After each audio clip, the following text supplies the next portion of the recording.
Hey, hi, hello. Welcome to the Petal Party. I'm your host, Buttercup, animator, illustrator, and sequential artist.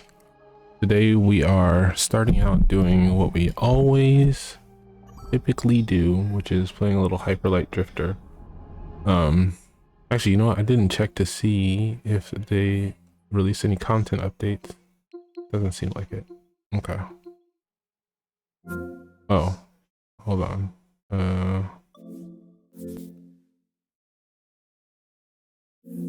Not a content update, but they did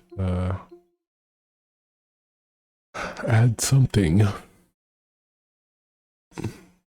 Patch. Okay, cool. I'm so close to finishing um secret project. So close. So close. Hours away.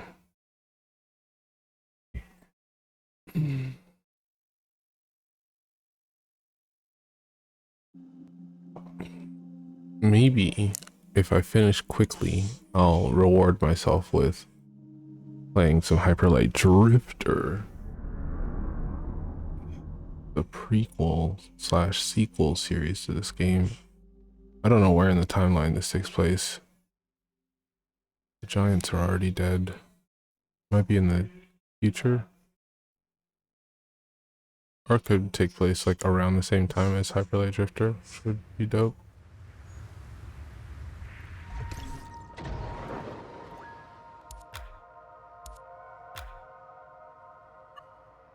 God damn it.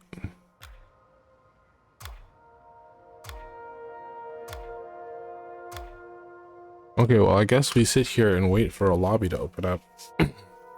I guess that's what we're doing.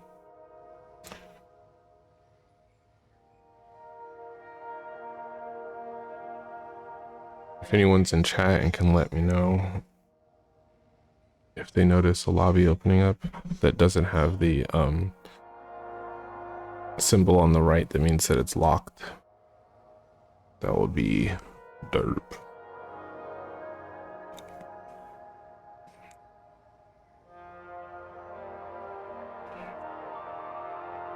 In the meantime, however,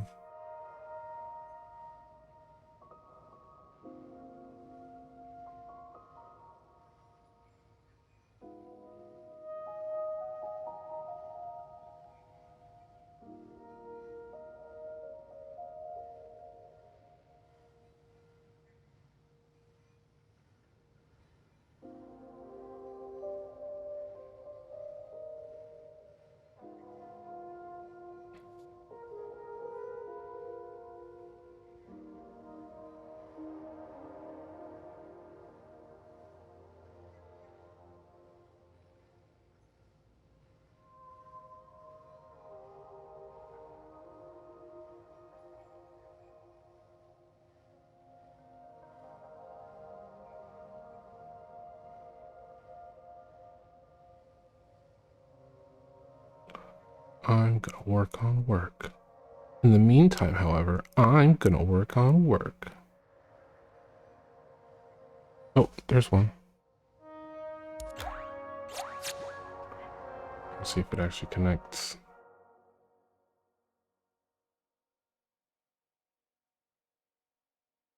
Ooh, what build do we want to go with? I think support is good. Oh, it depends on how newbies. If we have a rough time of it, then I'll default to one of our more overpowered builds.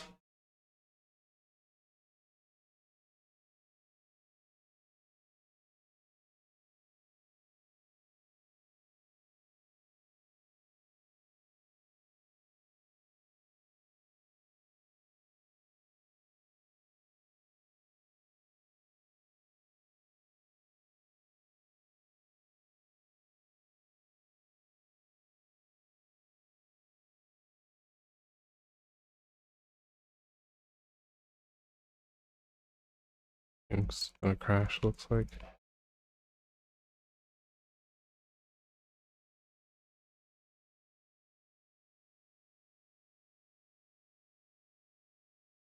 Unfortunate. Damn.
Hey, what's up, old 85?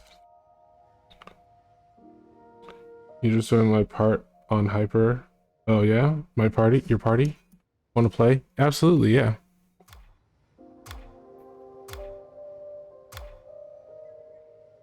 Waiting for that lobby to refresh. Do you want to join my server? I can open one up. How many hours in the game you got?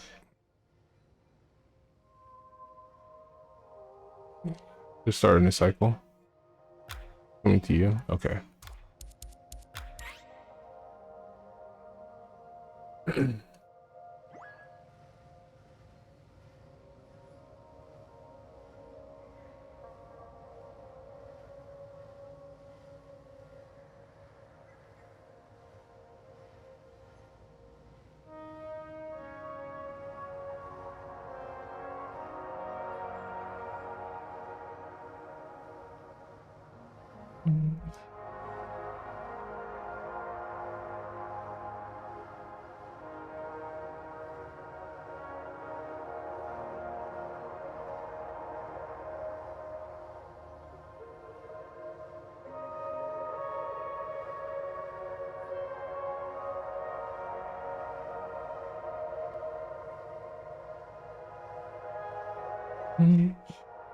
21 or something? Okay. Do you have any clears? Any full clears? Also, if you'd like, I can add you to my Discord server. I'll make a private channel for Breaker. 4 or 5? Sick.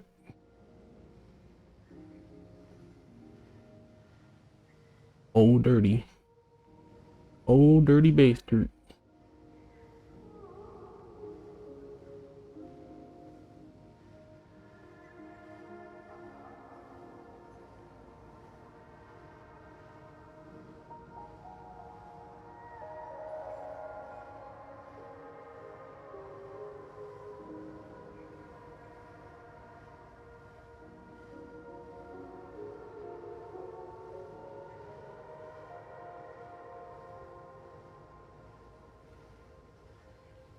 Uh,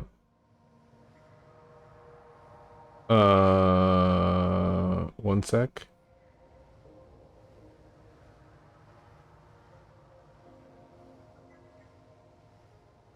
What's your Discord username?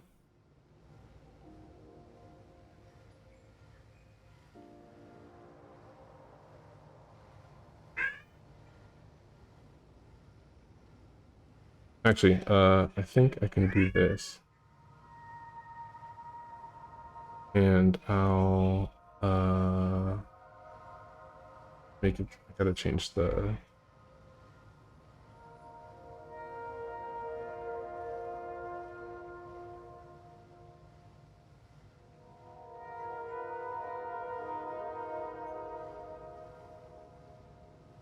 1 second, 1 second.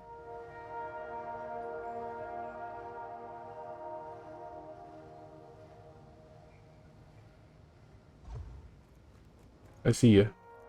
Hey, hi, hello. Give me a moment.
Um, it's not showing up. Hold on. 1 second.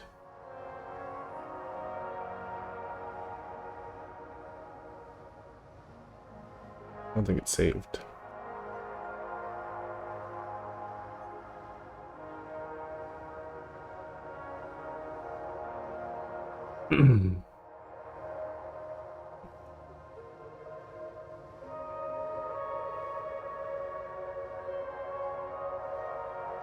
Oh wait, hold on.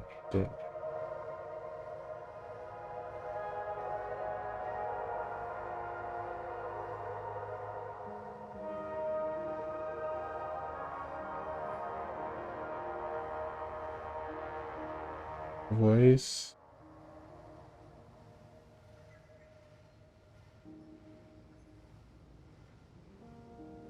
Okay, save. Um,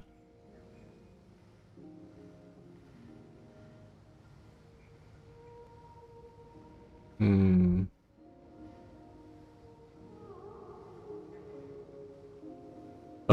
Let's go. I got 2 kids and it's almost bedtime, so I don't want to have a lot of time. Okay, yeah, my bad, my bad.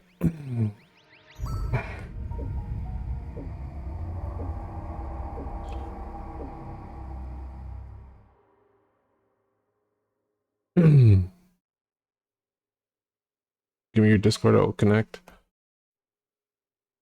What about the Discord? Well, I'm trying to figure out how to make it so that I can give you a role so that it's um uh like so I'm not exposing you to everything that's in the server, but you can still come in and hang out.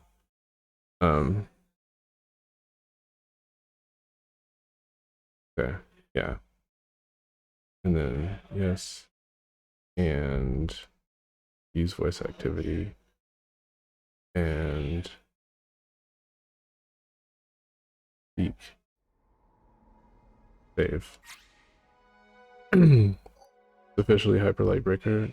Official Hyperlight Breaker Discord. Oh, okay, okay, okay. Yeah, yeah, yeah. I'm in there. All right, let's make a plan. The plan is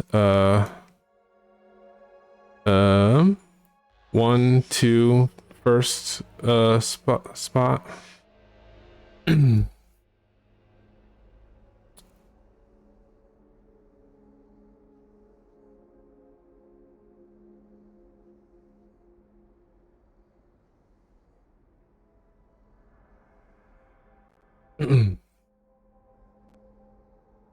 Okay, I'm in the Hyperlight Breaker Discord. What do I have to do to make sure I can see everything? Permissions.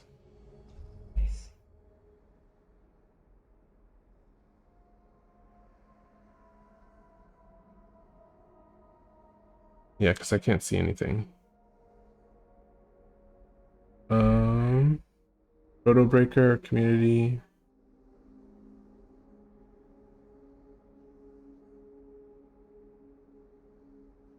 Oh man, this is so complicated. You're already out there.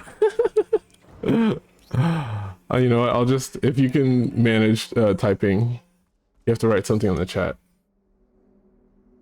Yeah. If you don't mind just typing in here, just come to you. Yeah, but I gotta type something in the chat.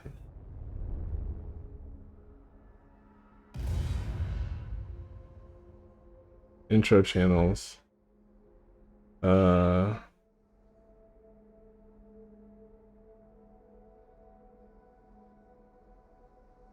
Hey, I am Buttercup, professional streamer and fan of art.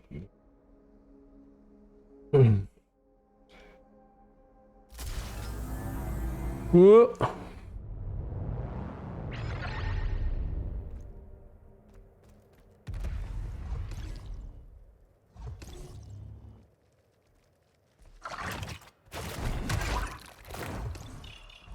You know what? Okay. If you can manage to just talk in chat, then oh, I gave other Discord. Okay.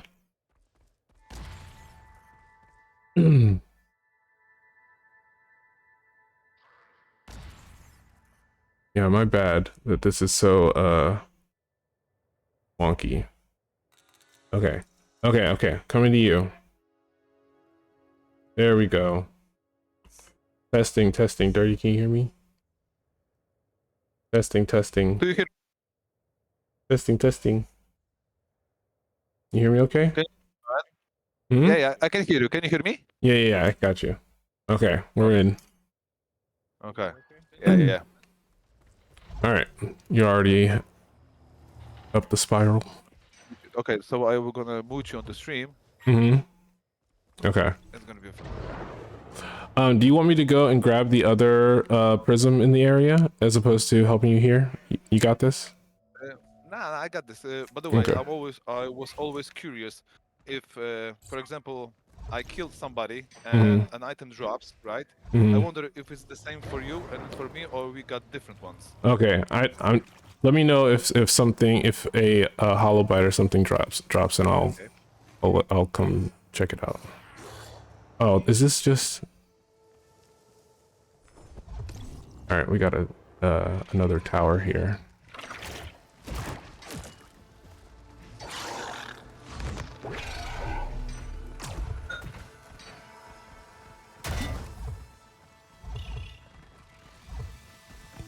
Sometimes my wife and kids don't talk, so.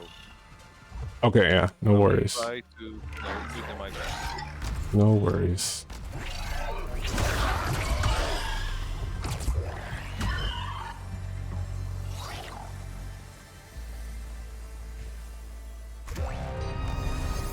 And I also have one. We can go fight first boss. Yeah, I'm gonna see you. Just gonna take the sword. Do you want the sword? No. Oh, it's a gun. I was talking about different one. Got you. All right, headed to the boss area. By the way, are you from the States? Yeah. I'm based in I'm in a city that's near Washington D.C. called Baltimore. Okay. I'm from Poland, so fucking Poland. Europe. Yeah. next to Germany and Ukraine, where the war is. I'm very familiar. I've got a few Polish friends. Don't know where they're located specifically though, so I can't be like, oh yeah, they're from da. Okay, where are you at? Okay. I am stuck trying to find a way around this perimeter. but I'll be up in a second. If you want to hop into the boss fight Yeah, and or I'm going for the. You want me to go through the boss fight, right? Okay. Okay, I'm yeah. going to the boss fight. No problem. Okay. I didn't even know when you wrote me on the chats if I'm gonna join your run. Mhm. I just ended my run and I didn't know I lost my best weapon I got so far. Oh It wait, was so super. did you die by accident or what happened? Nah, I just go back to title and I didn't know it Oh, it didn't ended. save. Yeah, Damn. my first purple weapon it was. Yeah. I feel like I've broken this game. You said you've gotten like 5 or so clears. I've got about 100 hours in the game and have all 4 of my players with like pretty powerful builds. So, Nice. What do you think? What's the most broken build? I mean, the weapon. most broken weapon? I think the dual blade daggers, not the Wolverine ones, but the daggers. And because they have the enhanced crit chance, if you have a Yeah. hollow bite setup where you're just constantly healing both red Oh my God. damage Yeah. and actual and regular damage while attacking, you can just melt bosses, especially with Yeah. like either bleed or rot on them. Yeah, especially and then I have hollow boot. It was like your flash step makes your 35% prediction. I've got that one too. Brutal, brutal. Yeah. Oof. Didn't see that.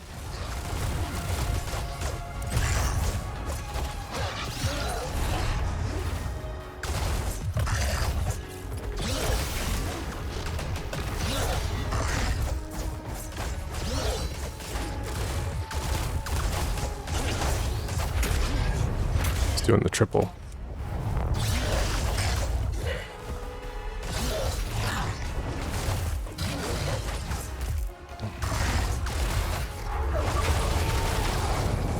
I think we got her. Okay, now Okay. tell me. What about the weapon? Okay, so the weapon is a gun. It's a shredder scatter weapon. Yeah, blue one. Blue one, yeah. And Yeah, so then we got I've the got same.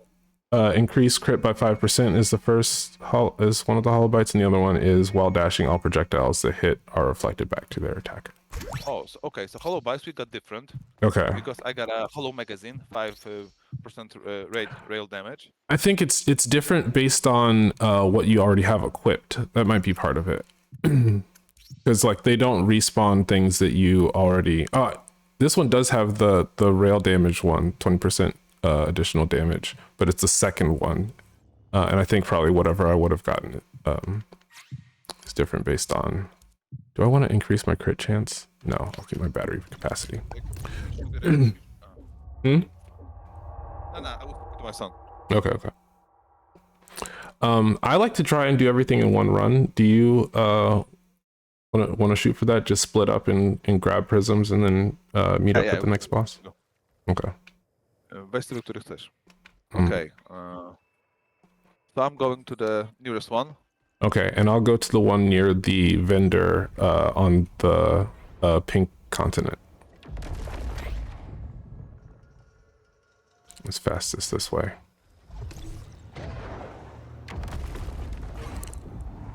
Oh, there's also a shop right here. I wonder if it's the guy who sells keys.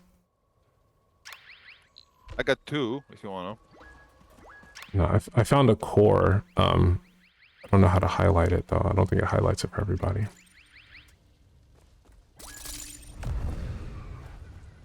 I'll do it for myself just so that I can get it to you. Okay. I also have the there is an upgrade to your armor that you can get that increases the speed of your hoverboard by 40%. Have you seen that? Whoa. That's nice. Yeah. I've got it on 3 of my 4 different builds. I can just zip around super quick.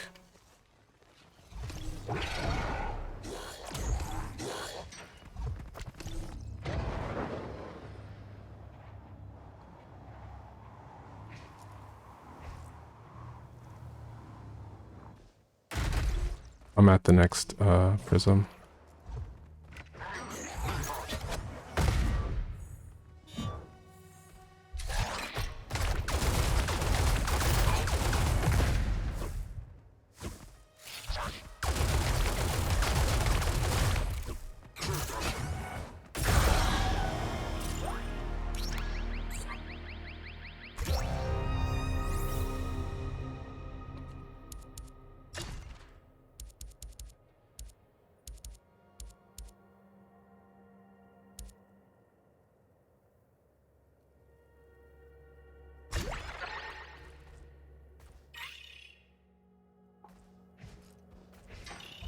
You doing okay? Yeah, I'm doing okay. Just a lot of fucking enemies. Is there an assassin over there? I don't think so. Oh. Nice. All right, let's go to the... Oh, there's a vendor here who has the dagger, the solar bolters, the dual dagger that I was talking about with rod on them, if you're interested. Okay. Moment.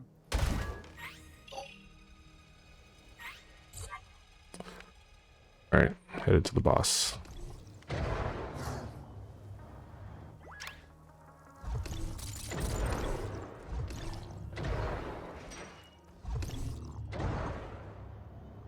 Holy shit, you're so far away. Yeah, I'm close to the boss though. I'm about to Okay. the door. So go to the boss. I'll Yeah, try to go for the armor. if you want to do anything else, you can go ahead. Okay.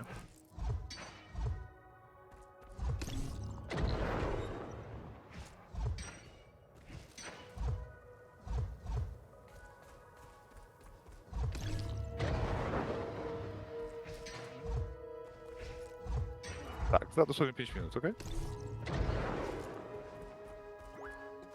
Ready when you are. Okay, yeah, I'm ready now. Unfortunately, after this boss, I'll need to go because I need to make my Dinner. supper for my kids. Okay, yeah, no worries.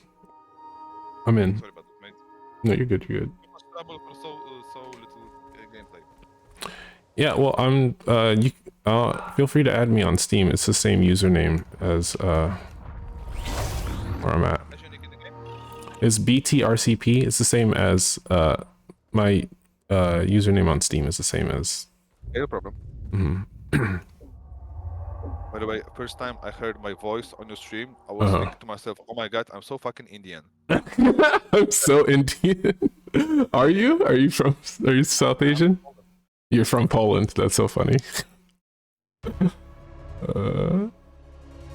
It's funny if you worked in. I'm gonna skip. Is that okay? Yeah, of course. Okay. But if you worked in like customer service or something, people would be like, "Oh my god, I got this." Yeah. Oh, it will be my brother. My brother. Oh fuck. Okay. He keeps winding up, and then when I go to parry, he switches and fight and goes to you. It's fucking funny. Okay. All right. We definitely got this.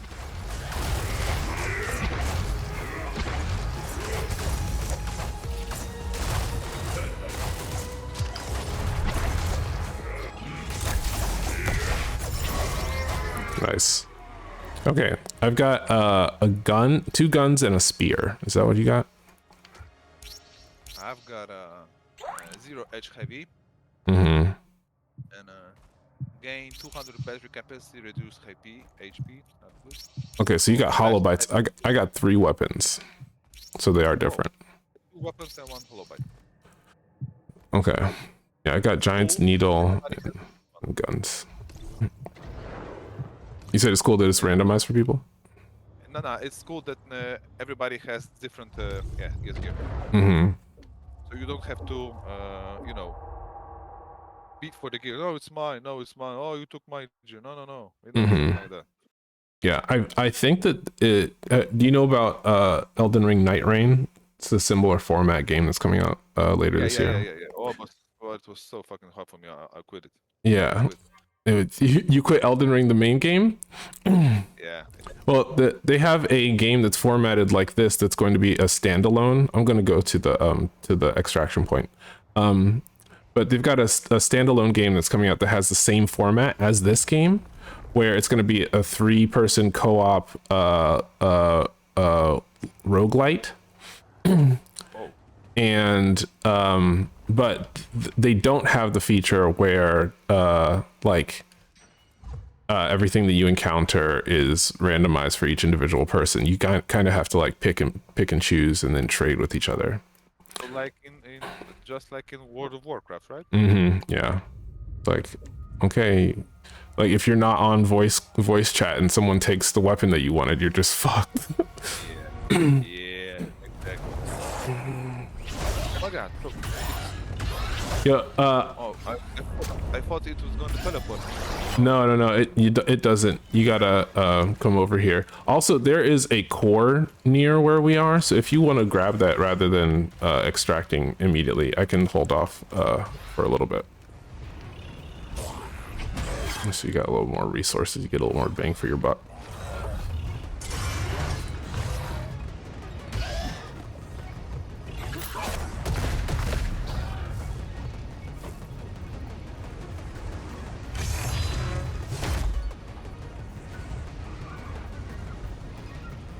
Get to do some parry practicing here. Yeah, I'm killing the.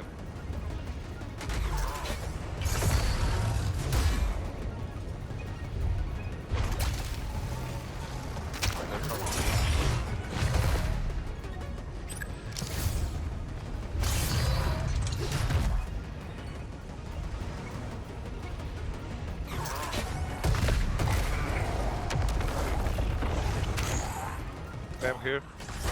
Okay. Also, if I had extracted and without you coming, it would have still extracted you. Like you can solo extract. Okay, so I added you on Steam. Yeah, I saw. Thank you. You know, if you no, thank you, man. If I ever see you when you are playing, I'm just gonna join. Awesome. Okay? Yeah, that's totally fine, and I really appreciate it. I like this game a lot, so.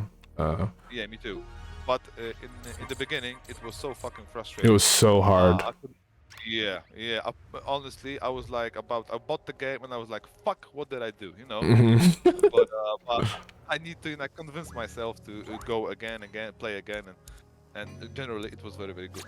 Yeah. Okay, so thank you very much for the game, my friend. Have No a good problem. day, and And if you wanna play more, I'm gonna come to you. Okay? awesome. And just FYI, there should be a content update in 2 days where they're gonna add a new boss. So I'll be in here playing when that happens. All right. See ya. Oh, this no.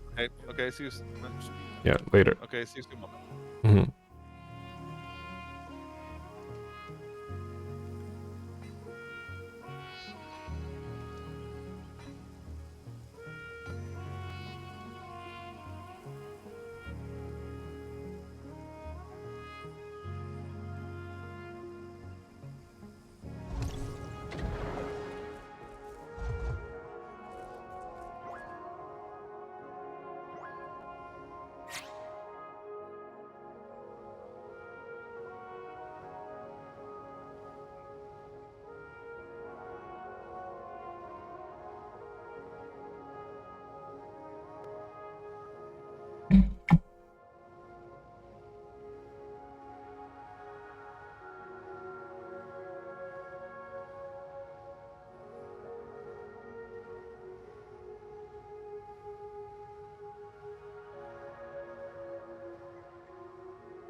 I almost made it to the next lantern and my ego stops.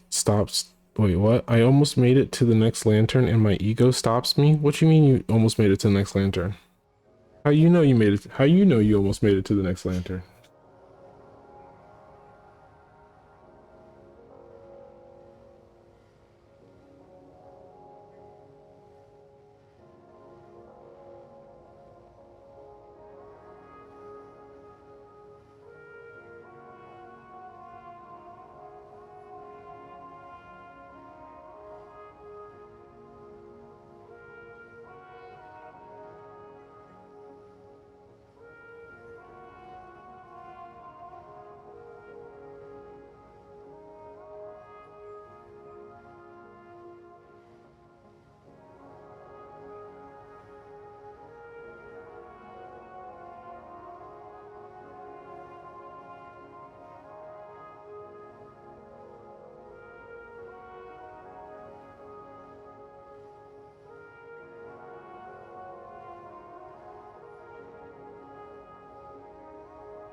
The Ebony Child. Oh yeah.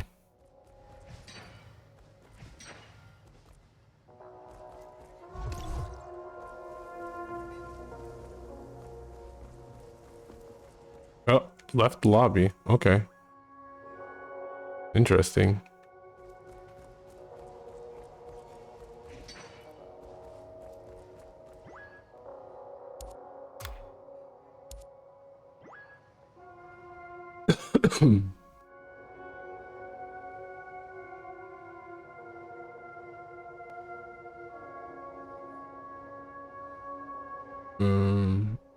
Close this.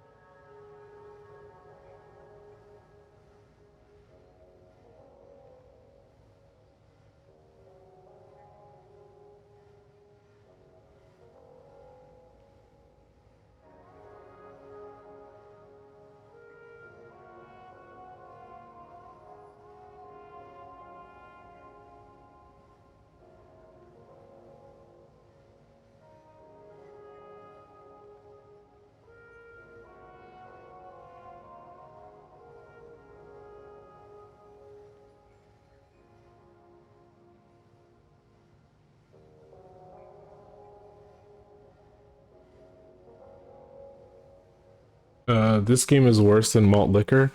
What? Okay, you said that you almost got to the next lantern, but your ego stopped you, and I was like, why? What made you think that you were by the next lantern? Like, how did you know? Also,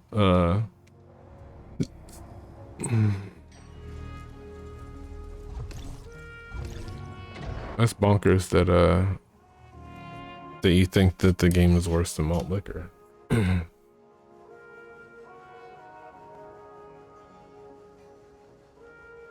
Oh, you know what? It just occurred to me that maybe this person was trying to get me to come to their world.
Piercing oil attacks deal 5% bonus damage, stagger damage.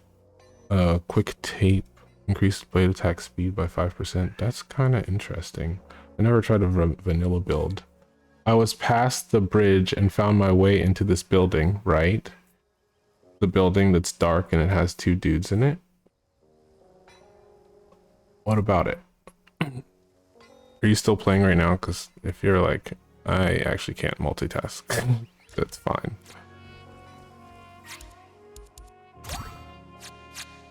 What if I actually attempted to do just a crit build with this character?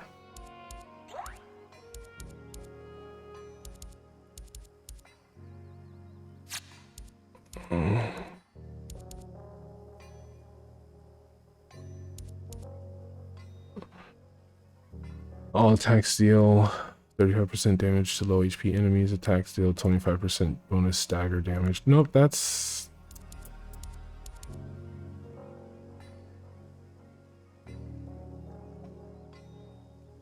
Oh. Blade attack speed by 35%. I really need a blood vial. Well, if you reach that building with the dark building, if you go outside that dark building, or no, if you go inside the dark building, kill the guys in there, there's 4 dudes in there, and then go out the bottom stairs, there is a good place to farm blood vials.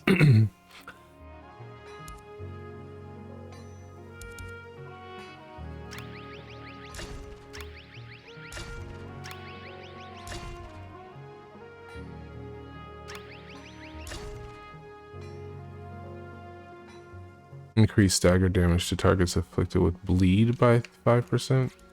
That's not helpful to me.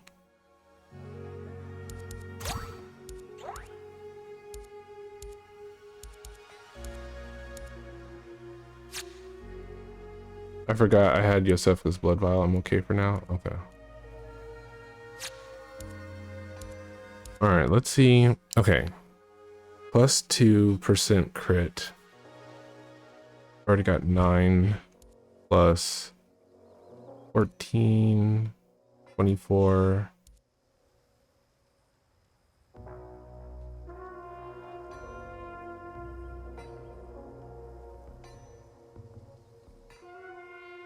$49. That's not as much as I was hoping. Hold on. Oh, and then our blade special increases 49 plus, so 69%.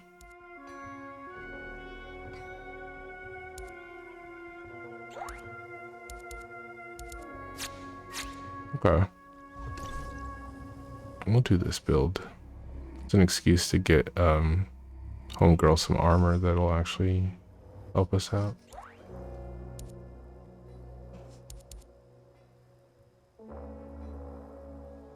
Sprint treads.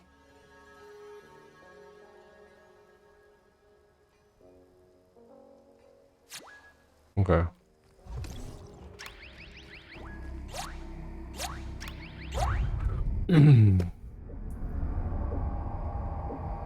We're not doing bleed damage anymore, but we do have a decent weapon, all things considered.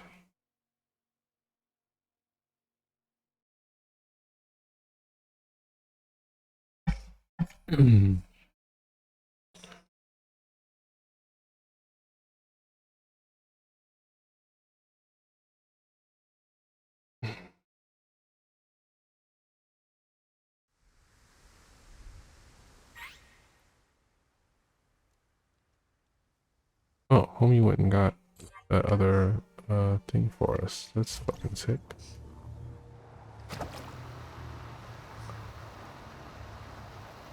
Thanks, so dirty.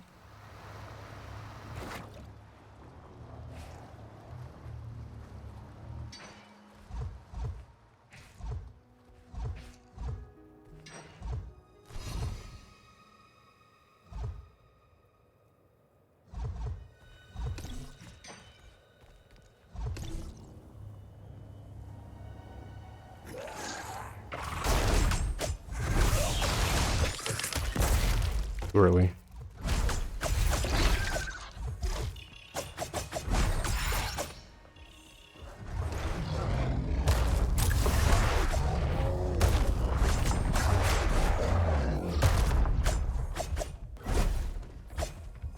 Where the fuck you think you're going, huh?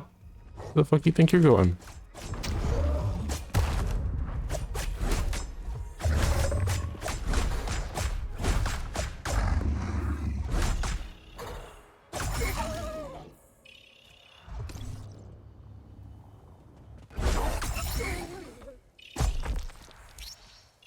Okay, I need to check and see.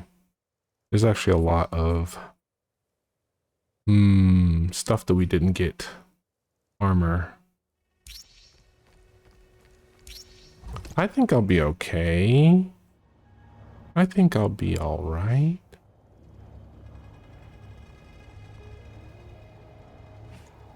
I don't want to trust too heavily in my ability to fuck around and find out, but we gotta put a little bit of that in there, right? We're trying to find an armor that has a decent stat block and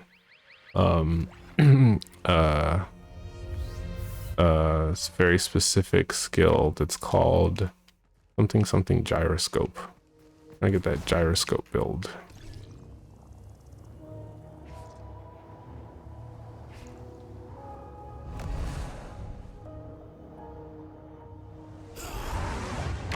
Oh fuck.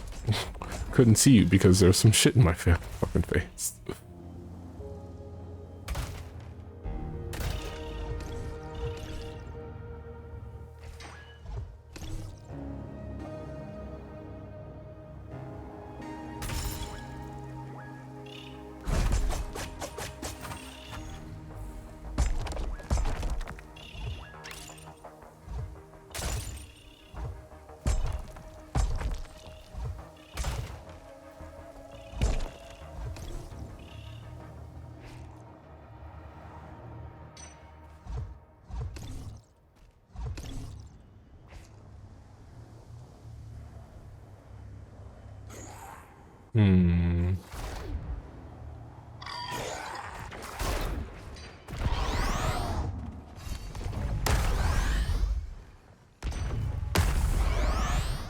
Can't get out. Thank you.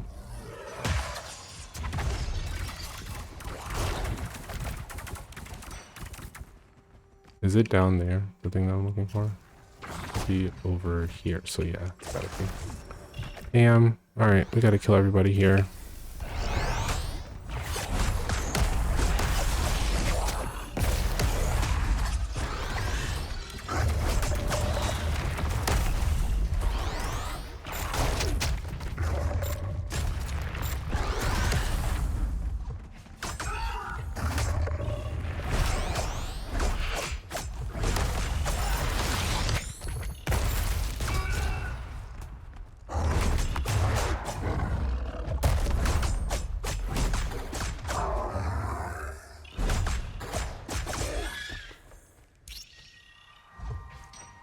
Armor. On the other side of this crystal. Any suggestions for how to handle the two big guys? Yes, your gun. So there's the parry mechanic in Bloodborne is that when a enemy winds up to hit you, those two big guys have the bricks, right? When they wind up, at the peak of their windup, you shoot them and they'll stagger. And then you jump, like you dodge towards them and then hit the attack button and it'll kill them in one hit. So they go like, and then when their hand goes back, you shoot them at the right time and they'll go, and then you run up and then go, and then like basically pull their guts out and then they die. Nice. I was going to use the Molotov cocktails. Yeah, I wouldn't recommend any other strategy besides just getting good at parrying, basically.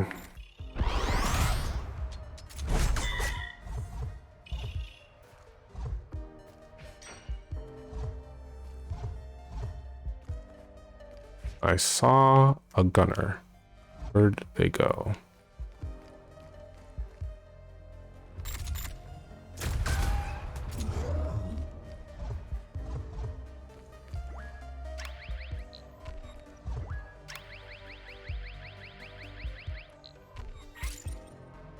All right. Gonna zip around a bit before the danger rating gets too high.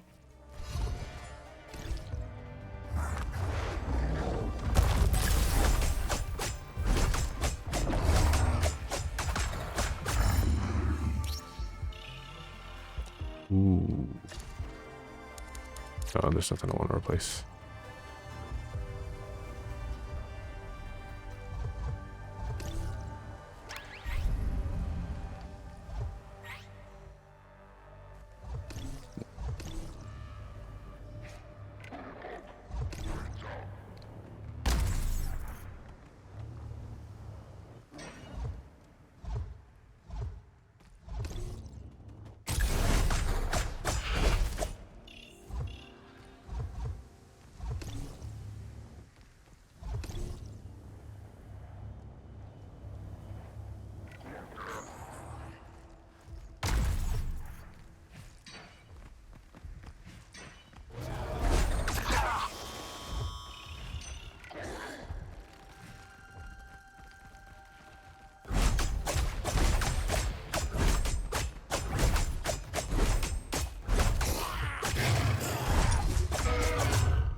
I think they added back the ability to grab things.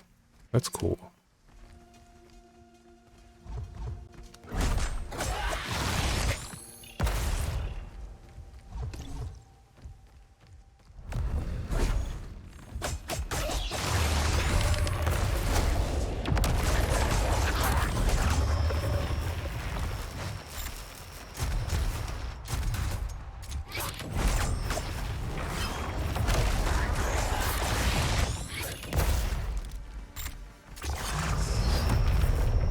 Okay, I'm just in trouble now. We're getting out of here.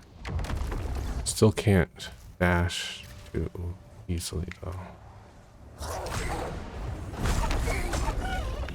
Okay, where are we going? I want to get. Oop, I want to get. This.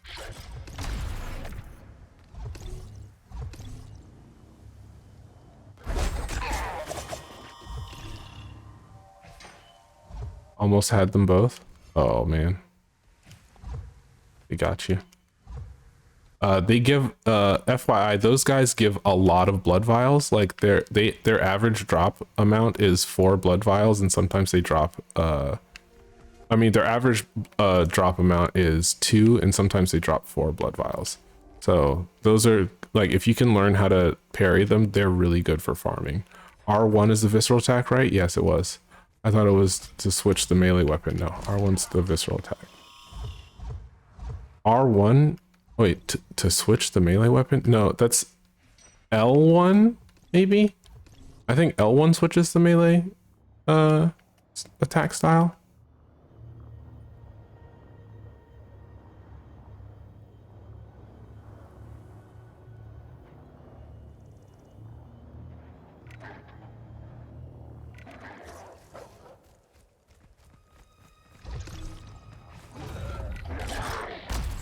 Leave me alone. What am I here to get?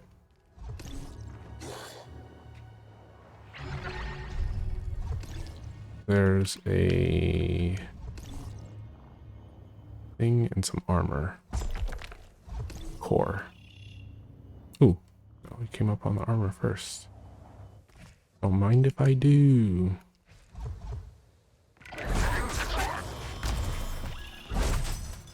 Oh, they didn't undo the thing.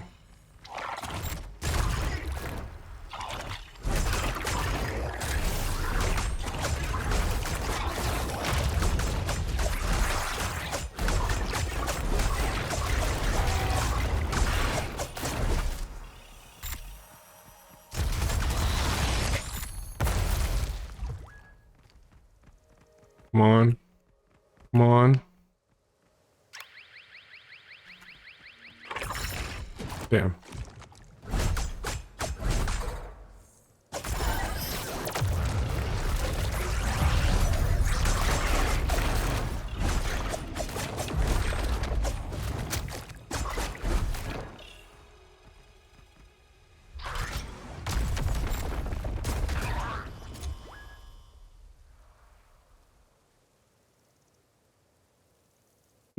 I'm so glad I don't have to run through the mob anymore. I can go through the shortcut. Yeah, you got it. This might be good for, but I only want the stuff that has the thing.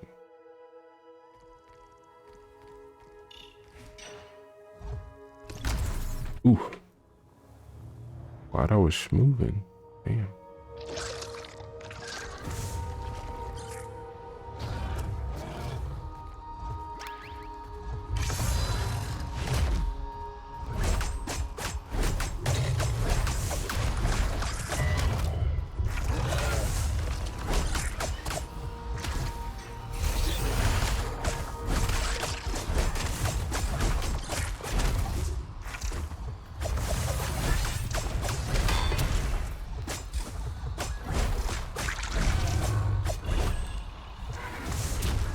Huh? What was that? What the fuck?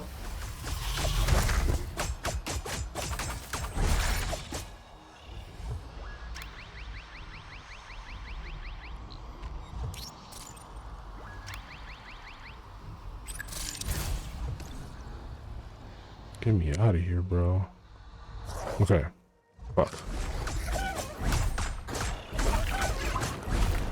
Where are we going? We're going here.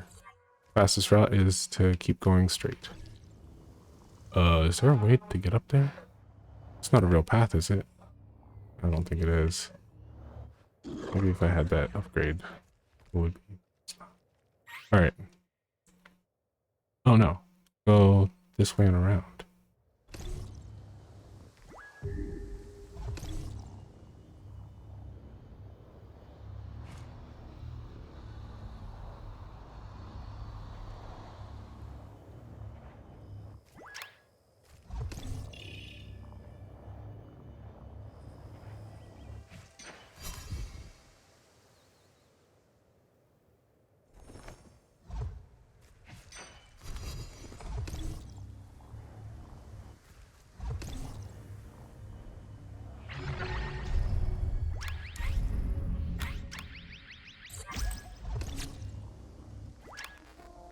Do I want to try and hit up that vendor before I leave? Oh, fuck.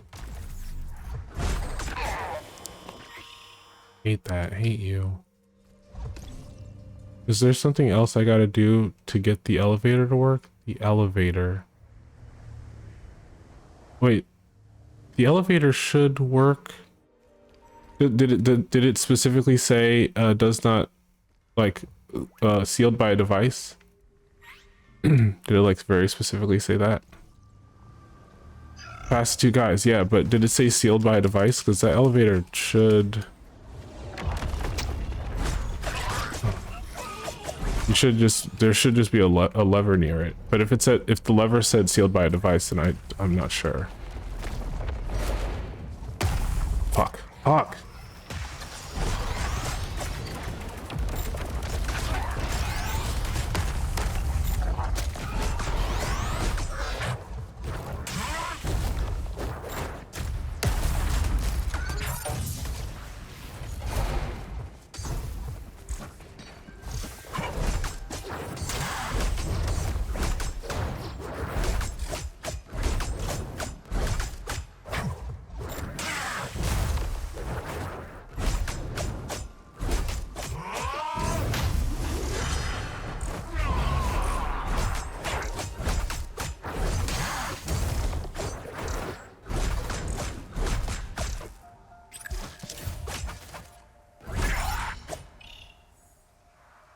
Okay. Well, I gotta find another fucking... Oh no, we'll just fight her on one. On one health. We got a heal. A heal should be enough. It says device not operable. Okay, so you have to go, like, you know how you went past them? You got to double back and then go to the left. And that's like the next progression path. And like by traveling through the sort of residential area, you should be able to get to where the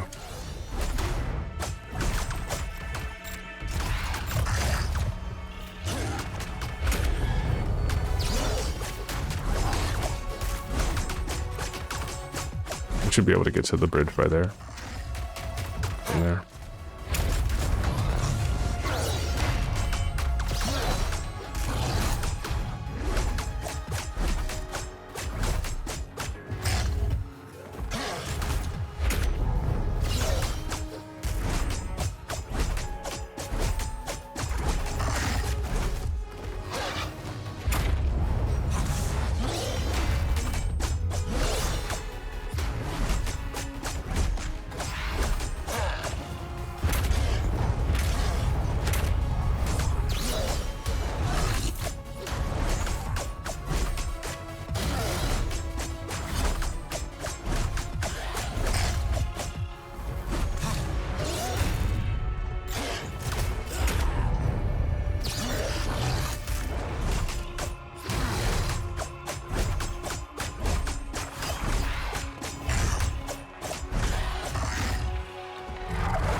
I think okay, by R1 do you mean R bumper or R trigger? Because R bumper is light attack.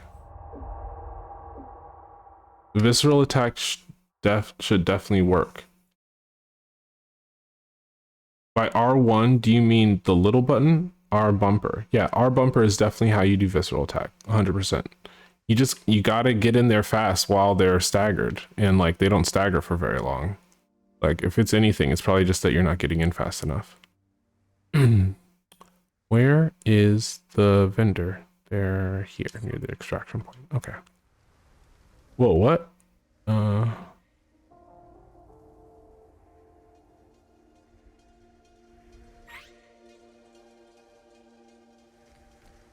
They put us here. Okay.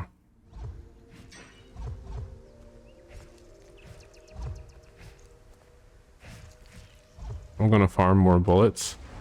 That guy who is the guy with the gun near where the two big guys are, he has like a 70-something% chance quicksilver bullet drop rate. So like I farm him for bullets. Like I'll just go back to the whatchamacallit, the hunter's stream, and then like spawn into that near the shortcut and then get bullets from him. And then a little bit later on there's like a place where there's a bunch of dudes that have them.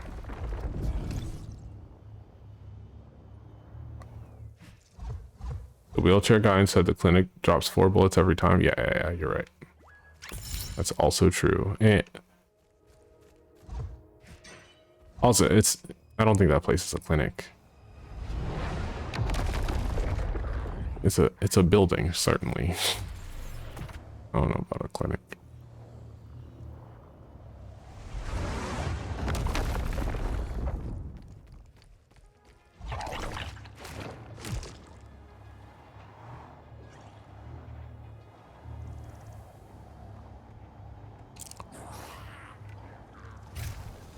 Could be a clinic. I just don't think it is one.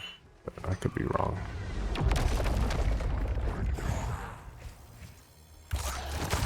Fuck you.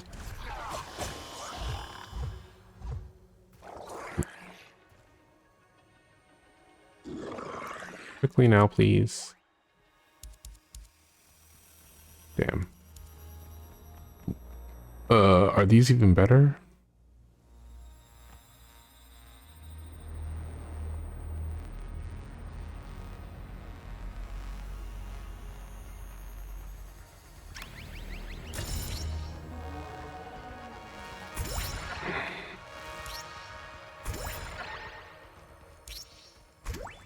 Okay. Let's get out of here. Can we VC? I'm getting scared. Sure. I'm in streaming.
Testing 1, 2, 3.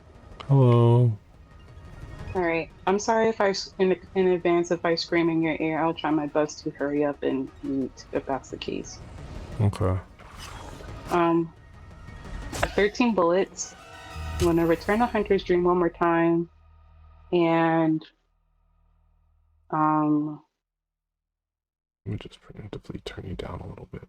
just yeah, that's a good idea. Okay. Hi, Dolly. What is it that I desire? Oh, you're calling the doll Dolly. She hasn't told me her name yet. She doesn't have a name. I'm still level 10. What's vitality? Is that my health bar? HP, yeah. What does no attribute selected mean?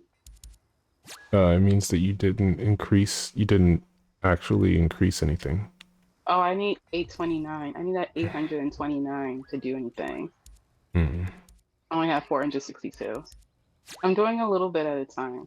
Mm-hmm.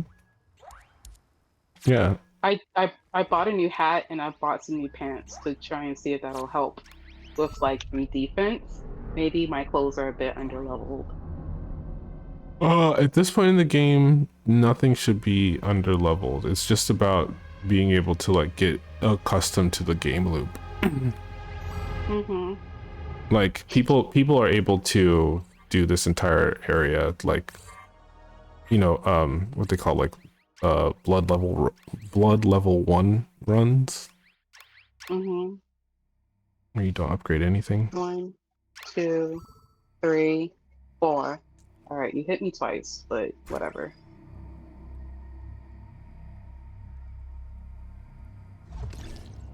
All right. 1, 2, 3, 4. Practice going 4 hits. 1, 2. This guy dies in 2 hits. Alright, 17 bullets now. I think that should be enough. And I got 2 blood vials, sick. I think that should be enough to practice with these 2 big guys.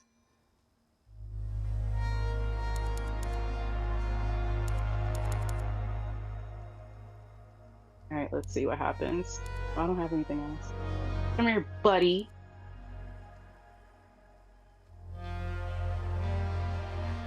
Oh yeah. Got him! I did it! I did it!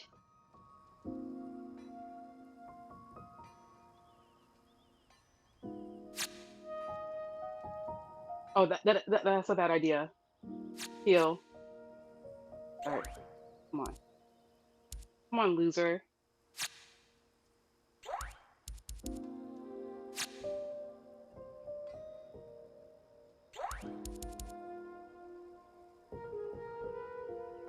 No way, I died. Yep, it's okay. Okay. I was so confident.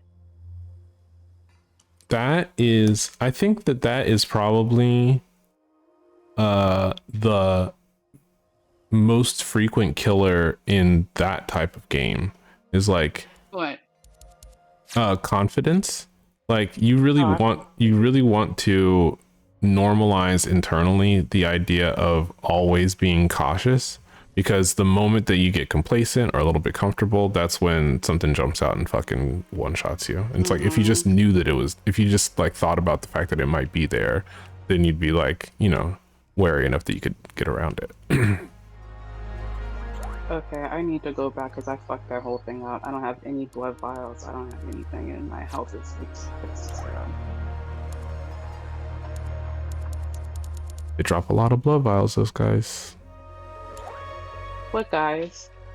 The two big dudes, they like they Well, they average drop like 2 to 4 bullet vials. I haven't picked anything up yet. One of them picked something up, and I didn't want to grab it because I figured the second I grab it, he was going to attack me. Well, So if you I grab, lost my ability to get that. yeah. But I mean, you like, I would just get very, very comfortable because blood vials are a limited resource. A thing that ends up happening like for the majority of the game is I need more blood vials, and those two guys are the most reliable source of blood vials. So just like spawning into that place and then shooting, parrying, and replenishing your quicksilver bullets in the process is like the best way to farm blood vials. 1, 2, 3, 4. Okay. Yeah, fall over, loser. Alright. Let's go inside this big old building that we don't know what it is. 1, 2, 3, 4. Got you. 1, 2. Got this guy in this little splicky joint. When the hunt began, the healing church left us, blocking the great bridge to Cathedral Ward as Old Yarnum burned to the ground that moonlit night. That's some fucked up shit. Tell me about it. This is why you don't trust the church for real. It's my personal reason for sure. Hey, guy. I just wanted to grab your attention. I didn't want you to like actually like get all angry with me, bro. Alright. Oh! Got you! Oh shit, you didn't die! You Gotta do hit him. now. Yeah, I was gonna say you gotta hit him one more time. Alright, I got 2 blood echoes from him. Blood vials. Yeah, blood vials. I wonder if his homeboys want to see me. No, I gotta go over there. I feel like this guy is the worst. Ah!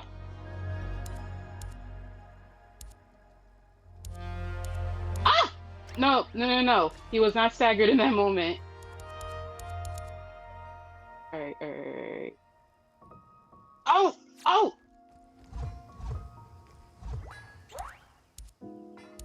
Why doesn't he stagger? You're probably just not timing it right. Probably. Because he certainly should. Come on, dude. Like, why do you give up so easily? Are you or are you not a predator? Got you. Loser. Mm. Maybe I should stop calling them losers. Maybe that hurts their feelings.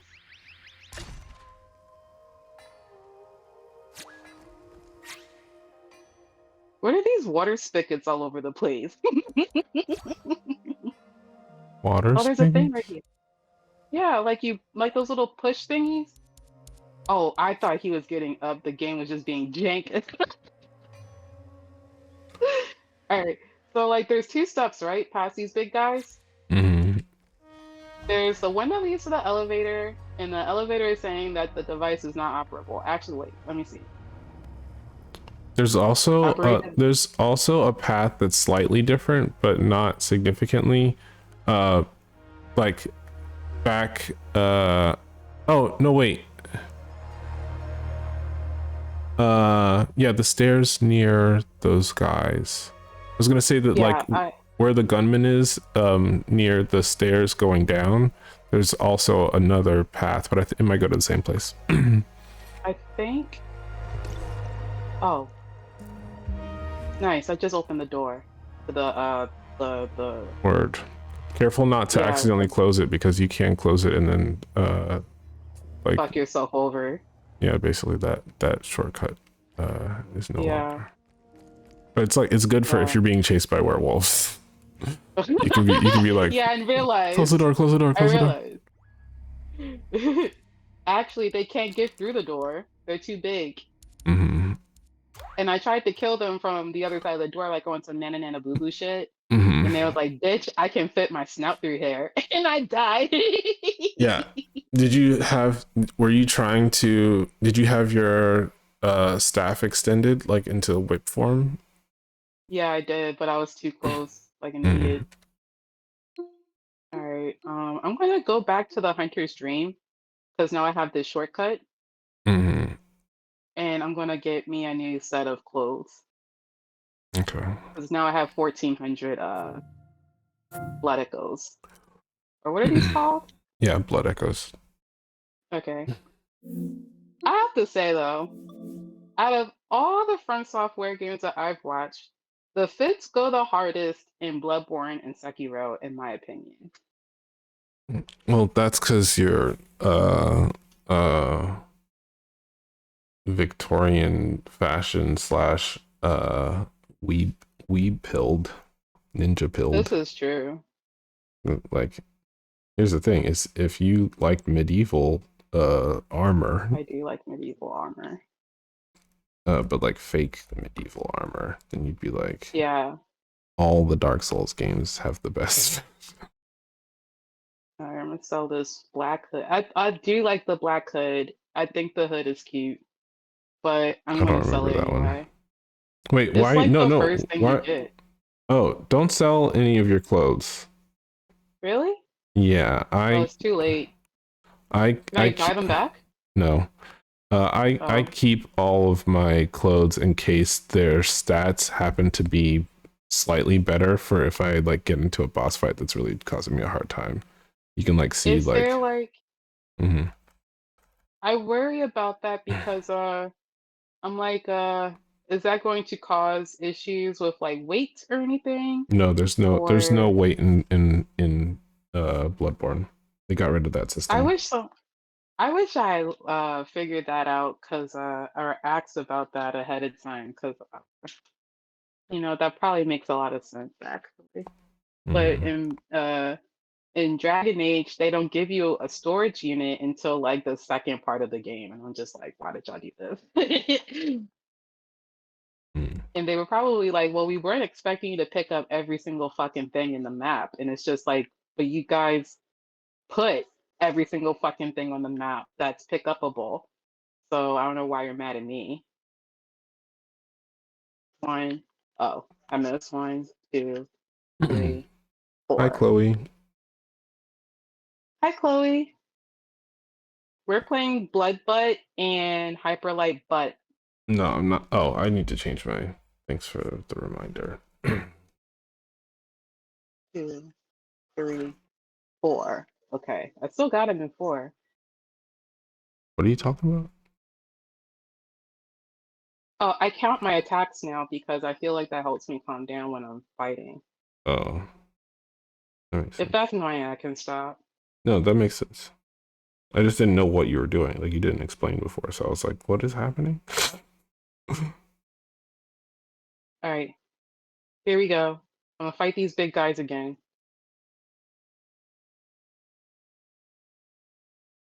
Blood butt lol, says Chloe.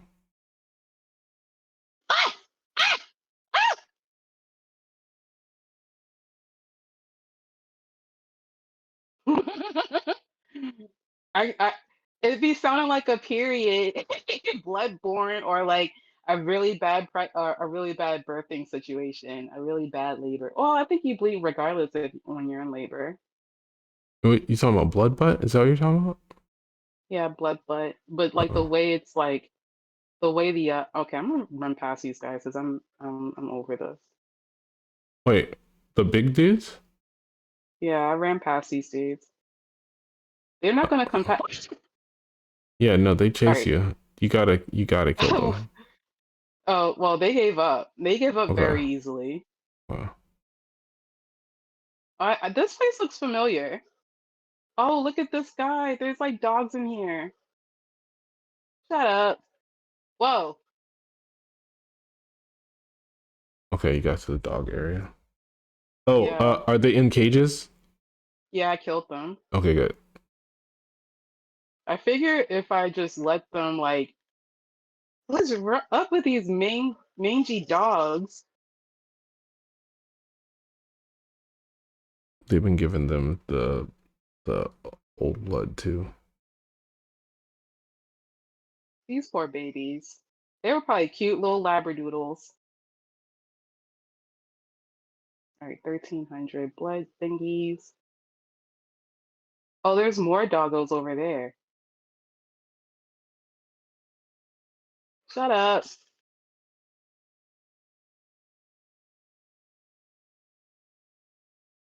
You're a hunter, aren't ya? Where the fuck are you? Do Do you know of any? Oh, you know of any safe places? Well, hurry up and figure it out.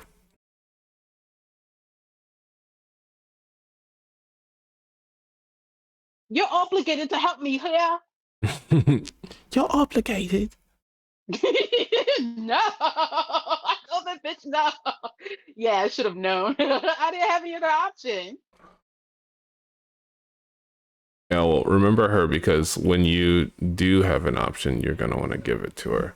You Yeah. know the thing about sending people to Odin Chapel versus Yosefka's clinic, right?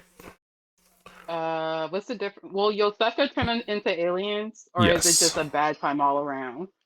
She turns them into aliens, so that That automatically sucks. ends their quest lines. Um, Oh, well, fuck Yosefka. okay, but there's this like ornery dude who's like really obstinate, so he goes to the opposite place that you send him. Mm. So like if you want to do his quest line, when you meet him, he'll be like, "Oh, so you're a hunter?" Da-da-da-da-da-da-da-da. Like, I bet you told that horse so like to go fuck herself, didn't you? um uh but if you tell him to go to Yosefka's clinic, then he goes to Odin Chapel. If you tell him to go to Odin Chapel, then he goes to Yosefka's clinic. So you gotta be, Bro, I need you to come further up these steps so I can actually kill you. Oh, and fuck me. the likelihood that they Oh heard wow. anything I just said was 0. If I tell them to go to the ornery clinic, to the ornery thing, then they're gonna go to Yosefka's clinic. But if I tell them to go to Yosefka, they're gonna go to the ornery place. I heard you. I was just in the middle of like dealing Got with you, got you, somebody got you. who No, was you're like, good. You're good. You're good. You think I was judging? I was just like, oh damn, they're in the "What the middle of something. fuck is that?" The hatchet werewolves. Yeah, no, like these gangly dudes. I'm Yeah, not yeah, trying yeah. to like be body impositive, That's but what I'm these saying. guys are scary. And I Uh, died. oh damn. I should just. No, what you should have done rather than going down those stairs is go when you got to that area. There's like a bunch of barrels that if you roll into them, there's a secret passage, and you can There's go a meet. secret passage in there, and I saw that, and I was like, I don't know. This looks kind of This it was before you went down the stairs, right? Before? I went down. Hold on. Let me get my bearings. Okay. I went. I zipped past those guys and went up some stairs. I thought one of those guys was following me, and I got scared and ran away. Then I found myself in this. Dogs. The dogs. Then the That old old lady told lady. me to fuck myself. Yeah, Mm-hmm. she told me to go fuck off. And then I went inside the. It looked like a church or a Mm-hmm. cathedral of some sort. It was big. It's a warehouse. Yeah. But it's And a I saw the barrels and like I don't know. I played Dark Souls 3 for a little bit, Mhm. so I know to break the barrels. Do I want Okay, yeah. another cup of So coffee? I'm sorry. so as soon as you get into that building though, I say go and break those barrels because that's how you get to Eileen, the crow. Oh, I love Eileen. Yeah, that's but if you go down the stairs then you'll skip Eileen.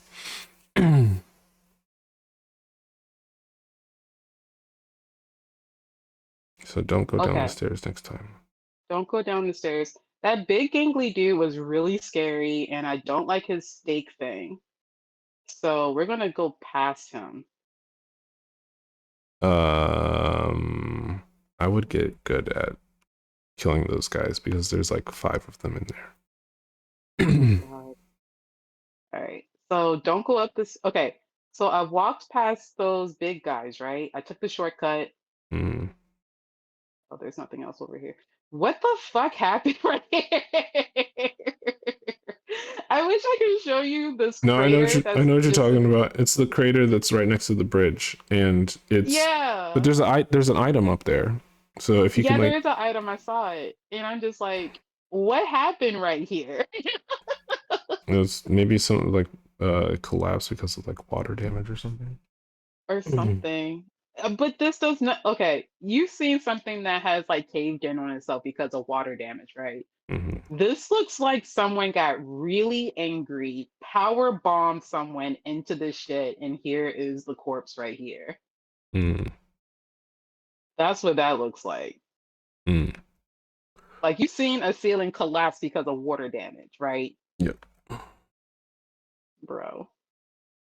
But then again, these are stairs. Oh. Come here, little doggy.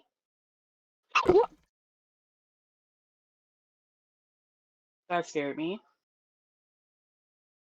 Shut up. Damn. Poor little doggy. But you gotta shut up. You're freaking me out.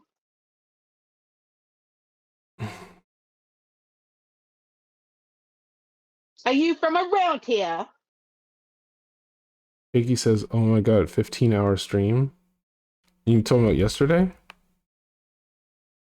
Did you really Mhm. stream for 15 hours? Yeah, but Keiki came in here and was like 12-hour stream question mark, and I saw their comment and responded within a couple minutes, and they were already gone.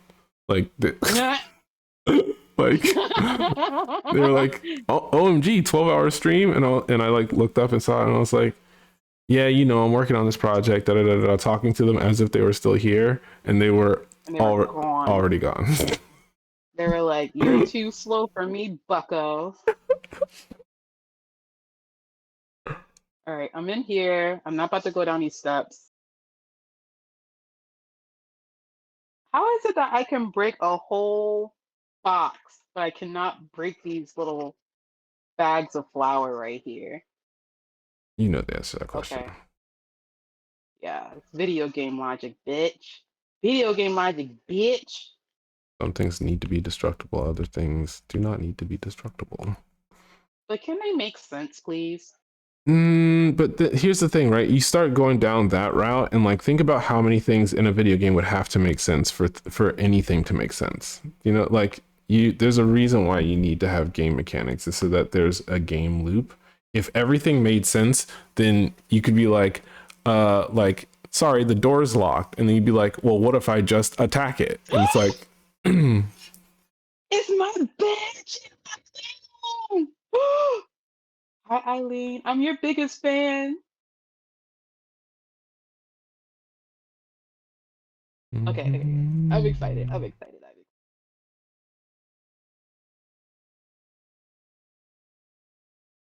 And then outside, oh fuck, I press A.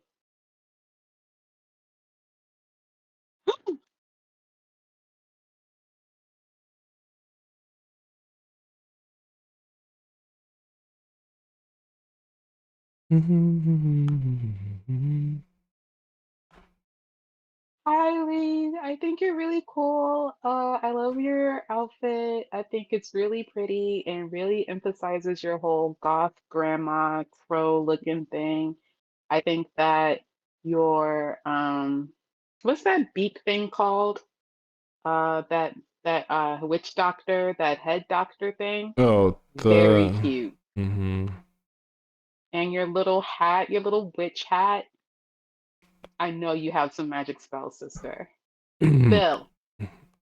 It's called a damn. I can't think of it. Plague Doctor's Mask. Jesus. Plague Doctor's mask. Ayo, hi Blue. Reganis is playing Bloodborne off cam. Shake off cape. Oh, you gave me a little thing. Yeah, gesture. Cool. A little gesture. I love that. All right, how do I put on my mask? That's so cute. What do you mean your mask? She gave me a little mask. No, she didn't. Yeah, she did. I don't think so. She, Eileen gives you bold hunter's marks. You just, yeah. I Oh, think I you thought it just, said mask. no, marks. What bold hunters marks do is they return you to the last lantern that you lit without you having to lose any blood vials, but they're a consumable, so you have to like be not blood vials, blood echoes. Yeah, but they're Why am I consumables, so you have to be walking? careful. Oh, Are you, did you hear what I said? yeah, they're consumables. Yeah, but they take you to the last lantern that you lit. So like if you're Yes. if you're in a room where there's a bunch of mobs and there's no way to get out, then you can use that item to reset without losing your blood echoes.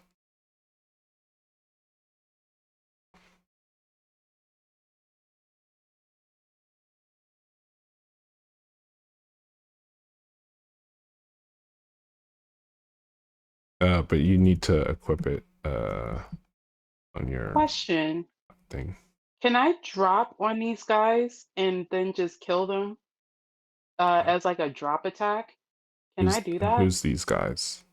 Which these guys? I'm inside the place where Eileen was outside of.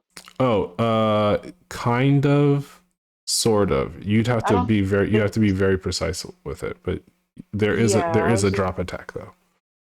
oh, someone shot at me. What Yeah, a dickhead. I mean you're the foreigner, so That's true. I just wasn't expecting him to shoot at me. Well, what am I saying? Of he course I did. surprised It's you. a fucking video game. Okay. Okay. So what can we do here? Because there's a guy literally right there. Oh, I know what I can do. I'll roll down and slash. Yeah. Yeah. That should work.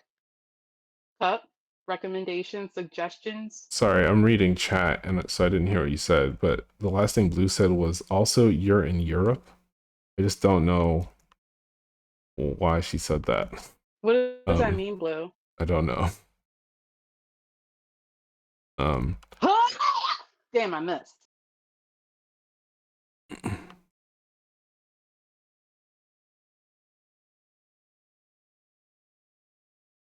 Almost. Oh no no no no no no! No. Damn it. she's getting shot at for Does being a my foreigner. Hold on. Is that a thing they do in Europe? also you're in I don't she's gonna be shot at for being a foreigner. That's funny, Blue.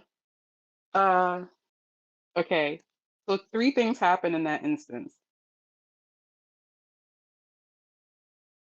How you got a hangover?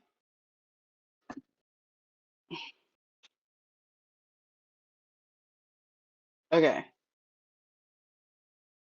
Let's go, girls. 1, 2, 3, 4. No. Stop setting me on fire, you dickhead. Stop! Stop! Stop! Now I gotta start all over again.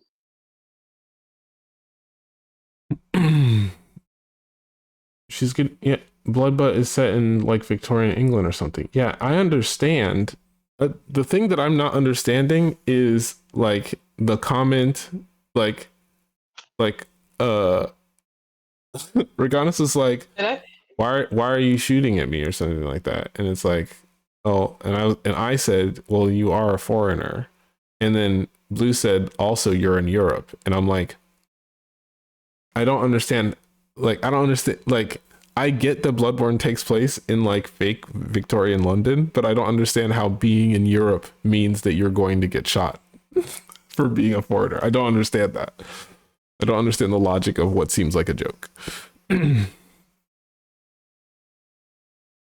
Have people gotten? I've heard of people getting stabbed and like held up in Europe, specifically in the UK. I think with certain places there's like a gun ban. So unless you have like a 3D model gun, but then again, like there's some places in Europe, like I think Sweden has gun laws that allows you to have a gun. 2, 3, 4. Okay, I got him this time. No fuck ups. No fuck ups. No fuck ups. Maybe I should fuck up with those big guys cup because I think I need some blood vials. It might be I that have more than time, enough bullets. Yeah. Come here, buddy. big buddy. Oh, fuck you. Big buddy said, "I'm not your big buddy, pal." Well, I'm not your Okay, I'm big. getting real good at this. That's the consequence of practicing.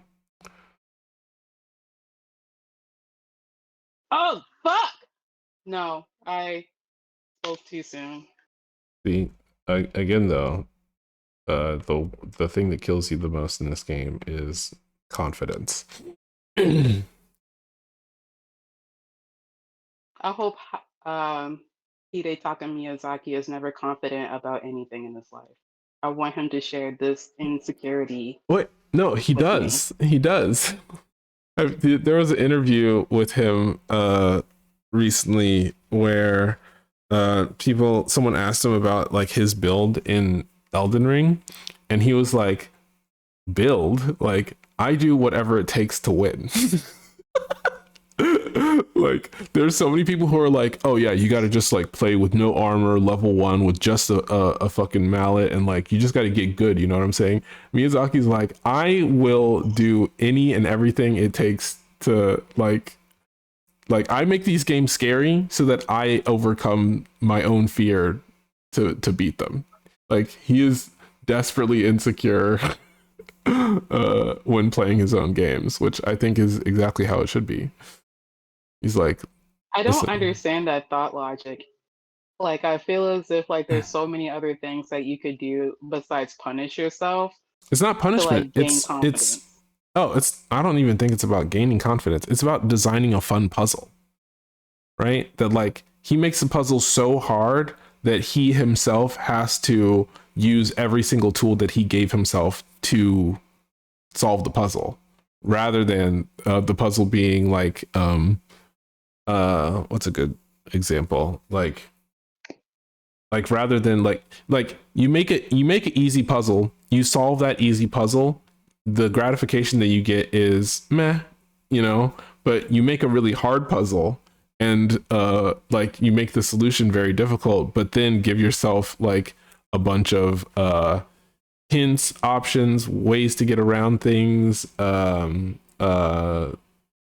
strategies for solving the puzzle, and like it becomes satisfying once you solve it. Satisfying is very subjective. and that's fine. I'm No. okay with satisfying being a subjective concept.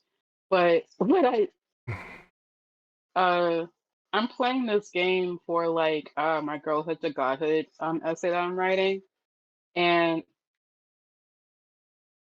I feel like I could be playing Stardew Valley right now. Like I feel like there's like so many other games that gives me like that same level of like challenge without half of the and the, and the like all of that. I feel as if like I don't want this in my gameplay experience. Well, what is it that causes you the ah and the ooh? Uh, the fact that this shit is scary. Right, Fuck off. but scary is also subjective, right? I am 0% Fuck uh me. Hold on, Cup. intimidated. I can't converse while these two dudes are on my ass like this. Okay. This is very hard. What? I killed the one that I had the most issues with first, and then he hit me. Please, please, please fuck off. Please fuck off, dude. That was my last blood vial. Let's see what happens.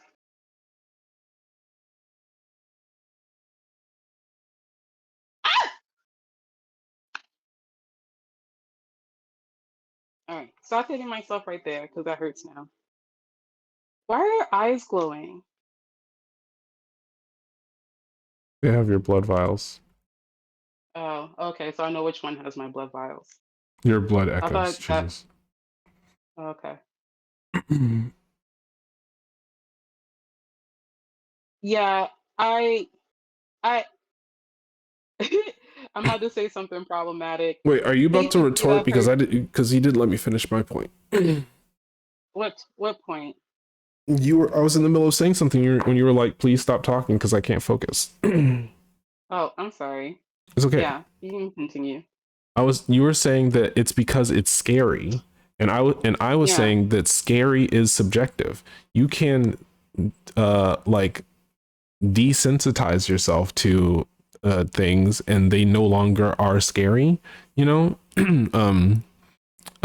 And like if a thing is not scary, it's easier to reach that space of satisfaction. I don't find anything in Bloodborne to be scary besides the threat of having to do all the stuff over again. That's the thing that's actually like No, that's more frustrating than stresses me scary. out. Yeah, but like no part of the game is actually scary to me.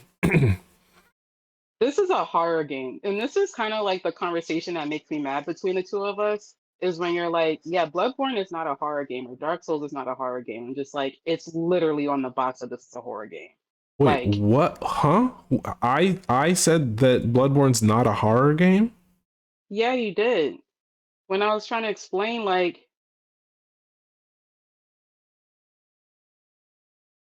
hold on, hold on, let Oh, me block on this guy. it's not structured like a horror game. I keep here's this is the my argument is not that it's not a horror it doesn't have horror elements. It's that the the like when you say the words horror game, like you're talking about a very specific curated experience where like it's claustrophobic, the camera is very close, there's jump scares, it's more about like hiding and resource management rather than it being like, okay, so you are a Horror games hunter. can take on very different I agree. like I agree that there structures. are a lot of different horror themed games, but when you say the words horror game, I'm thinking about a very specific mechanical system, right? Like I I'm not think talking no. like Because like then when you approach it from that angle, then you're basically saying like games like Dead Space is not a horror game because you have Dead Space autonomy, is no and Dead that's Space is definitely a horror game. It's structured exactly what I was just saying. It's a very close camera. You're in very tight spaces. It's very dark. There are jump scares. These are things that are in a horror game. I'm saying that like there are elements of that in Bloodborne, but like structurally it is still like an action combat oriented like RPG. And no, like stop. You are not about to kill me after I went through all that fuck oh, shit. you're not talking to me. Um Yeah, I'm sorry. I I'm trying to play this scary ass game while talking to you. I'm like, Steven, like, fuck off. And I was not directed at you, I promise. Stop, please, please, please, please, please, stop, stop, stop, stop. God damn it. That's another thing that bothers me real bad is when I'm like, I'm trying to like make space and the game is like, no. Yeah. And like, this is me, right? Dragon Age Origins definitely had the horror down, but I never felt as if like I couldn't handle it. Bloodborne, I feel as if it wants to put you in arrested development. So, to clarify my position about the horror game thing, I think that there is like literary horror, right? And there is specifically a group of systems that they incorporate into a game to make it a quote unquote horror game, and like a story can be horror literarily in a video game, while not mechanically being a horror game.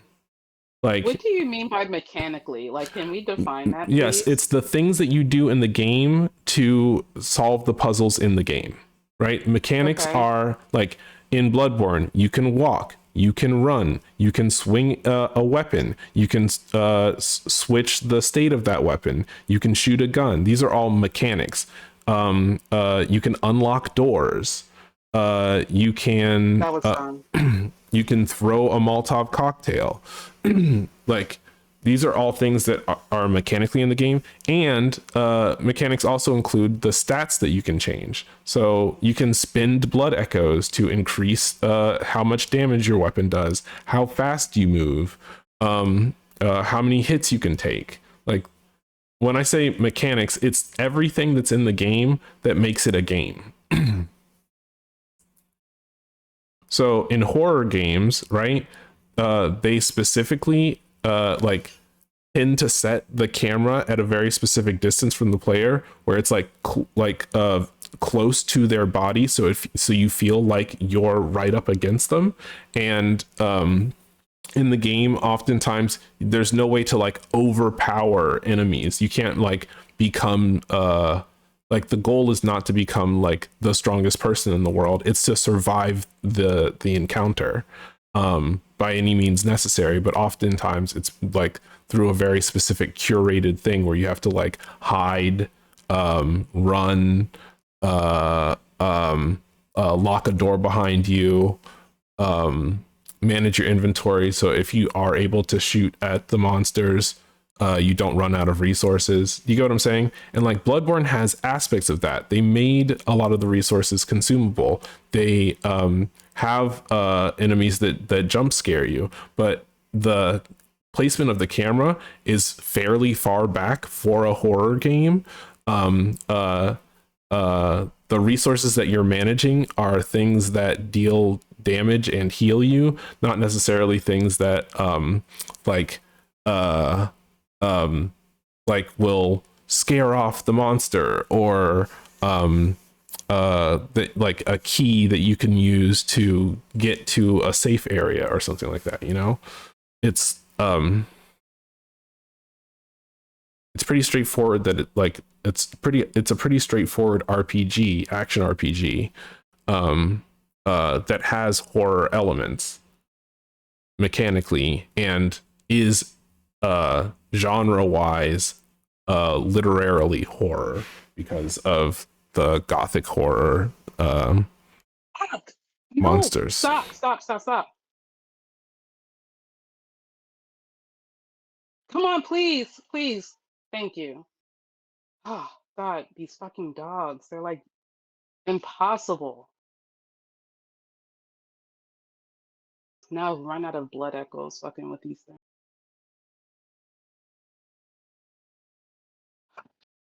I might need a break soon. I've been playing this game for too long.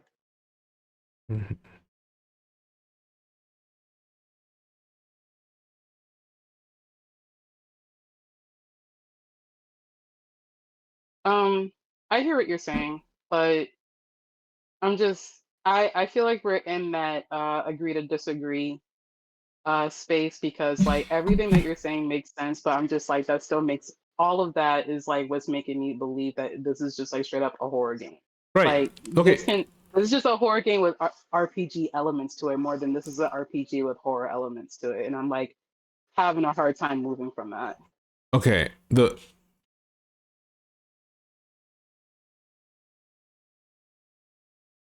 Okay. Um. Like I So don't know you're what else you're you want me saying to say. you're saying uh that Bloodborne has more in common with Silent Hill, uh, What? of horror game, Silent Hill horror game, Resident Evil Yeah, horror but so game, is Dead Space. yeah, Dead Space horror game has more in common with those games. What Uh, the fuck just happened? I'm turning this game off. I'm sorry. I need to stop. I need to stop. That was the braziest thing I've ever seen in a video game. I don't know what happened. I You was didn't describe it. basically about to go fight the gangly dude with the stake or like the pick or whatever, and he just threw me up, and I'm just like, what? Gangly dude with the Like right when I went to go fight, like not fight, went to go talk to Yosefka, right? Eileen. And yeah, yeah, I'm sorry. Like, no, I'm not sorry. I'm like, I'm a little fucked up right now. You're I don't know overstimulated. if It's you could okay. tell. You can take a break.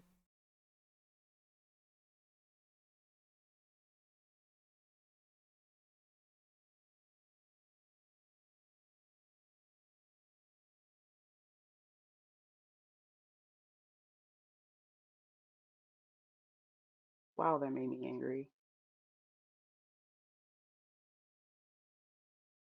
Let me use this.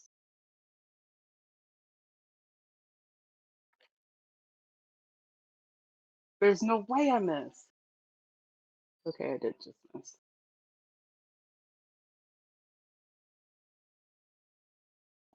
There, got him.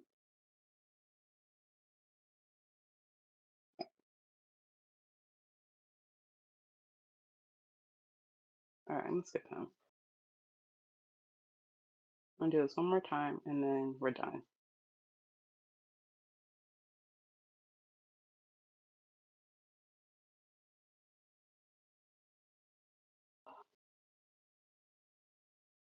Oh, there's a guy over there who has a gun that'd be coming for me. Crazy.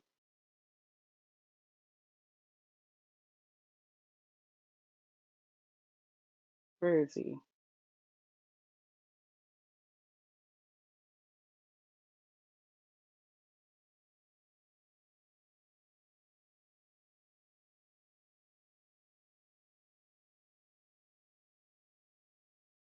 There he is.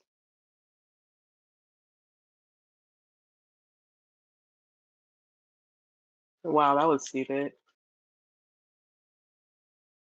Got him. All right, what were you saying, Cop? Before that I made me mad. I was saying that well, I was asking the conceptual question because like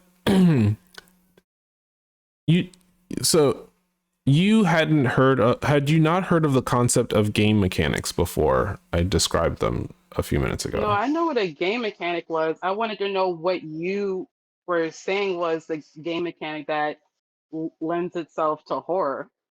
Like I was confused. Like, what are you talking about when it comes to that? Okay. In horror games, oftentimes there's a stealth mechanic. There's resource management. There's puzzle solving in order to like usually the boss fights, rather than being combat encounters, they're puzzles where you try to figure out how to get away from the boss.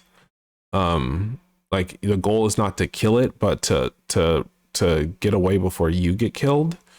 Mm-hmm. And that's a big one, right? Like that's a pretty significant thing for me in horror games. Is like it's the idea of like, no, this thing is too fucking strong. You can't beat it. Your goal, rather than trying to beat it, is to just get away from it or trick it into killing itself. um Oftentimes those experiences are curated in a very specific way. Like I think Dead Space is a really good example, because there's a bunch of Mm-hmm. sequences that are on rails in Dead Space, but what you need to do is solve the puzzle to kill the monster, rather than it be like to solve the puzzle of the combat encounter in order to outlast the monster. Oh my god, that scared me. The fucking sewer rats. All right, you were saying that it's more about like what? One more time, like the sewer rats scared the shit out of me. That in horror video games, a pretty big component, like recurring component, is Mhm. rather than actually killing the boss, it's Mhm. strategizing how to escape it. Oh, what's the name of that co-op horror game that Neo used to play a bunch? um I don't know. um it's still ongoing. Online co-op horror game. Oh yeah, also like, oh, Dead by Daylight. Oh yeah, um yeah, yeah. and Phasmophobia is another interesting example, because it's like it's still mechanically um it has more mechanically horror based things in it than anything else, but what you're doing is you're exploring a space. But like once but the goal is to go in, explore the space, kind of solve the mystery, and then run away from the monster enough times that you can figure out what the trick is to get it to be at rest, right? And like it's not Whoa, about something like shot at me. I'm gonna run up on this thing and fight it and kill it. You know, horror games Right. very, very infrequently are about I'm gonna run up on this thing and fight it and kill it. Mm, If you fucking do kill end it. up in a combat encounter, it's usually a very specific and scripted experience where like you're always on the back foot, rather than trying to gain ground and actually like overpower the enemy. So those are all things that are, I think, like horror staples, and that like create the sensation that you're playing a horror video game. Move. It's not just aesthetics. You could make a I'm sure someone has too. You could make a game that has like super flowery, cutesy, like like not even creepy cutesy, but like actually cutesy aesthetics, but then include all of the like horror mechanics, and I would still consider that game to be a horror game, rather than whatever, thematic genre it is. But I think of Bloodborne as having a lot of the horror aesthetics, but that at the end of the day, it's an action adventure art like role playing game where your goal is to literally kill God. Like your goal is to kill God, not that you incidentally come across a God and then have to escape it, or incidentally come across a God and have to figure out how to trick it, how to kill itself. It's like, no, your goal is you kill God. That's RPG. That's an RPG. Mm, yeah, I think we can like drop it because I'm still agreeing to go to disagree. On what basis? On the fact that I'm looking at the game is giving like I know that you went through this whole explanation cut, but everything that you just said is like I've seen this in horror games too. I've seen this in horror games too. Like this still like I'm gonna stop saying this feels. The way this game operates, the fact that I have to move around with caution, I can never be confident in myself and like the decisions that I make. Mm-hmm. The anxiety of having to start the entire uh, level over if I were to die at any particular point, the fact that my decisions have heavy impact on my ability to even move through the game. That's a horror game. Like, I'm sorry. Just because you've desensitized yourself from this whole, from the jump scares and like being and all that other stuff, does not negate that this game is intended to scare people. Like, you're speaking from the desensitized end. I'm speaking from the end that's like I'm fully afraid. I'm Okay, fully so afraid of the so next decision. one more time from the top, right? The themes and literary fictional genre that Bloodborne occupies is horror. It's gothic horror and cosmic horror. Horror, horror, horror. It is a quote unquote horror game from a literary genre standpoint. And it can induce in people who are scared of the things that are in that horror genre, cause them to be afraid. But mechanically, the actual mechanics of the game are not a quote unquote horror game because it's not more horror mechanics than action RPG mechanics. So let me ask you this question. Mhm. Thematics and genre don't matter in this instance. What matters is the gameplay. Is that what you're saying? That's what So I'm even if arguing it's for. two out of three, I'm so even if uh, it's like 2 out of 3 horror, that third negates it as a horror. Is that what you're no, saying? no, not at all. I'm not saying that at all. I'm saying that in my mind, like rather than saying like, does this qualify as horror because it's scary or not, right? I'm saying that as a result of people making a similar type of game over and over and over again and changing the mechanics slightly over time, and that becoming known as a quote unquote horror game, right? Regardless of whether or not it's actually internally scary. Like the structure of it is a horror game, therefore it's called a horror game. There are a suite of games that fit into this category, and they are called horror games because of the mechanics of the game. Okay? And like the aesthetics, like help.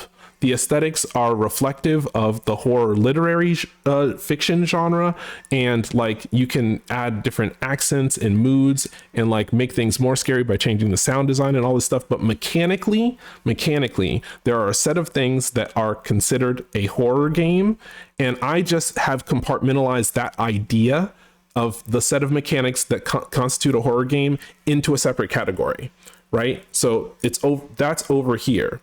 And there is a continuum between action RPG with action RPG leveling up mechanics, weapon selection modes, like boss fights, exploration of areas, collecting a bunch of items, figuring out the puzzle of how to use those items in the space to do blah, blah, blah, blah, blah, blah. Like that's action RPG over here. And then the thing that I said before, like close up camera, not being able to see very well, long corridors, trying to hide from the boss rather than trying to beat it.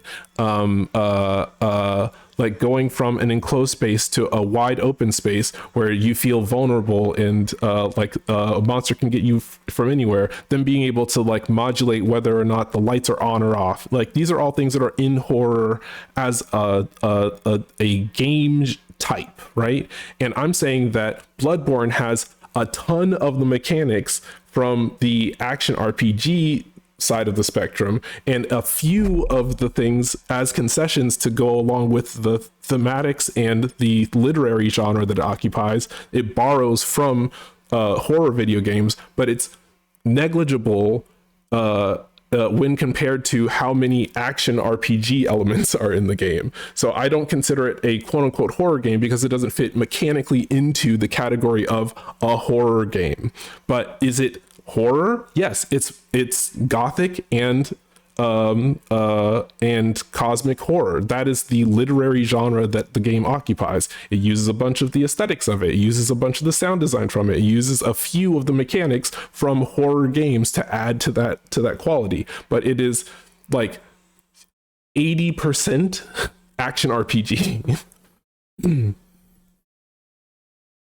Okay. I no longer wish to argue this with you, so I'm Okay. just gonna let you have the point. Okay.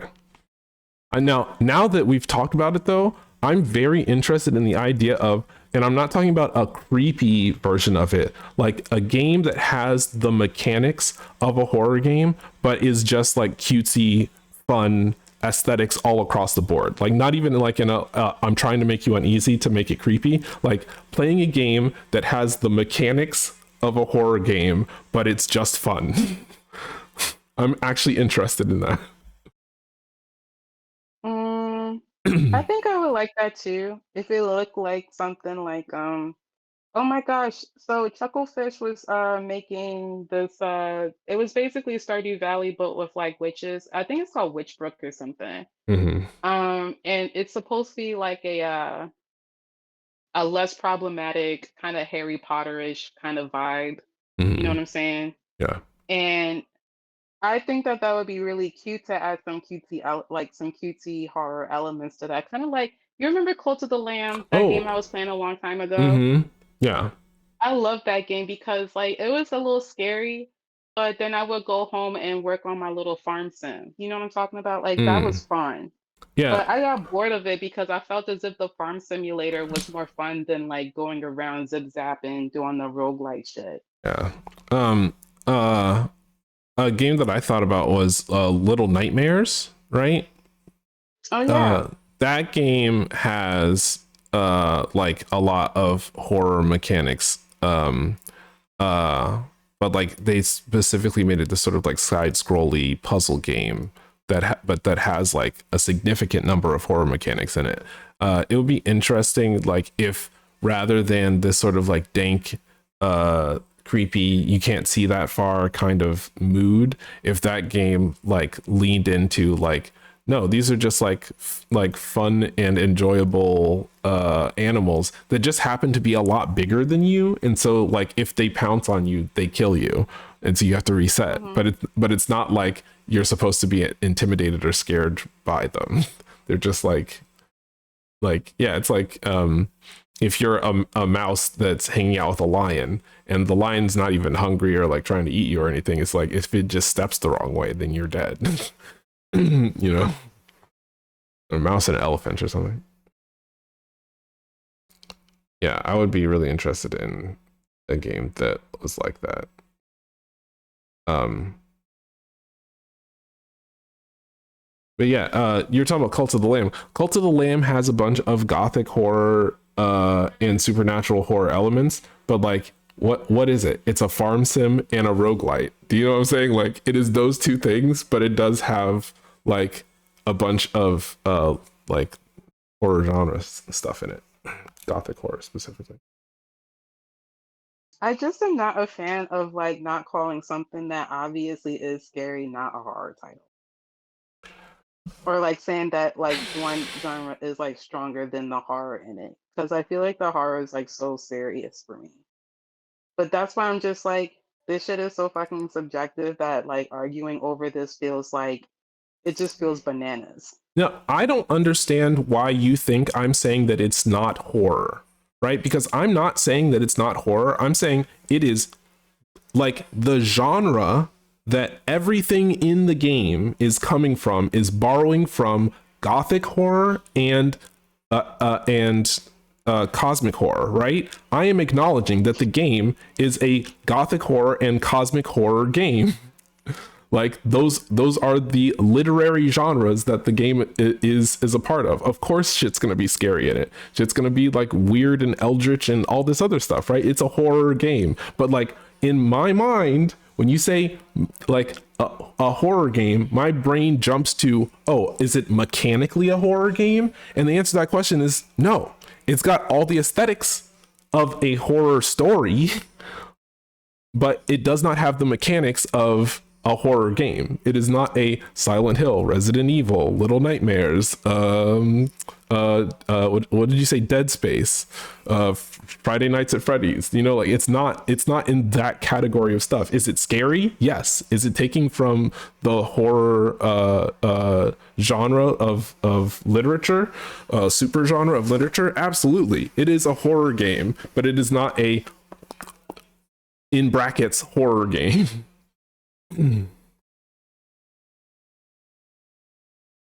A pupper that doesn't realize it's a pupper I guess anymore. Yeah. So it still tries to be a lap puppy. Yeah. Well, he's talking about my idea of like a cutesy horror game.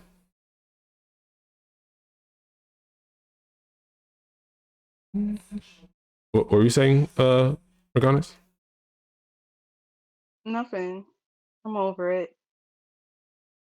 do you understand the distinction that I'm making though? That I'm like not saying it's not a horror game. I'm talking from a game design standpoint. I'm not saying you're wrong. That game's not scary. I'm saying it is. It is scary. It's got like it's a it's got a shit ton of horror stuff in it. Like literally, it is a horror game. It's got the aesthetics, it's got the mood. It's for most people extremely scary. It's got werewolves. You can't have werewolves and the game not genre wise be horror themed, but like the concession that I'm making is that they took a bunch of it's like if you took a I'm frustrated because I'm just sitting here like, why are you saying that this is like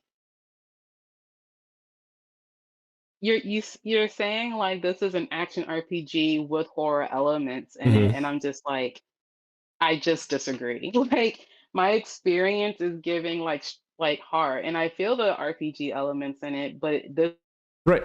I'm talking about feels like as a this designer. is a horror game that allows you to move as like an RPG. Yeah, but I'm talking from the perspective of a designer. Like if I were going to design a quote unquote horror game, I would put horror mechanics into it. And this game doesn't have horror mechanics. It just But what I'm saying mhm. But what I'm saying is that I put the genre and the themes first, and then like the gameplay that just allows you to like navigate through the game, like kind of like beside it or like kind of next to it. Like I don't put anything ahead of each other when it comes And to like defining what type of like game this is. I am so And happy if to validate your position that the game is a horror game, but it on the like making the concession that it is uh like a game that has nothing but horror things inside of it. As long as you can also agree that the thing that I'm talking about from a like if you are designing a game and you're putting together all of the different pieces, like if you arrange them in a specific way, it becomes a horror game because dozens of horror games before it had those qualities. Even if it's like a pretty princess horror game. right. Yeah. Like I think that you're I'm not fully I'm not okay trying to with like invalidate your position of it being like you're like it's scary. I'm like you're right. You're like it's horror themed. Yes. There's monsters in it. Yes. It's claustrophobic and intimidating and it's making me feel bad. 100%. And then you go like and it's more horror game than action RPG game and I'm like not mechanically, but I understand that you I feel that didn't way. say that. I know that's I why didn't say that. that's the reason why I'm saying I'm not disagreeing with you. Like Okay. I would like to move on to like a different conversation okay. because like being in Sweet. the Did you same want to talk about something? conversation for like Okay. 30 minutes is frustrating. I agree.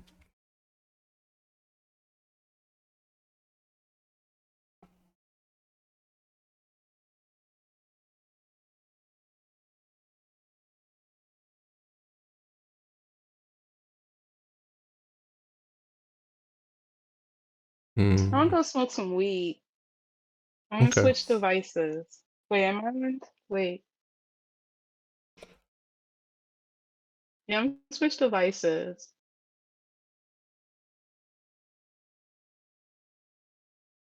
How did the peanut gallery not chime in at all during that whole thing?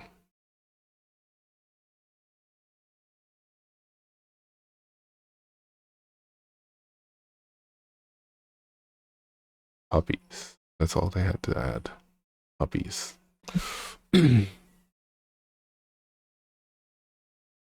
Like I can't believe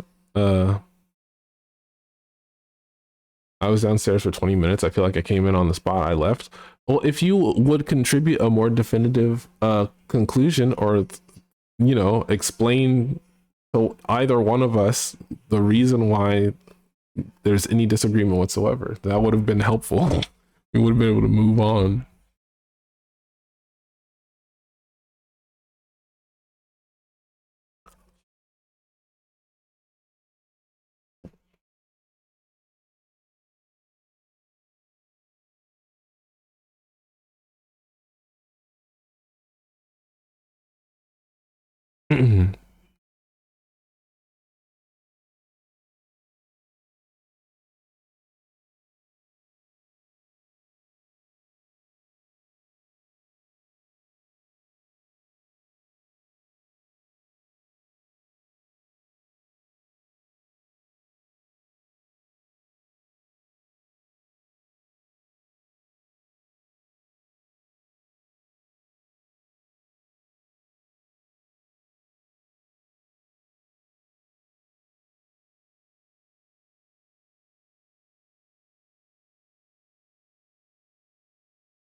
Hi, Vay.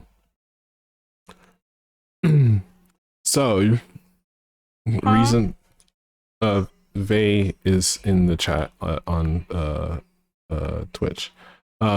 Explanation for why I haven't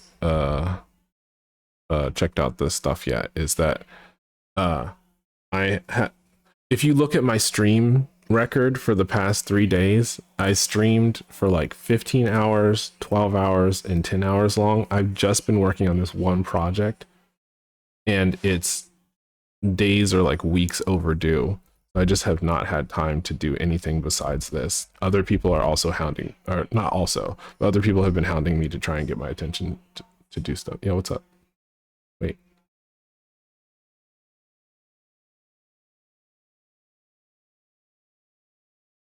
You don't have to explain. I just wanted to say hola. Okay. Word. How do you go about your project? Do you finish one and then start the next one, or do you finish one? Do you get to a point with one and then start the next one? Depends on what you're talking about. What are you what do you have in mind? So Like when you like say the word project. say you have a 5-second animation project and like three illustrative commissions, like 3 projects. Do you start the 5-second animation project and get to a certain point and then move on to the illustration projects, or do you finish them all one and then get to the next one? I mostly do one at a time. Take your time, friend. Just working on character ideas. Okay, word. Yeah. Thank you for not requiring me to explain. I think it depends on multiple stuff because, okay, so the project that I'm working on now, I received as like a sort of like last minute, like, hey, can you do this type of thing?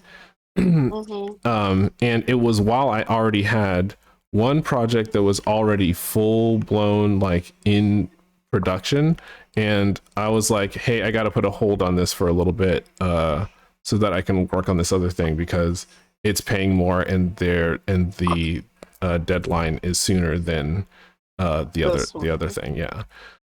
And then I've got another big project that I've been waiting to find out about funding for like the past 6 months almost, and Gee. I've been doing some like preliminary work on that project, but didn't want to start like actually doing anything until it was confirmed that I would actually get paid for it. So like I've been like thinking about it a lot. But that's different from like working on it. So yeah, it's a difficult question to answer because it really varies from project to project and whether or not people paid up front or when the deadline is. And what I try to do is manage everything as effectively as possible, and I'm extremely bad at that. So like extremely. That makes sense. One of my homegirls who does fiber arts commissions, I asked her this question the other day, and she said, if it's like a quilt, if I don't have no projects and they ask me to make them a quilt, right? I would basically have to limit. I'm speaking for her. I'm speaking based on what she said, right? She said I would basically have to like limit the amount of projects that I would be receiving throughout the year, because a quilt, and like she is fast, but she's not sewing. Being fast in sewing is like completely different than being fast with digital traditional art. It just means that you can finish a square in like a decent amount of time. You feel me? So it's like I would have to like she would have to like block off like certain months or like limit the amount of commissions that she would receive. And she's thinking about stopping quilt commissions because she's like, that's too much. Like I could be making bands like on different projects if it wasn't for like this big quilt shit that I gotta do. And I was like, yeah, that makes sense. Yeah. But she also charges like 12 base price for a quilt though. 12 what? 1,200. 1,200. Yeah. Because it takes like, depending on how intricate it is, it could take her from like 3 months to like the rest of the year. Well, You feel me? Like, yeah. The big project that I'm waiting on news about is that kind of thing where like it's a 6 to 9 month long project, and it should sort of proportionally be able to pay for that much time for me to live, you know? Yeah. So 1,200 for like a quilt seems low, especially if it takes you months. I don't know about that. I mean, no, no, actually, I agree with that. Sorry, 1,200. Well, it depends on how much time. Like, if you're working full time and like working full time at a at a job where they're paying you, you know, enough money to actually live, and you're doing quilting like on the weekends or something like that, then I think that that is low for how much time of your life that eats into. But if you're Yeah. just like, I'll dedicate a little bit of time to it, uh, but like, it's if it's less than 10% of your time, um, and you're doing it on weekends, then like that seems pretty reasonable. I would have to ask them, like fully, like, well, what are your? I already know what their turnaround time is. I just told it to you, but I'm 6 months. just like, yeah, 6 months, but three to 6 months on the low all year if it's like a big fucking intricate shit. Mm. Um, I don't know. This is in my fiber arts shit, and it's not my commission. She can charge whatever the fuck she wants, but yeah, they do work full time. I'm just like, damn, your hands be looking real rough when you done with the quote and shit.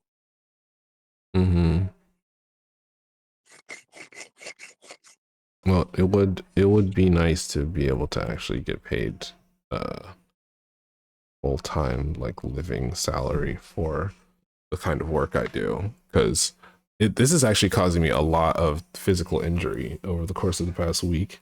Like my vision is fucked up. I've been sitting for so long the past week that like my legs are hurting constantly. My lower back hurts. I've been Oh having my my god. migraines coming back, but it's like I have to finish this today. Today? Yeah, it has to be finished today. Oh my gosh.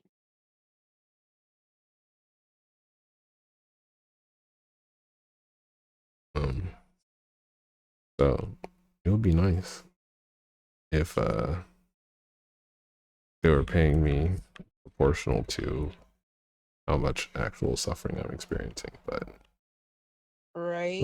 that is not the case. It would When be you're nice done, if Death health Stretch. insurance was free. Yeah, I've been stretching and exercising uh, amidst this. Like it's That's good. just um, like it doesn't matter how well you take care of your body if you're pushing it to do shit that it's not built for. It's gonna still fuck you up. Yeah, it's gonna suck. Question. Mm-hmm. How long until I get to the next lantern? Cause I made it past the sewer rats. Mm-hmm. And I know what I gotta do next. There's these two gunmen in like another one of those gangly dudes with the big stick. Um, being honest, out of all of the enemies, they scare me the most. They're like very durable, and I'm expecting to kill them in like 4 hits. How many hits does it actually take? Like 6 or 7 Mm-hmm. plus 2 gunshots. So it's like 1, 2, 3 gun, 1, 2, 3 gun. And that usually gets them. If you get really good at parrying, then you could just use the gun. Hmm. And I feel like, yeah, I think you're right, because I feel like I'm wasting bullets. Mm-hmm. And like Are you bullets are shooting a kind lot? of like, huh? Are you shooting a lot? Only because I'm scared. Mm-hmm. Oh, I feel like huh? I was just gonna say to Vey for context, yesterday Morgana bought Bloodborne and has been playing it. It's fun. It's scary fun. Um, not no, it's fun scary. There you go. Um, I like my little outfit now. I have the whole hunter's garb except for like the gloves. I need the gloves, and then I have everything. I met Yosefta. She's my bestie. That's Eileen. Um, yeah, Eileen. She's my bestie. Um, Yosefta, she's a little she still believes in what's that shit called in the Middle Ages? They were like, you got this whole shit inside your body. Humors. She Mm-hmm. believe in humors. True.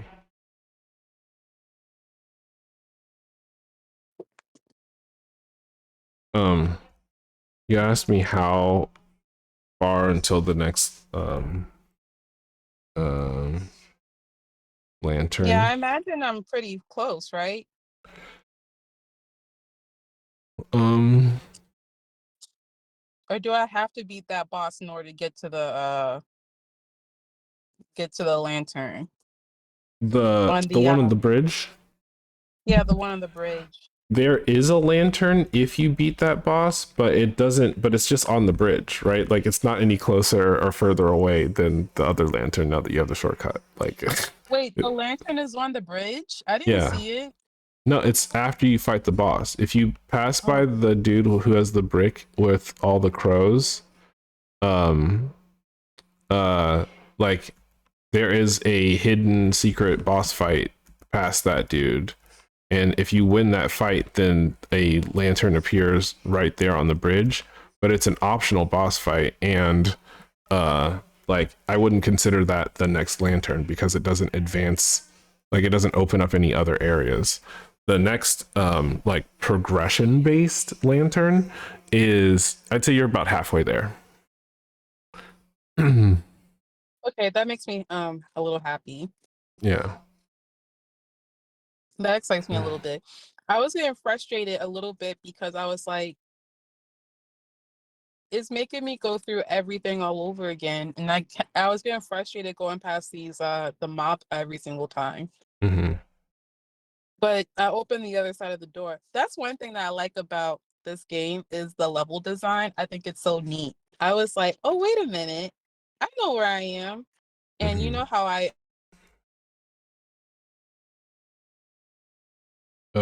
Did you cut out? Forgot it?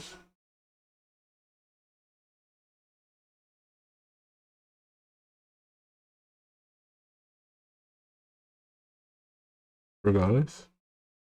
what? You cut. You said you were describing what you liked about the level design. You just went dead silent. Oh, because I was thinking about the level design. Oh. um, my bad. Um, but yeah, the first little area when you leave Yosefka's clinic, right? So Mhm. wait, hold on.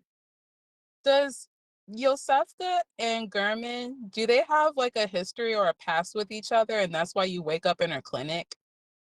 No, and the person who delivered the blood transfusion at the beginning wasn't Gurman. He's just Oh, I another thought that person was who's Gurman. that's just a different wheelchair bound person. Was it the dude that I killed inside the building?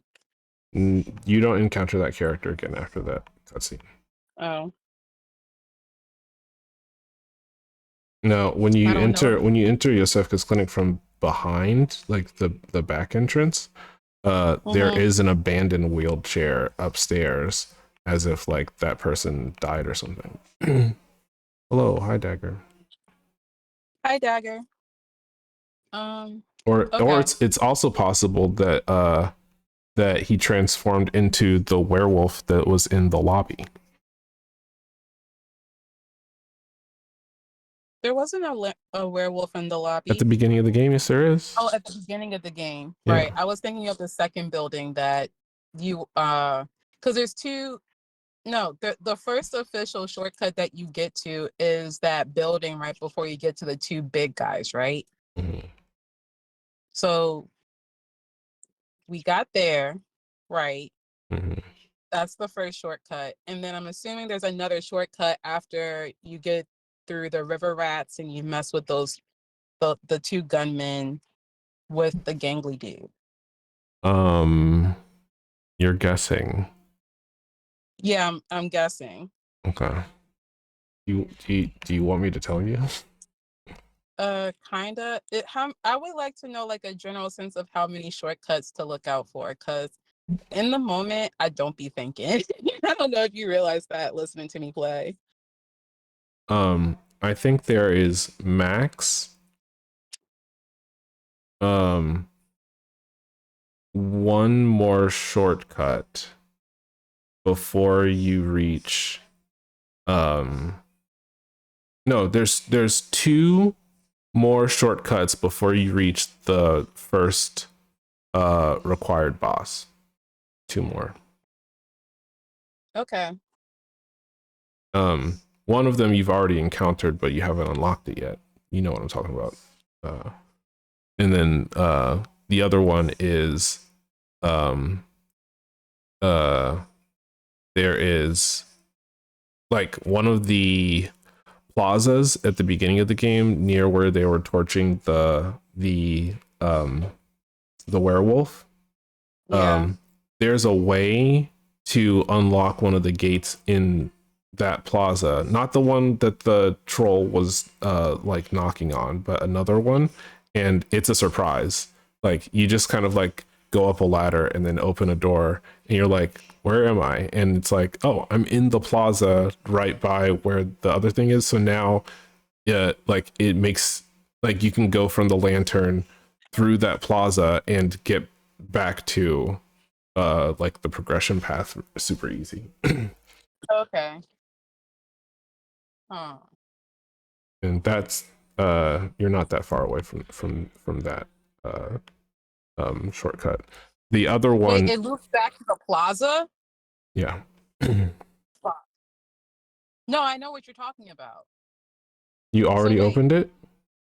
No. I Oh, know what you're talking about. Cause okay. when I got to a certain point, you kind of reach like a little overlook situation where you can look over the plaza and you're just like, oh, that's a lot of people. It's that I'm not talking about there.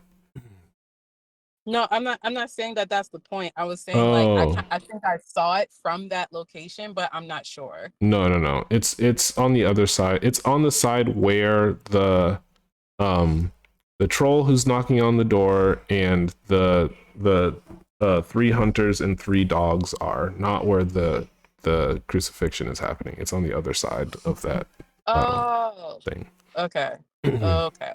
Okay. um Also though, oh, and the other shortcut is just the boss run back shortcut. Like the elevator near where the dudes who you can farm for blood vials are. Like once you open that elevator, that just is going to become the boss run back shortcut. Like there's a lot more other things that you need to do in order to get to opening that shortcut, but like once it's open, that you'll have reached the boss run back. Fascinating.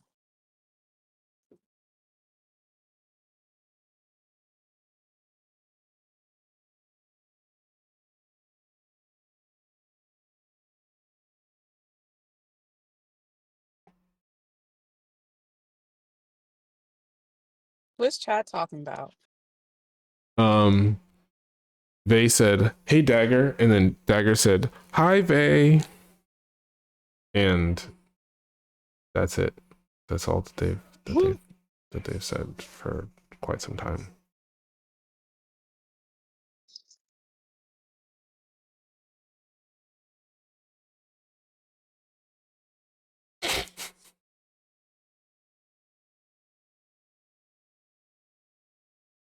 I'm eating right now, says Dagger.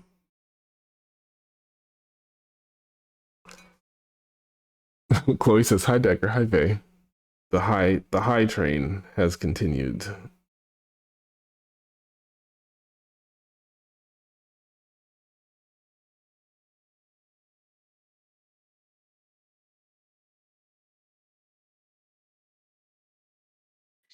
I gotta do that thing where the things that I look up on the internet does not show up as an ad on Facebook. You gotta do that thing. Yeah, there's like a whole that's really pretty. There's like a whole thing that you have to do on in your Facebook settings to like prevent Meta from like looking at every website that you're on and like trying to advertise you certain shit. Oh, Yeah, no, I just forgot how to do it. So I gotta look through my Facebook. I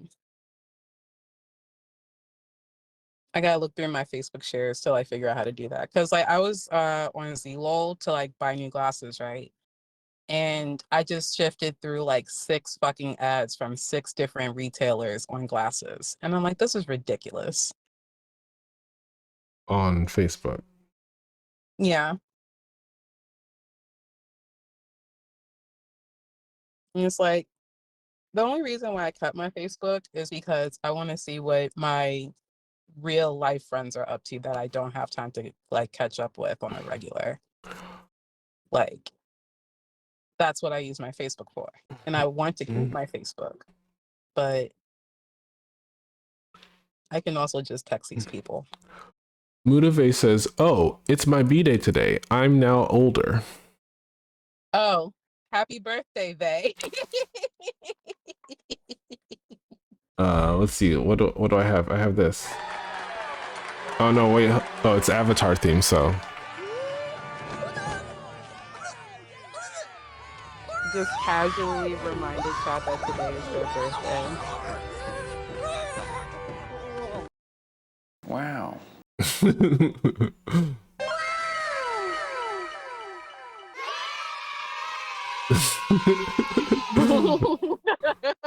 Texting is active, whereas snooping on Facebook is passive. Yeah, I agree with Blue.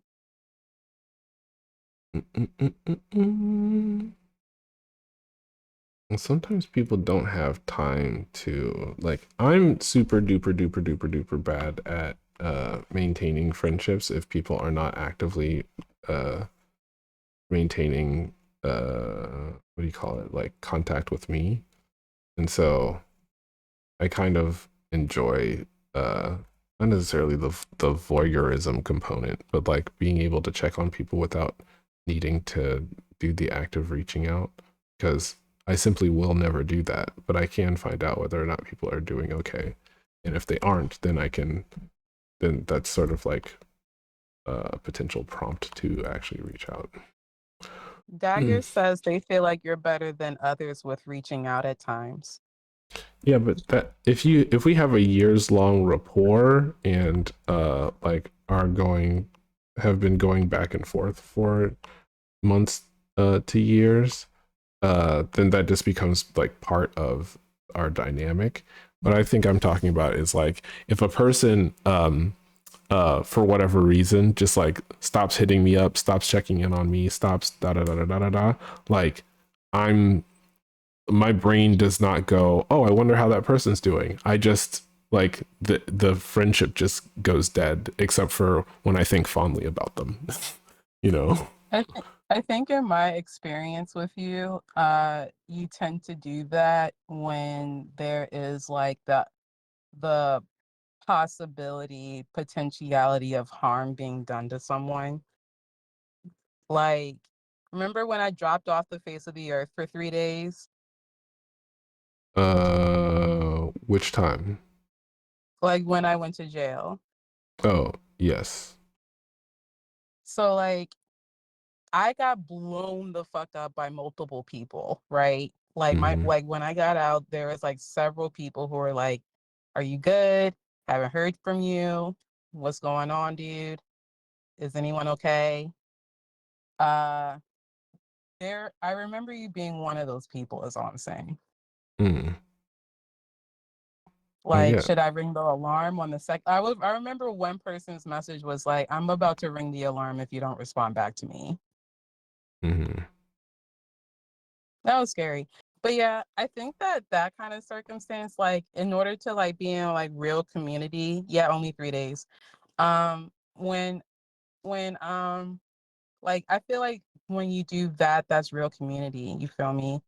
But it's like if these are like friends that you've definitely hung out with, but it's more like satellite feeling, like I don't go out of like we both don't go out of our way to like purposefully invite you, but we are tertiary enough to each other where it's not awkward when we see each other in like group settings. Does that make sense?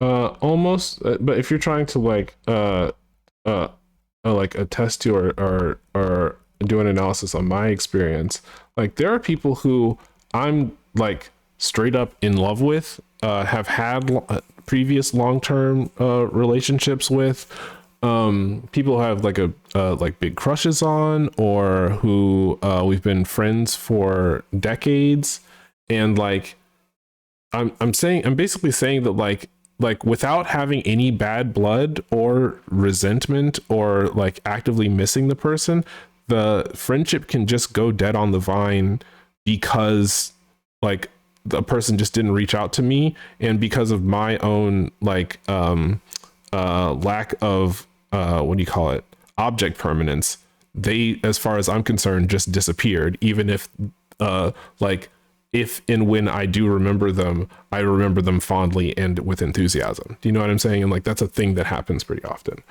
is that like, you know, someone will just get really busy and then not reach out for 5 years, and like the first time that they do reach out, they'll be like, man, what happened to you, man? Like it seemed like you dropped off the face of the earth. And I'm just like, I just did not think to hit you up. Like that's all that happened. Like ADHD, Chloe says ADHD, out of sight, out of mind. Yeah, basically, at least for me. and it's not malicious at all, but sometimes people take it personally. They'll be like, why didn't you check in? And I'll just be like, I forgot. not even forgot. Like it never occurred to me.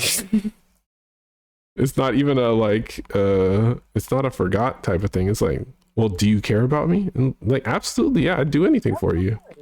It's like, well, why didn't you think to call me? And I'm like, I can't answer that question. I don't have one. I simply did not. It's so funny because like one of my good girlfriends from elementary school added me on Facebook the other day. No, it was like a couple months ago. I keep saying the other day when I mean like months of time apart from that occurrence. Thank you for clarifying. And we were friends on Facebook, but her Facebook went dead. So I was just like, okay, maybe this is like a dead profile. So I removed it, right? She added me back. And I did not realize that, like, you know, like she just has 2 kids casually. And I'm just like, what the fuck did I miss? Mm-hmm. It'd be like that. Listen, it only takes 2.5 years to just straight up have 2 kids. Just boom, you got 2 kids. You know what I'm saying? Like how did you do that? it just doesn't take time. You know what I'm saying? Like like maximum. Okay, wait, hold on. 9 plus 9 is 18 plus a 3 to 6 month refractory period. So 24 months. In 2 years, you can have 2 kids. Like, and if you're lucky, you can have twins. On purpose, Blue, I can't really answer that question. I can't determine if someone had a baby on purpose or by accident. How would you know?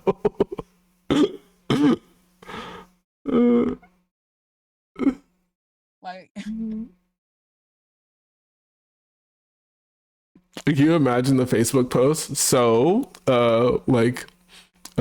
we didn't intend for this to happen, but it was a complete accident. I told that asshole like this wasn't in the plan. However, oh my gosh, here is Doodle Bob and SpongeBob. Yeah. Blue says, well, my parents always told me they plan to have. Blue, I don't think that you should count your parents' experience with anything as the norm. Like, period, ever. My parents always told me they planned to have X amount of kids. I was just working from that logic. Got you. Yeah. My parents definitely said that my mom planned to have hella kids. I don't know what she was like cooking with that idea, but she definitely had hella kids. I just don't think that was a good idea. So that's crazy to say. But yeah, that was definitely on purpose. Yeah. They said I didn't speak to or know what one of my friends was up to after college, and it turned out she was pregnant. Listen. It'd be like that. I know like 3 girls who went off the face of the earth for like a solid 9 months, came back with the baby, and I was like, this mathematically just makes sense, you know? I struggle with that because like Okay. I think that, sorry, there's a bunch of math that's happening in my brain. Like I'm thinking about like patriarchy, feminism, like community support, isolation, how men intentionally isolate women sometimes, like people who care about their figure and public image, and so they like go social media because of anxiety around that, the pregnancy being complicated, all these other things. Like, I guess you're right that it does make sense for a person to disappear off the face of the earth and then come back with a kid, right? The like does make some sense, but it makes me sad because like in my perfect world, like people would be very public about the support that they need. And because what are you doing for like 4 out of those 9 months? You're just sitting around, you know what I mean? Like you're not physically capable of doing something else, so why wouldn't you be on social media being like, hey girl, like what you up to, da, da, da, just hitting people up, you know? It seems very lonely and kind of It does terrifying. sound very lonely. So like the idea of someone spending like the last trimester of a pregnancy and they're not just surrounded by people making sure that they're doing okay, like terrifies me. And you can't, and if people just choose to ghost social media during the pregnancy, then you can't confirm that. Yeah, Yeah, depends I on the think person. So it's mm-hmm. so. Like for me, right? I think that like one of the girls who dropped off the face of the earth that I knew about was literally just with her parents. Mm-hmm. The other person that dropped off the face of the earth had a very caustic situation going on around them during their pregnancy. And Mm-hmm. so they were like, at first they were blasting off about it on Facebook, and then they stopped doing that because it was causing a lot of real life drama for them. Right. And they were pregnant. Like they can't deal with this shit. Their hormones are like going berserk at that moment. So she was just in like a fucked up situation. And that's why she went radio silent for a while, probably to like get some peace of mind while she's going through the pregnancy. So like I think for some people when I say going off of the face of the earth, I think they're surrounding themselves in like an intimate community that can fully support them in that during that time. You feel me? Like I mean, I think that you would hope so, but I know multiple people who've had kids, and their experience of like having their kid was isolating, terrifying. mhm. Like they did do the whole disappearing off the face of the earth thing, but it's like turns out the other parent doesn't want the kid, so they're trying to pressure them into terminating it. Meanwhile, the grandparent is like super narcissistic and is like, let me control your entire pregnancy, and like they're trying to get a specific type of health care, but the kid comes early, so they end up having to throw their plan out the window. And like I've heard stories like that more, like a ton of times from firsthand, right? Like talking Yeah, directly to a person who's had that experience. And like yeah. that's the thing that I'm talking about, is that like if people not and like this isn't like a victim blamey thing, but like I feel like in an ecosystem where people felt more comfortable being public about this sort of vulnerable time, that there would be more opportunities for the community in general to support them, rather than expecting them to depend on what could likely potentially be a an abusive dynamic. Because there is also a trend, right, of people who, because they're not getting love from their family and from the people close to them, they like get it in their heads that, well, a baby can't leave me, and so they get pregnant for that reason, and then end up putting themselves in a situation where they spend a year in abject isolation, and or like concurrent abuse dynamics. And it's just like I wish that we lived in a world where people got very public community support, so that they didn't have to go and hide when they were at their most vulnerable. Because when they're at their most vulnerable is when it's most likely that people can take advantage of them. No, I agree all around. I agree. But here's my thing though, right? This is something that I go through with my mom a lot. Like she's very old fashioned. She's very I'm gonna just say she's old fashioned. Fast is in her vocabulary. So, but ultimately she believes that like, you know, women or not people should be getting like community support during pregnancy or have like regardless of if they want to terminate it or if they want to keep it. There just needs to be some type of community. But like when my mom was working in like the specific department that puts predators away, like a specific type of predator, she was noticing like a trend where the gaslighting and like the manipulation was getting so bad that the victim wasn't noticing it. And instead of like putting that ire further on like the predator at hand, my mom was like trying to like share responsibility with the victim. And I'm trying to explain to my mom, you can't do that to them because they're not operating within sound mind, like they're being controlled by someone with more power than them. And it turns into a shouting match when my mom dips into her whole what would you call that? Personal responsibility. ...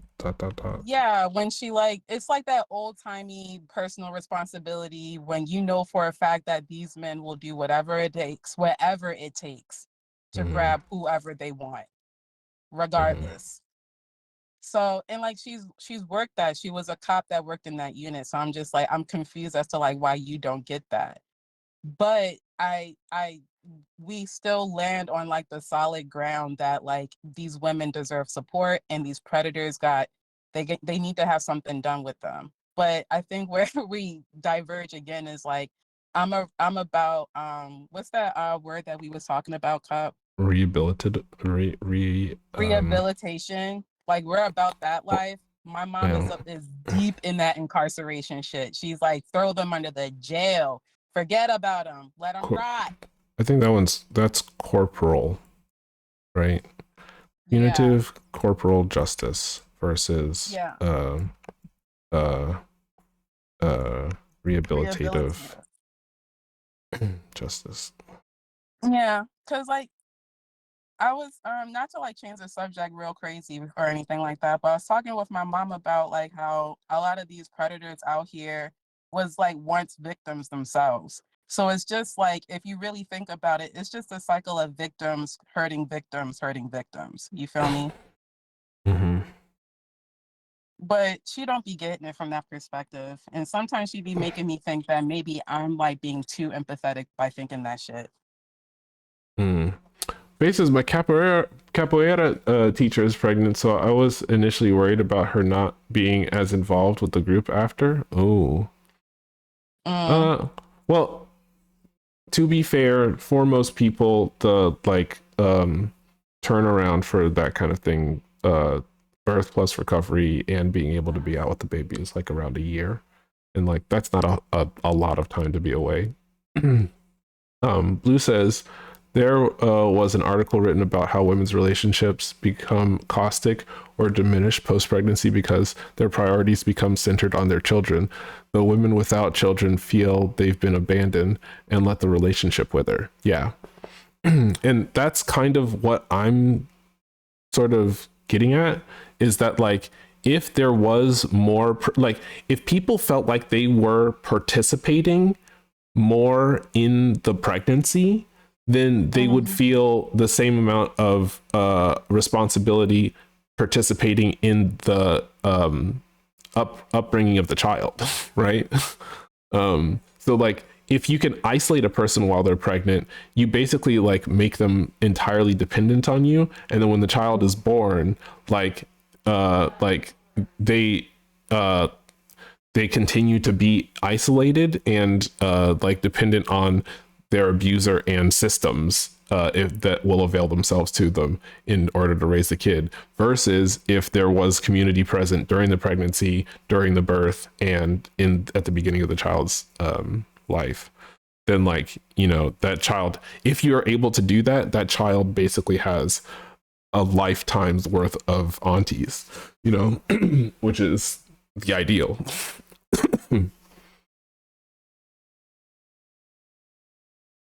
And I guess I just think it's sad that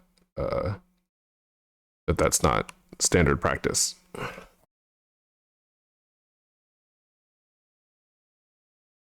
That's patriarchy, baby. No. Oh no, not patriarchy. It's the patriarchy, babes. Faye says, yeah, rather than feeling abandoned, it makes more sense to try and help. Yeah. Yeah. I've that actually did happen to a relationship that I had with somebody. Me and Janae. We were in like a try relationship with each other.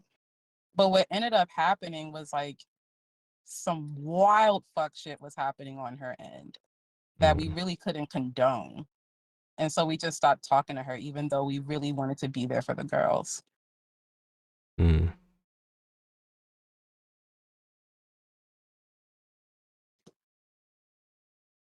Sad. Yeah. Truly.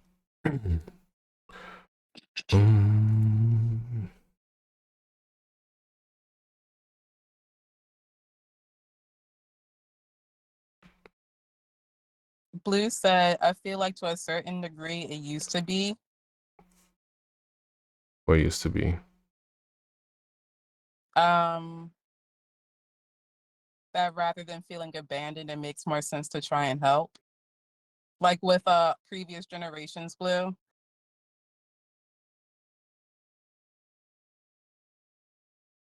I mean, if you mean in prehistoric eras, sure.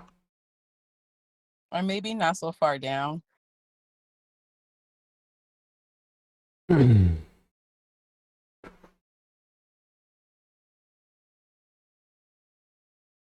I try to show up for my niece and nephew when I can, for example. However, it's tough when their parents are the way they are.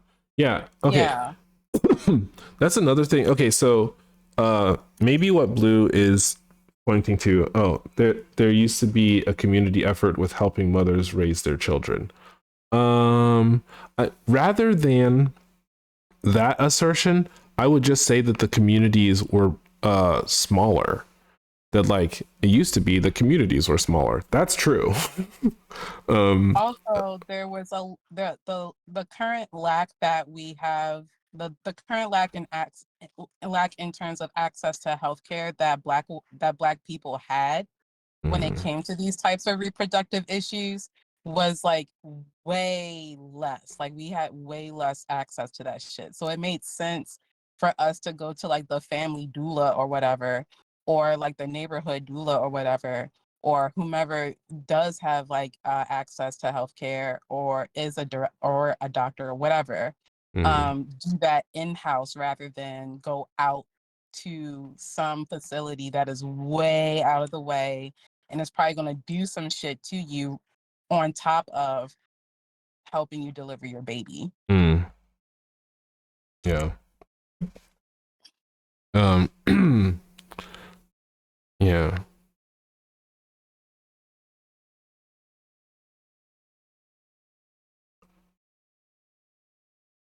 Sorry, I'm thinking about like I stand by the thing that I said about communities were smaller. That like basically uh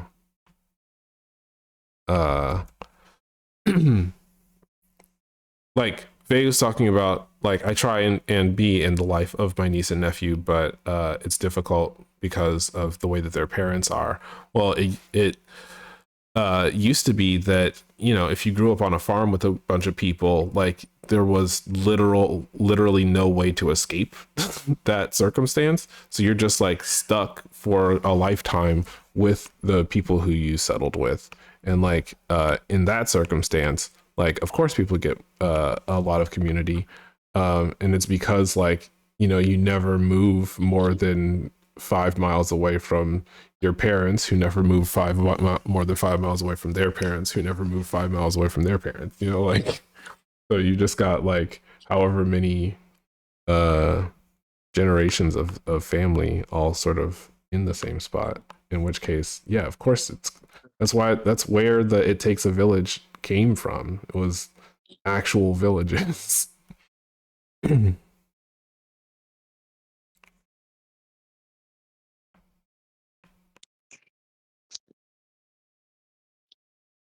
Where do you think "it takes a village" came from? Actual villages. I'm like thinking of so many different factors that kind of like destabilizes that from like a systemic level. Mm-hmm. I think And the I'm main. thinking like, Oh, go ahead. oh, I was just gonna like, well, yeah, what were you gonna say? No. I really want to know what you were gonna say. I thought that you were done. Go ahead. Well, systemically speaking, like when more people have access to like things like, like going to college and stuff like that, you've gone from one coast to the other to go to college. And so that requires you to make the effort to like develop new community. And that happens like all types of ways, especially during like different migrations. There's been we I think like back in like 2016, there was like a heavy migration from people from like the mid-Atlantic, northern south, and like the north down to the south. And like they've had to like create new communities and stuff like that as they adapt to new environments and new groups of people and cultures and shit like that. And so like that can disrupt the community. Well, not disrupt like in a bad way, but it shakes some shit up. You know what I'm Mm-hmm. saying? Yeah. Um,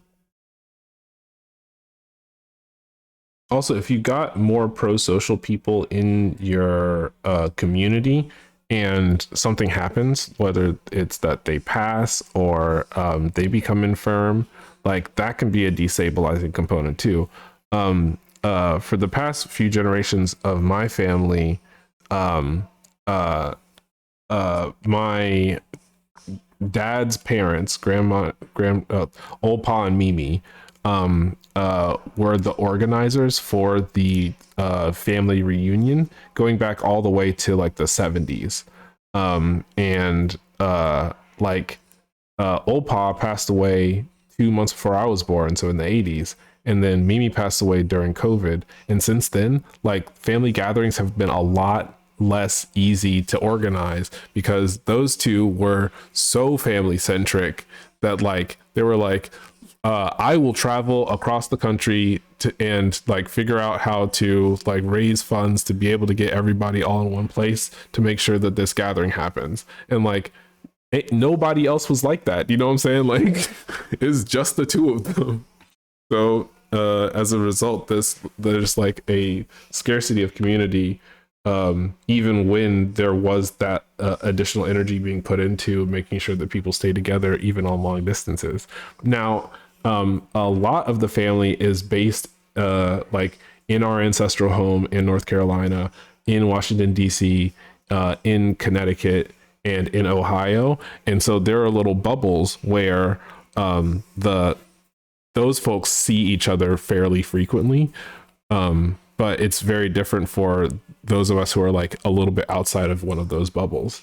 Like I haven't been to fucking Hartford, Connecticut in almost a decade, even though I know that like 3 or 4 generations worth of people like all live in that city and get to see each other pretty often.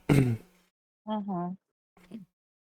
And do that thing where they support each other through illness and uh, birth and a bunch of different stuff.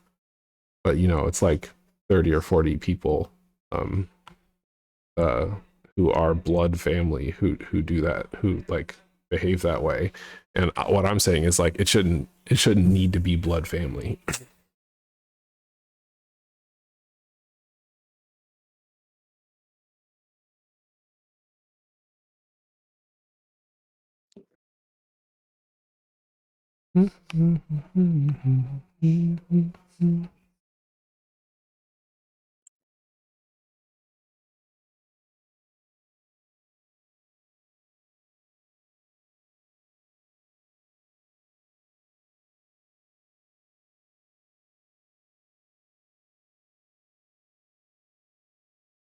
It's rough out here, gang.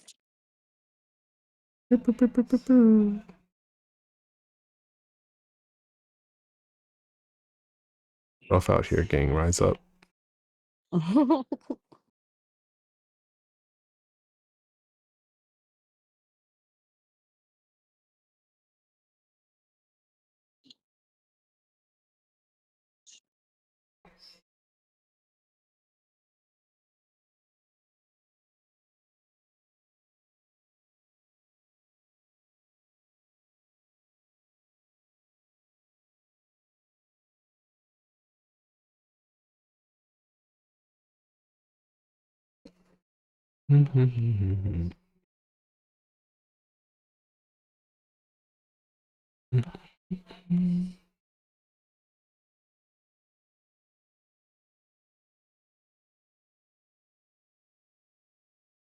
Where's Jasper? I don't know. They And reached over the escape velocity. feline. They've reached escape velocity, it would appear.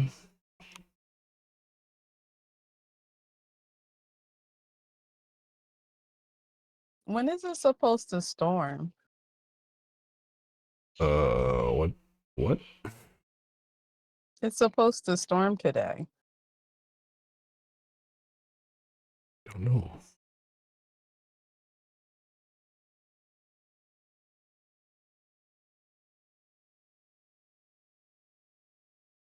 Okay.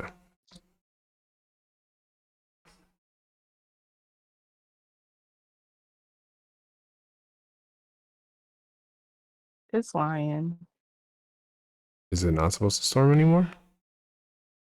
It said in the evening. It was saying in the afternoon. Now it's saying in the evening. Hmm.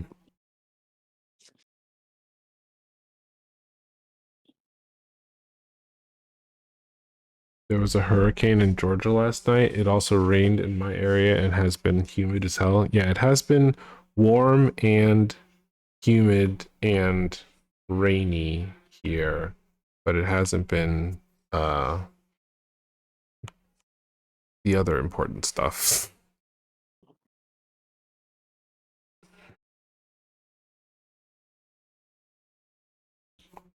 Oh wait, should I have?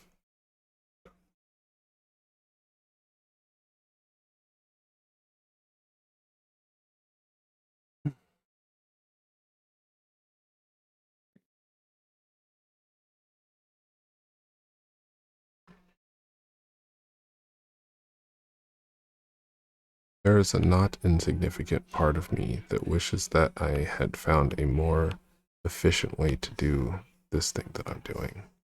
Sadly, I simply did not. I wish I could ask you boldly, but I cannot. It'll give away the project. Yeah, please don't. I will not. I know the consequences of an NDA. I read my contract.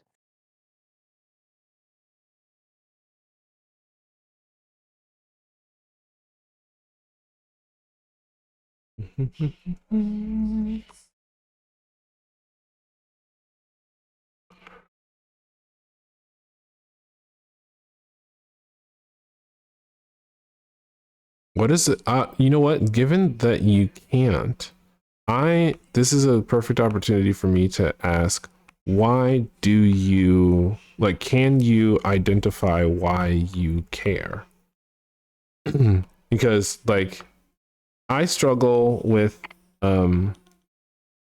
uh like very selective concern around like when people are working on stuff, and it's like if something is like from a technical standpoint pretty much out of your skill set or purview, like what is it that causes you to want to still know what the person's working on or like doing? Like, is it because you find it impressive, because you care about the person and you're just like considering their work and how they do it an extension of them and in your interests, an extension of that care? Or because like, you know, Vay is a good example, right? Like I'm like I care about Vey. Shouts out Vey. I care about the success of their project and the reception of it and the themes and all this other stuff. But the thing that causes me to feel active interest and intrigue is the lore. And like without that specific hook, like I would just be like 2 thumbs up from a distance supportive friend rather than I need to know more.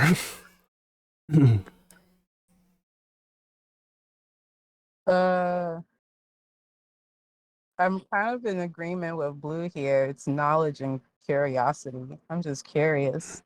Oh, interesting. Yeah, I'm an incurious person. yeah. I think that's the thing. The gag is cup. You're just incurious. It's true. I am. I am incurious. Mm-hmm. It's a thing I know I about think, myself. yeah. I think that sometimes being the curious person that I am leads me into circumstances that I eventually tend to like be like, I don't want to be here anymore. I don't care. But it's Mhm. okay. It's okay. Mm-hmm. Mm-hmm. Mm-hmm.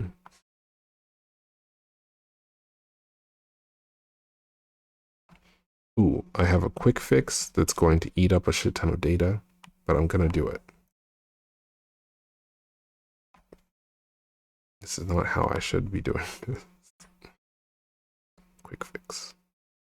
Or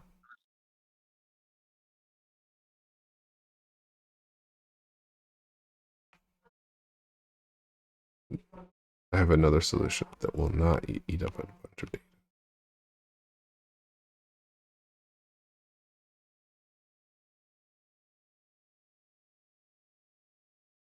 All right, y'all. Question regarding my special interest. Should I pre-order the Gamera 2 statue or nah? How much is it? Are you adding it to a collection that you've already started building? Um, uh, if so, is it like a specific, like, you know, made by this same designer, made by the same company, a part of this official set? If not, if it's just like an isolated thing, is it particularly aesthetically cool to you? $500? Hell no, don't buy that shit. Fuck no. Leave that shit. Leave that shit on the counter. That's like Five two hundred car notes, dollars? Blue. Hell no. What the fuck? If you're gonna spend $500 on a Gamera statue, don't do that. Give me $500.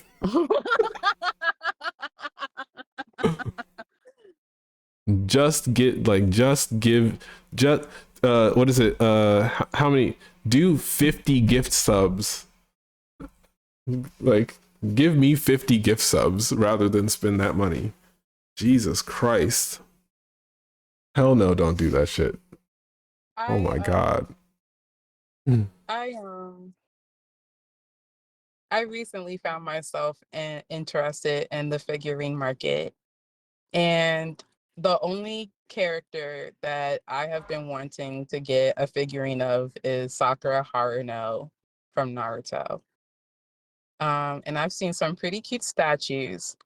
I think the most expensive one was like $700, but it came with like a little whoop, too much filigree, too much accoutrement. And I'm just like, I don't want all of that shit. Like, no. I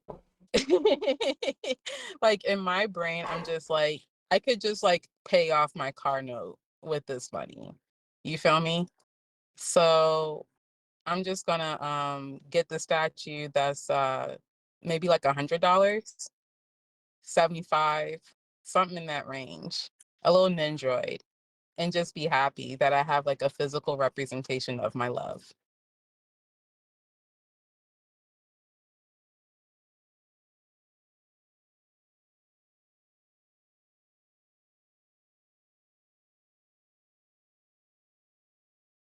I'm uh, I'm still fully in shock. I'm like I'm just thinking about I'm like So what? My dad reacted the same way, LMAO. Your dad is objectively correct. Okay, so here's the thing, right? You told your parents. Here's the thing, right? I, in my mind, proportion how much I'm willing to spend on something to what utility it serves in my life.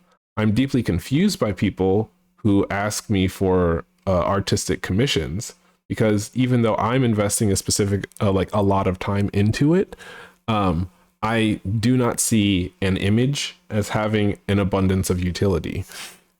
Even it doesn't matter how like well crafted it is, how much time I put into it. I still don't see it as having a lot of utility. I cannot, in my own mind, like justify spending money, like over 40, maybe $50 on something that legitimately provides me like no long-term utility. The idea of buying a piece of plastic that I will then put on a shelf and it will simply live there and I will occasionally clean it, and spending the amount of money that I could have spent on the Switch OLED or come out. Oh yeah, Switch 2 about to come out, or a PS5, right? Like you can buy a PS5 with that money. Like you would spend on a thing that doesn't do fucking anything at all.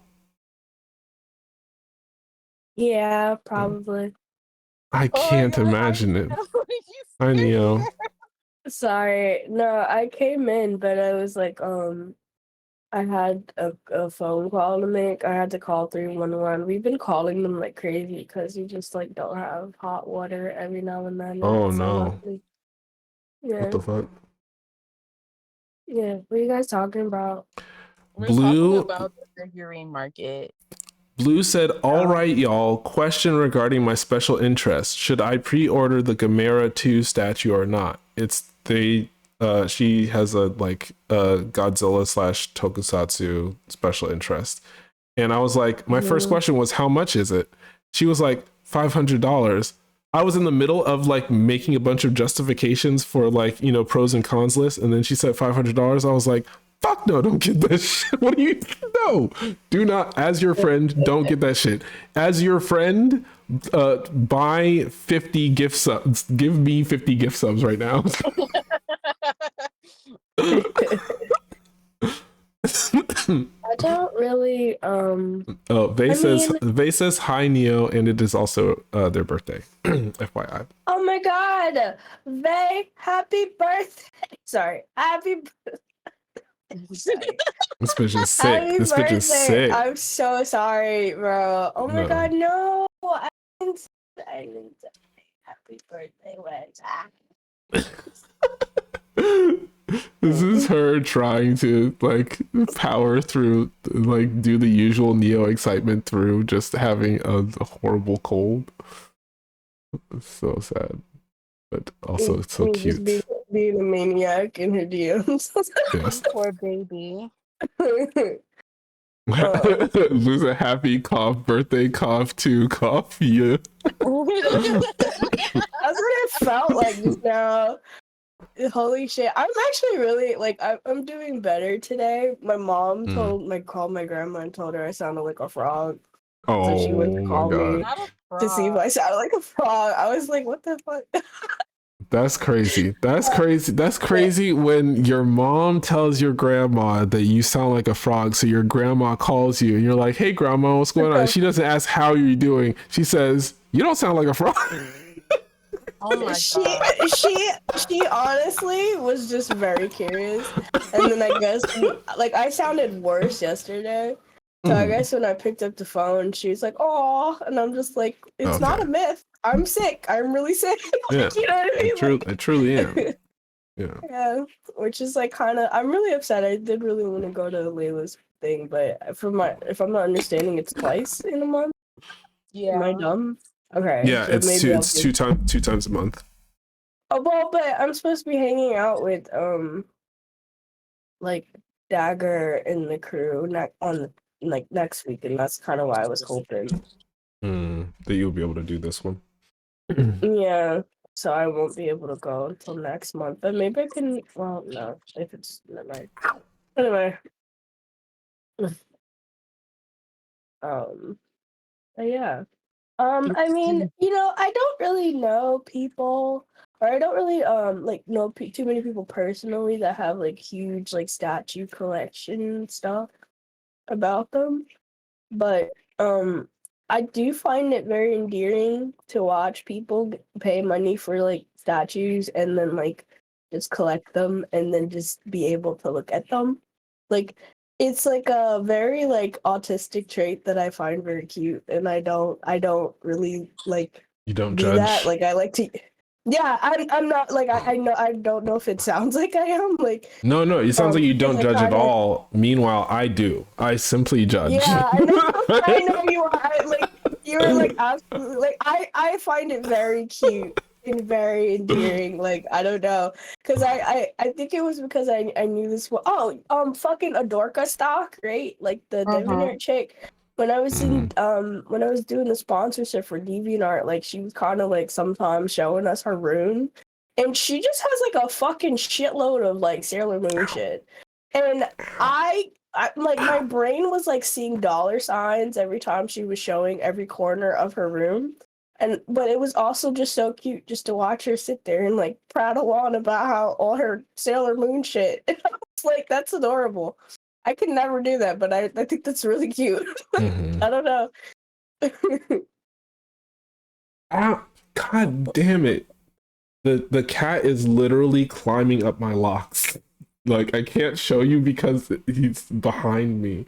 Like literally, you see my locks is like. Maybe you should try to sneeze. Do There's you a know, bodega cat that fucking likes me that did that to me one day, and it was really funny.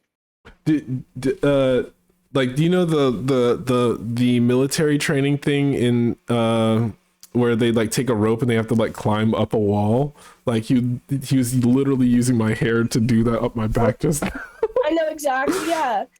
Like there's the cat that is at the bodega, like I don't know this cat's name, but I probably should because every time I go in there I pet him and he's just mad chill about it. He's an Oreo cat. Their name's and Bodega like, Cat. Bodega Cat. Bodega cat. Wait, did you guys know that there's a girl in New York City who goes around checking out like bodega cats? Like no, like she has a TikTok? No, please, yes. You have to send this right. You send it to Cat. Oh my god. It's literally an account, and because the only reason I remembered that she had an account was because people were talking about like New York City influencers. It was like people were just talking about, hey, like if you guys only know a bunch of like white influencers, like that sounds like a you New York City influencers, that sounds like a you problem. And then like one of the top comment was like, nah, I follow that girl that only be going to bodegas to interview cats. And then they had like her name, and then I looked it up, and she really just be running around and be like, I heard you got a juicy cat in here. And then they just be like, he's back here. I need so to cute. see it. I need it. I need it. I must forward it to. It's called the Shop Cats Show. The Shop Cats Show. That's so perfect. Yeah. Yes. Listen, sometimes a person stumbles on a niche that should be a career, and they just slide right into making a full-time job where there had been none. And I'm so proud of this person for finding this niche. She's Dominican as fuck and was like, I like cats. They did a show. It's so funny. Shop Cat Show. Hell yes. May says I would reactivate my TikTok just for her. TBH. It's genuinely wholesome. Like I'm not gonna lie. Like, and because I've been looking up, I posted it in the voice chat if you guys want to see one of them. but like I'm literally, sending this to it's Galaxy right the now. cinematics are great. It's very wholesome. It's very cute, and like people seem to be like very excited to let her talk to the cats. It's so cute. Incredible. Yeah. Blue says I watch her account all the time. You knew Blue and you didn't? Oh my god, Blue. I think oh my god. Listen, Blue, it's okay. I know. It never came up in conversation. Stop bullying Blue. I believe Blue every day. What do you mean? Bullying Blue is part of my job now that she attends all of my streams. I know, and that's why we sometimes No. people gotta step in and have an intervention, No, you no, no, know. no, no, no, Yes. no, no, no, no, no, no. Stop bullying my friend. No, no, no, You no, know. no. I know where you live. That is true. That's so funny. He said that like they did that like they were concerned. Oh my god. You fucking. I know where you live. Yes. Accurate. Yes, you do. Like I can do something about it. No, I will not. Why would I do that? I am in love. Y'all, I'm in love. Not get them. Stop, Dagger. I'm in love. With what? Oh, the TikTok. Yeah, I watched one and that it was over for me.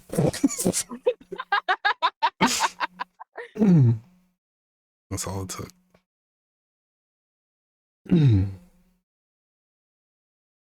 So when I was shopping for glasses earlier, your glasses showed up as like the #1 bestsellers on Zillow.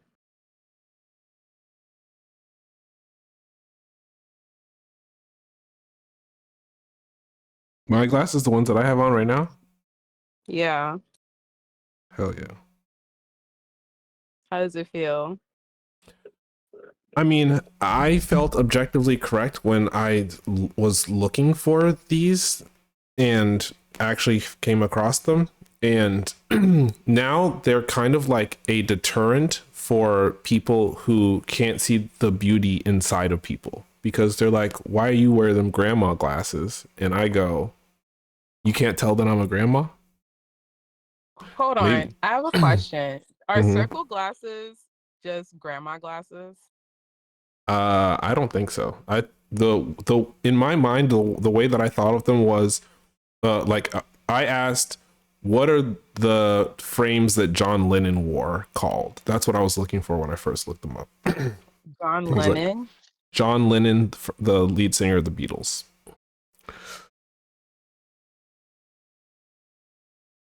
Dagger says I feel like the horn rimmed ones are Yeah, no, the horn rim ones are truly the just cat grandma glasses. eyeglasses. Are considered granny auntie Why glasses. was Mhm. I just now finding out a little while ago that one of the Beatles guys made a fucking song for like black women? It was like the only like justifiably good one. That sounds so weird.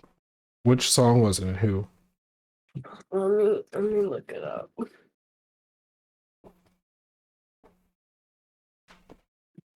I'm ordering a pair of cat eyeglasses. I think they look so cute.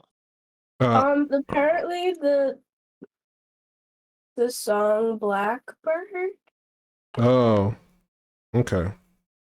he explains that he explains recently that he did it specifically for because I think the civil rights movement was going around at that time that he was up and singing, and he was just like, I guess, well, what would it be like if I could make a song for these people and like make them feel better? And so he was like thought about like a black girl, and apparently like bird in in the UK is like, this is how you call a woman. So he was just like, black bird, black girl. And so yeah. Just like a TikTok about it recently, and I was like, I didn't even know that, because for what I do, I thought they were problematic. I was like, oh, that's new. I gentrified your music, so now let me throw you a bone, oh black woman. Oh my god. I was like, oh, okay, well, thanks. I guess. I had no clue. I'll never mention Sister Rosetta Tharpe by name, but whatever the fuck. Literally. Whatever the Yeah. fuck. Nope, I had no clue. It's hard out here, gang. It's hard out here for a pimp. Y'all remember that? Mm-hmm. Listen, he wasn't wrong, and he carried that fact all the way to the motherfucking bank. The light skin music industry mogul type cast. Isn't it crazy though that he's actually kind of fucking insane? Oh my god, I forgot about that shit. Oh my god, I completely forgot about that shit. And I learned that recently. I didn't know that he was like. I was genuinely in shock. Like I could not believe this. What Terrence Howard, yes. What insane? Like, okay. Terrence Howard recently went on a bunch of like podcast things. I specifically watched his Joe Rogan podcast, and he is convinced that he is like the next Nikola Tesla, but it's on the exact kind of like black conspiracy uncle shit that you would think that it is. Like he's like, I got to get these patents for this specific shape, because if we can make everything in the universe this specific shape, it will revolutionize how energy is distributed through the multiple planes of existence. We'll be able to shrink ourselves down to the Planck length. And do you know what I'm saying? Like, yes. Oh, I think I watched his YouTube video that was breaking down like all the crazy shit that he was doing. I was literally in shock because like I could not believe what was coming. Like I thought, like, no, you don't understand, because the way that like he was propped up as like Black Hollywood's light-skinned darling to like disappear after like Hustle and Flow a little bit, and then not hearing anything, but when he comes back, he's shouting like he's in the fucking like Scientology like back. It was so scary. I was like, what happened? Is it drugs? What happened? It was really insane. And it's like, and he says things that don't make sense. Like he sounds like somebody that's trying to sound really intelligent, but it's obvious that he's not. But he speaks with such conviction that you're kind of shocked that he believes his own bullshit, because he does. Like that's the part that's scary. It's like, oh, you need help. And like, I don't know, man. I don't know if he's just getting the drugs and everybody's letting it happen, because he's been on like 4 podcasts by now. And I'm like, where is his manager? Where is his PR team? Like, it's very bad. Yo. Blue said Marvel deciding not to pay him the same rate he had in Iron Man 1 did him in. That's crazy. I He mean, rolled Terrence a Howard 20 on charisma. Sorry, go ahead. No, I was just saying he has to have made a decent amount of money in his career, though. No, in my mind, that is the reason why this happened. I don't think it's drugs. I don't think it's like that he's actually losing his mind. I think that he made enough money that there are a bunch of people who are willing to yes man him and exploit him in the same way that people have Kanye. And like he's just like he's fully conspiracy pilled and like he has so the thing that he is talking about, he has a bunch of really interesting ideas, and they're part of this sort of like fringe scientific set of ways of thinking about the universe that like there is some validity to, but the reason why a person becomes a quack rather than becoming a scientist is that they start like sniffing their own shit. Do you know what I mean? Like they start being like because everybody else is telling me that I'm fucking stupid, I have to have confidence in myself. And my wife believes me, and all these yes men who I pay believe me. And so like, I'm just gonna like go around and like and like try to convince everybody, because science is actually a game. Like you can win at science by like convincing a bunch of people something that's like not really necessarily true is true most of the time. You know what I'm saying? Like it feels like that. It feels like he's like trying to like it sounds like it started out as a I want to make a difference in the world type beat, and in the absence of the world actually conforming to his very specific vision of what a difference in the world looks like, he's lost his mind throwing money at trying to make it happen anyway. And it's like, bro, like if it's not gonna happen, it's not gonna happen. Like Yeah. I'm gonna hop off for a few minutes. okay. Not allowed. Oh, stop her. Shut Oh, it no. down. Shut it down. Oh, I didn't. Okay. Have a good break or whatever. I felt bad. It was like immediately. No. Oh, okay. Well, Oh. don't feel bad. You're locked. That's You're good. locked in. Instead of being locked out or banned, you're locked in. You can't leave. That's not how this works. The inverted band. It's You're just now not. stuck. It's just not possible. Like, All right, I'll be back in a few minutes. all right, see you. Okay.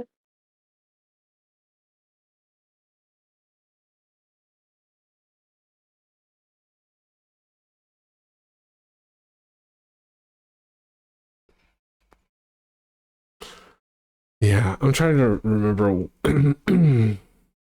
I'm dying. You feel like I forgot that was a thing. I fully forgot. Like, I definitely watched a full video about it and was just thinking like, oh, like he was in Iron Man, and there's a specific thing that he did. Oh, Hustle and Flow, and then isn't he the dad on that music industry TV show? Or am I thinking about something maybe, else? I don't know, man. Hold on. Empire, yeah. He's like one of the main characters on Empire. That's what I was thinking about. I was like, he got typecast because he was in Hustle and Flow.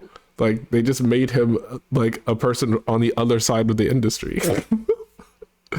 Yeah. But I fully forgot. About the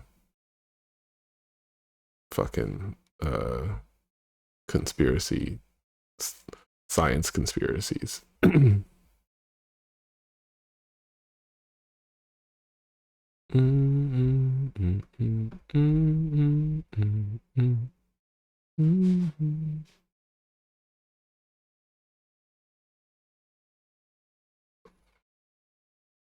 I've made a mistake. I should not have Googled anything. What I want to know is Terrence Howard vape.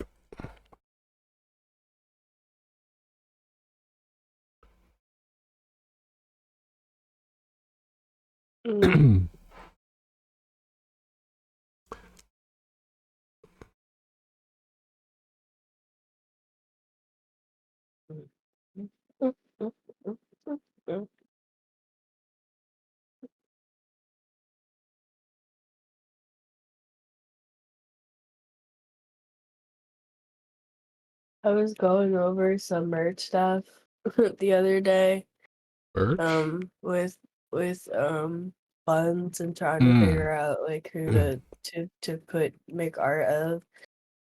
There was a picture I had, and it was like of 2P, but it's like a lot of people don't really know about or care about 2P, I guess, anymore. And so I was like, well, I could turn it into like a Fran thing. And then she was like, Honestly, I don't really know like what the fan market is like, and if she's as popular as she used to be. And then I had to think about it. I was like, yeah, that's okay. We're getting old. Like, you know what I mean? Like, people Yeah. don't really care about her anymore. And it was just like a mini realization. I was like, damn. Yeah. You're actually even like, what do you call it? Like, in terms of like trying to make things that are of popular characters, it's like already, I think, too late to do Rabbit Bunny Girl from Boku no Hero, right? We're due for another bunny girl. Do you know what I'm saying? Yeah. No, It's about that time. She's still pretty popular. Okay. The problem is that like Square Enix refuses to do anything like of substance with like the Viera as like a race. Like they just kind of like active. It feels weird to say they whitewashed their own like race, but they just like happily sort of like neglected the fact that like they are primarily a dark skinned race of rabbit people. Just to kind of like make them more palatable for like their fucking online game. So it's like Fran doesn't even really exist as like the face of Vieira anymore. So I yeah. mean, listen, once you introduce Twinks, your fantasy race is a wash. It's over. It's over for all other members of the fantasy race. If you introduce Twinks into your fantasy race, it's over for everybody who wasn't the Twink. Yeah, that's pretty much what happened. They were just like, "Oh, there's Twinks in there. Who gives a fuck about these bitches?" Like, it's crazy. I've never seen so many people go like, "Yeah, I'm Vieira and I'm gay and I'm here," and I'm like, "What the fuck?" I'm like, "Where the fuck did you guys come from?" It was insane. I've never seen Vieira anything like Pride, it. Vieira Pride, Vieira Pride, rise up. Actively, like watching the way they did Vieira like made me really hate them even more. I was like, you guys are never beating the racism allegations. Like, you're never beating them. I don't. Do white queers want to beat the racism allegations? Do they care? That's what I want to know. No, they never do. Okay.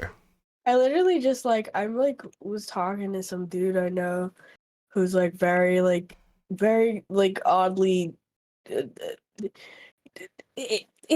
I'll talk to you about him later, but he's just one of those gays that I'm like, I think I'm gonna bi.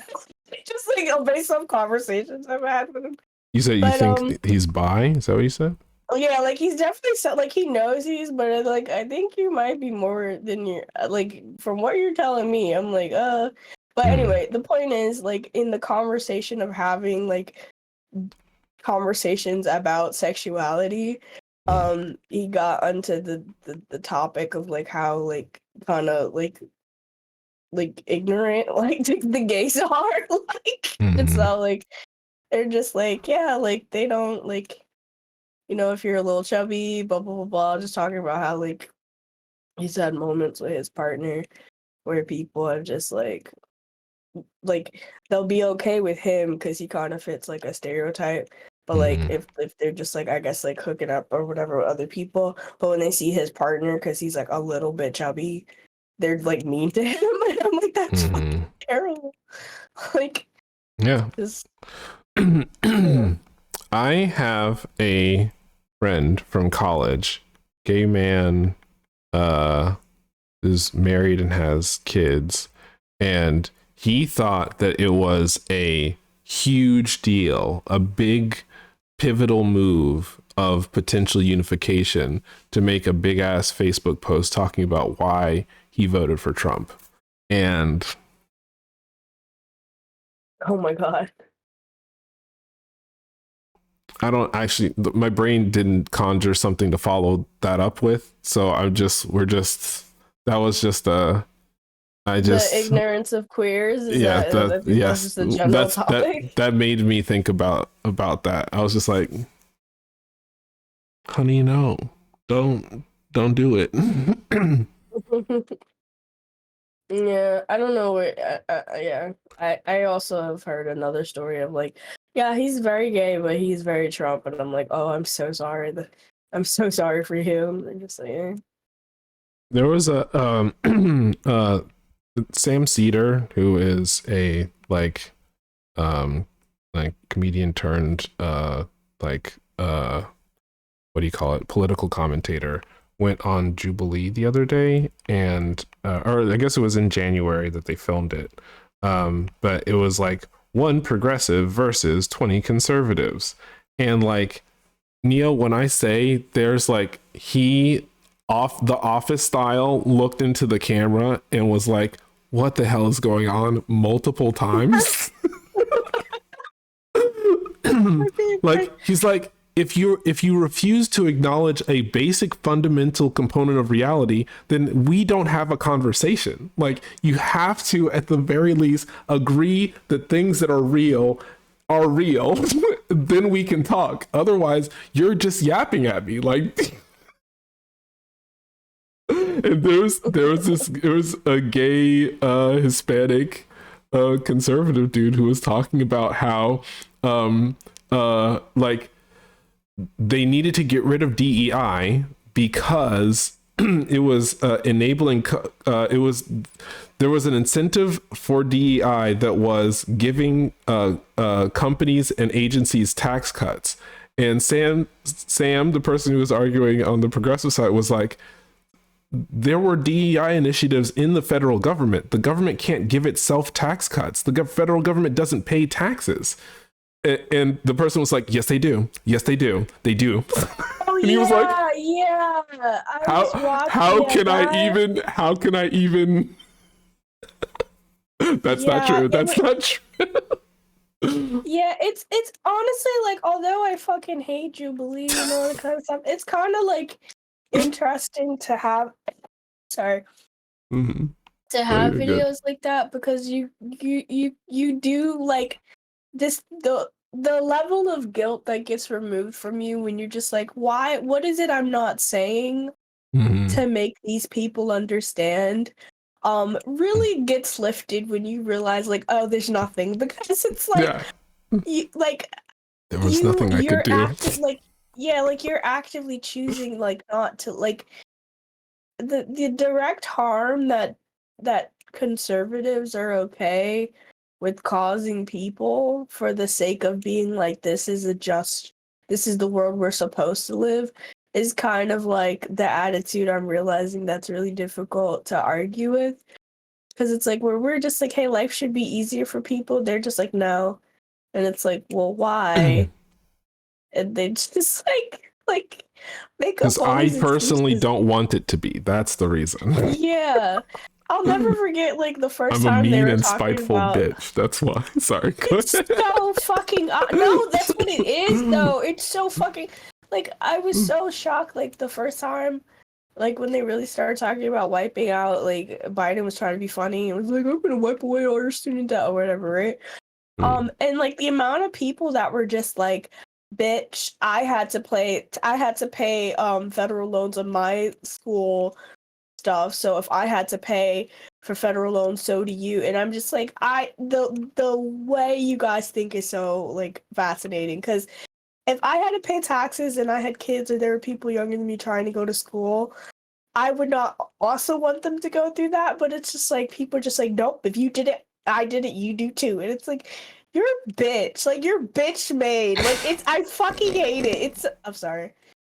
You're not wrong. It's just like, it's so bitch made. Like, you're just like, oh, I had to suffer, so do you. And it's like, why are you like, ew. I don't know. I just hate people like that. Big agree. Yeah, the position that I suffered, so you should too, is legitimately bizarre. I wish that I could come up with a good model for how, like, you can contest that. They said I can't sugarcoat this. It's actual dumbasses that voted that man in. Yeah, and the rest suffer for it. Yep. You're not wrong. Yeah. Like, these people are not smart. But some people are smart and still vote for him. Like, I'll say, in terms of academic, sure, right? But it's just like, when, like, especially those people on Jubilee, that was just like, they just weren't smart people. Oh, you're saying, Like they a but lot of because they're vindictive though, like they're yeah, they're like smart there's but just some vindictive. people that are just fucking vindictive. Like the outside of the people that actually believe their own bullshit and think that they are living like a just life and that they're approaching life properly Mm. in a way that they deserve everything that they get because they work the right way and they worked hard or whatever the fuck they want to say. Like there are people that are kind of like have the power and like just but also are kind of in the like space of justifying their cruelty, and it's just like, oh, you guys are just like mean. Like, you know what I mean? Like you guys are just mean people. Right. But most of them, yes, they're not very smart. Mm-hmm. I'm trying to think of a way of like when my dad was a kid, he knew about computers but wasn't able to buy one because they were tens of thousands of dollars, right? Yeah. And then in the 80s, he was able to buy his first computer for, adjusted for inflation, like something like 2,000 something dollars, right? And then like when he got me my first laptop, like it was somewhere around like somewhere between $700 and $1,000. And like imagine if a technology developer was like, we're going to get you something that is basically supercomputer strength and it's only going to cost $300, and people being like, no, I paid the equivalent of $10,000 for my first computer.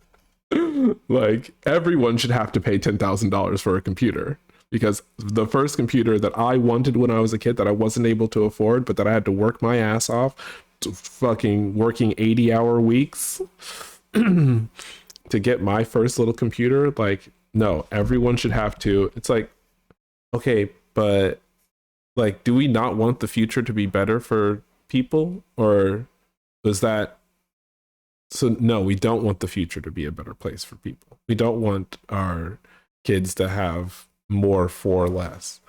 I like people sometimes don't like just with the fact that humans try to naturally progress, right? Quote unquote.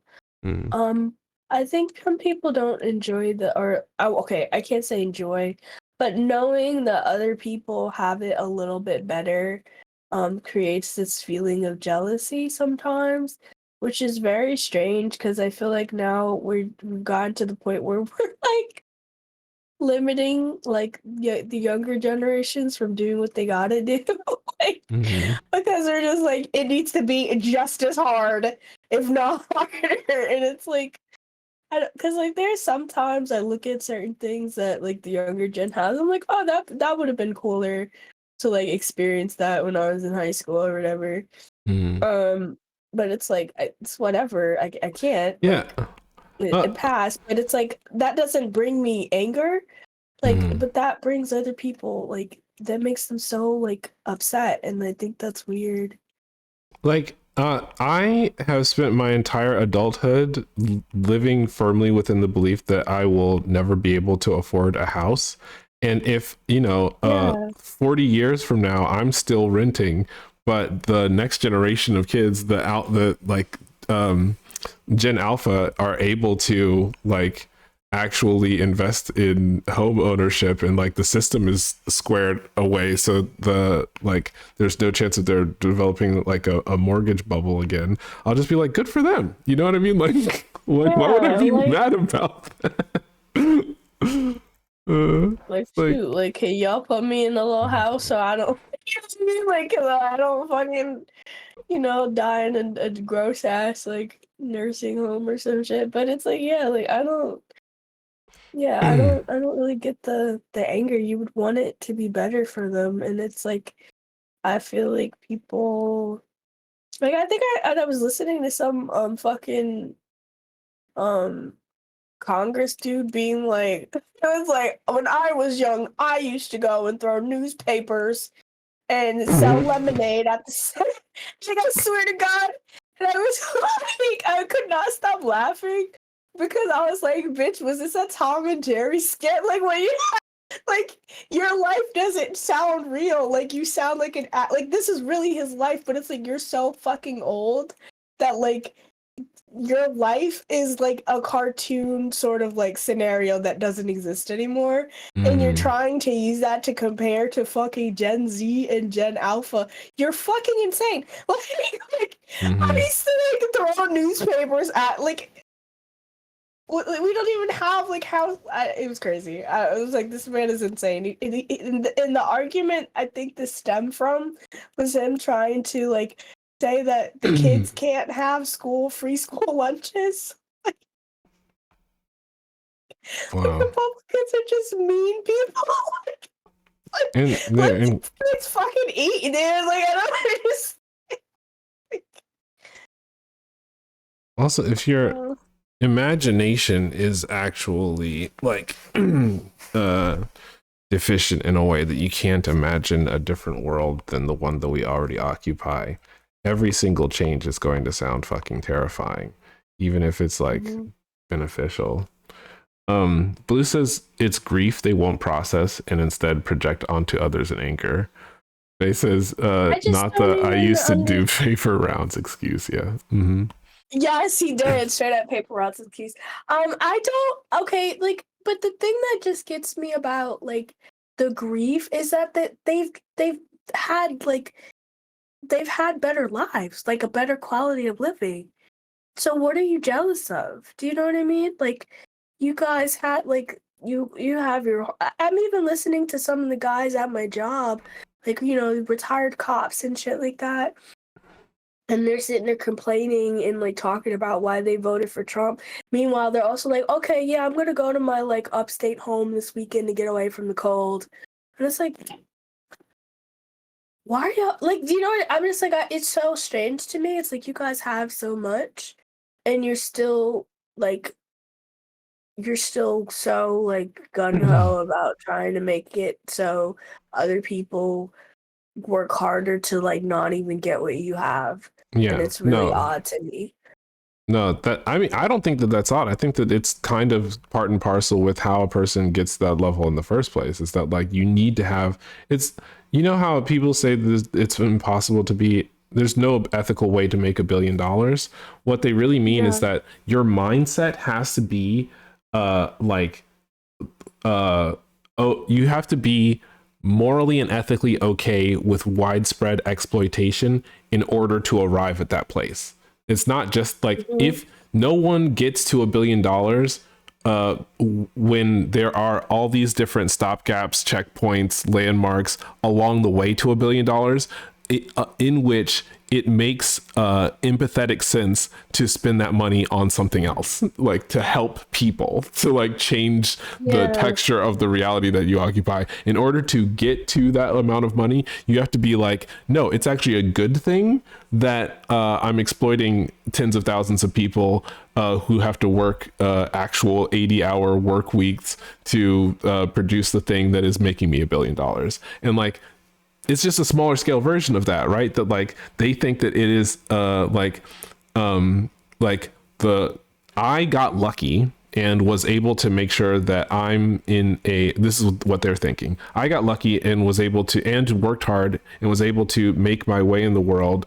But like, in order for me to stay here, I have to make sure that anyone else who wants to get here can't. It's just part of it, you know? Like you have to keep people down in order to keep yourself raised up in that mentality. And it's shitty. It's awful. I prefer not to surround myself with people who have that mentality, but it's just operationally how it works. Yeah. No, it makes sense. It's just really, it's sad, fascinating. And yeah, and then it's sad because it's like you guys are willing to handicap like all the generations that are coming under you just to do what? And then these people have the nerve to be upset when people don't like them. It's so funny to me. Like, what's the... Mm-hmm. It's crazy. I'm trying to think of because there's a guy next to me who's just like, I can't stand him. He'll be in the office, cough. I wouldn't be surprised he gave me his fucking cold too. But like when the COVID came around, he was one of the guys that posted like the law saying that he doesn't have to get vaccinated on his door. It was wild. But he's like, I've heard him talk about Trump. Like he's one of those guys. Like he's very like hardcore Trump supporter. He smells like Axe all the damn time. But it's just like he would come to you and smiling and seem like a nice person, but he's just like he's not. It's like it's really crazy. Well, I was gonna say the other thing is that they think that they're like, I'm winning the game, I deserve your respect. Like, because I'm winning the game, right? You should treat me well because that's how this works. You know, it's a classic narcissist preoccupation. Is that like, like I've positioned myself in a place where I deserve respect and not ire, and look at all the things that I have that show that I deserve respect. Now you show me respect. And if you don't, like, what's wrong with you? Because I have all the proper indicators that I deserve respect. Fuck that shit, man. I hate it. It's so dumb. It's so dumb. Do you remember the I am a sovereign citizen thing from a few years ago? Why does that sound familiar? It was the people who like would do some illegal shit, or like and like a cop would pull them over and they'd be like, can I see your ID? And they're like, I don't have one, I'm a sovereign citizen. And the cop's like, well, I'm gonna need to see some ID. And they're like, you can't arrest me because, and they had like, it was like a conspiracy theory / weird online cult of people who thought that like the government was being shadow run by a specific group of people who like would say these magic words that would just stop bad things from happening to them. And so there's a bunch of videos of people. Literally, because I remember there being like that Karen. I was saying that, and I was just like, "What the fuck is she saying? Like, why can't she just say, what does it matter if you're a citizen? Citizens can get arrested." Like, I had no idea. You know what I mean? I had no idea that that's actually really funny. Yeah. It's a conspiracy theory. Fuck, dude. Okay. Yeah. They think That's that hilarious. There's basically like, they think that there are like, you know, secret cabals who run the world, and there's like specific codes that they speak that enables them to be able to get away with things. And so they think that they can just like be like, hi, I'm a sovereign citizen, and that means that like the police have to leave them alone. It's like when people were like, you have to tell me if you're a cop, right? That's just not true. Like, cops can lie to you about being cops. Don't expect cops to tell you that they're cops. But like, it's a widespread urban legend that you can ask a cop if they're a cop and they have to tell you. And similarly, these people got convinced that fucking they're sovereign citizens. That there's nothing that the government can do to them. It's like, that's not how that works.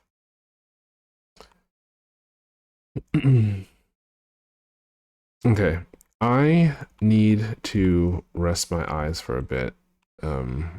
Okay, we should do that. Yeah.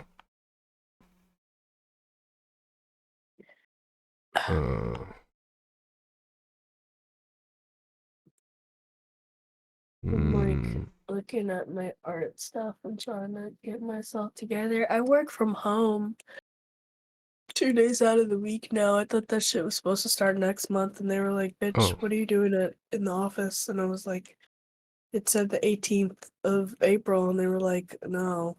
And I was like, oh, okay. No, don't tell me nothing. Interesting. Yeah, so we can draw more during the week. That's good news.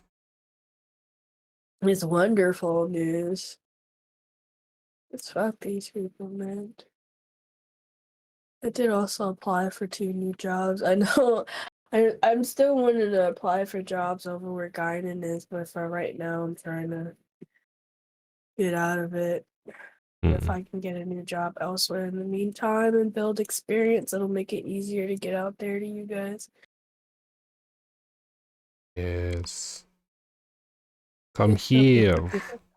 Come here.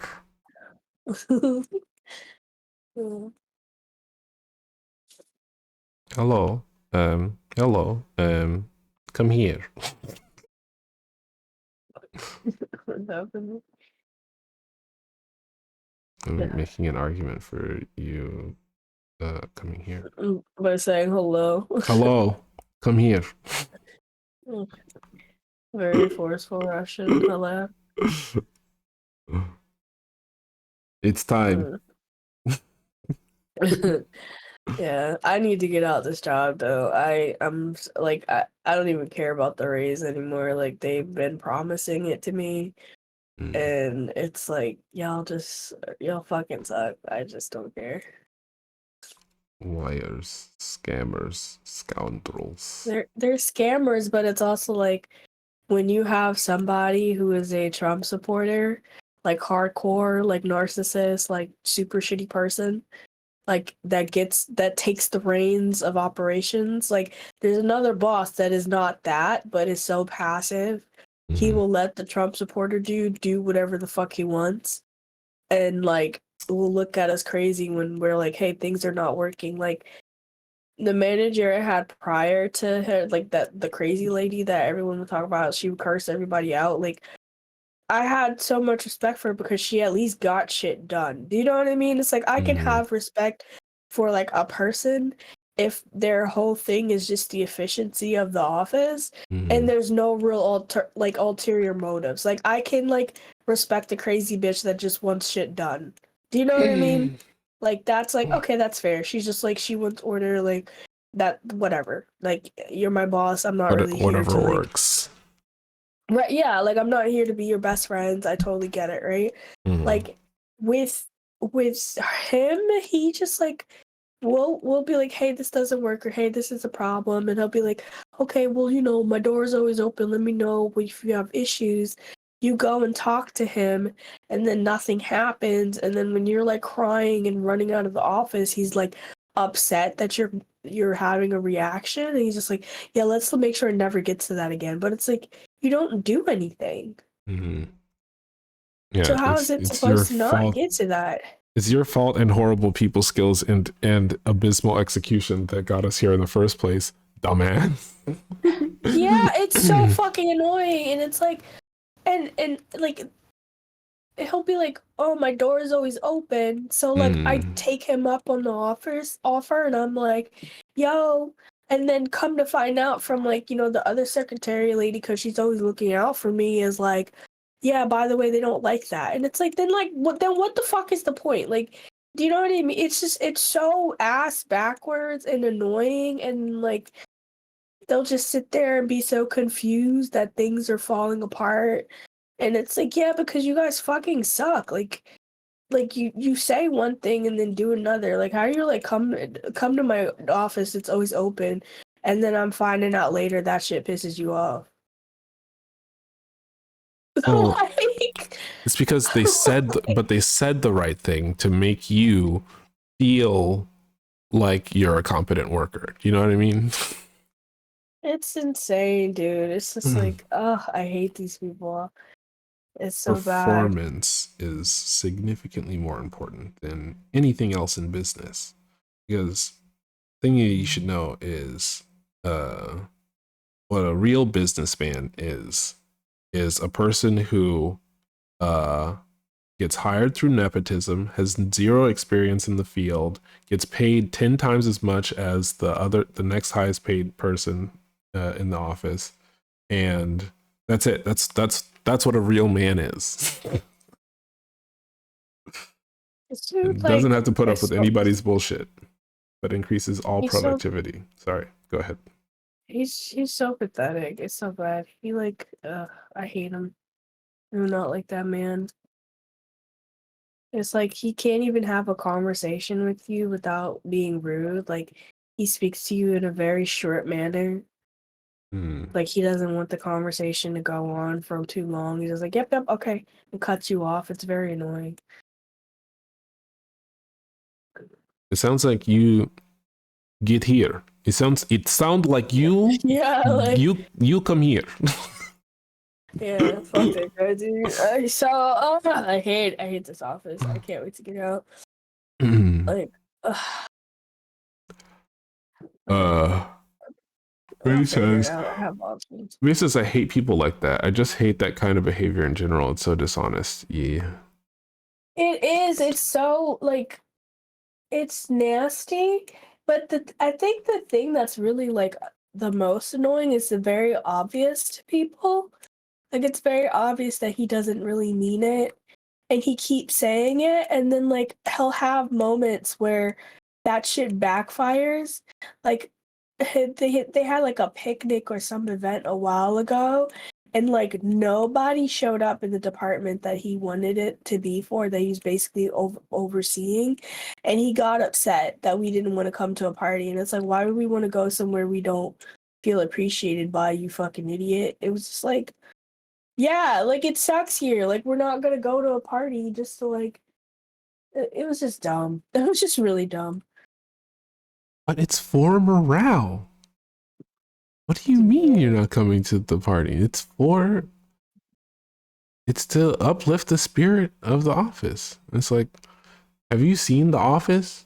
Have you seen The Office? Have you seen The Office? Michael, have you seen The Office? The TV show, The Office, Michael?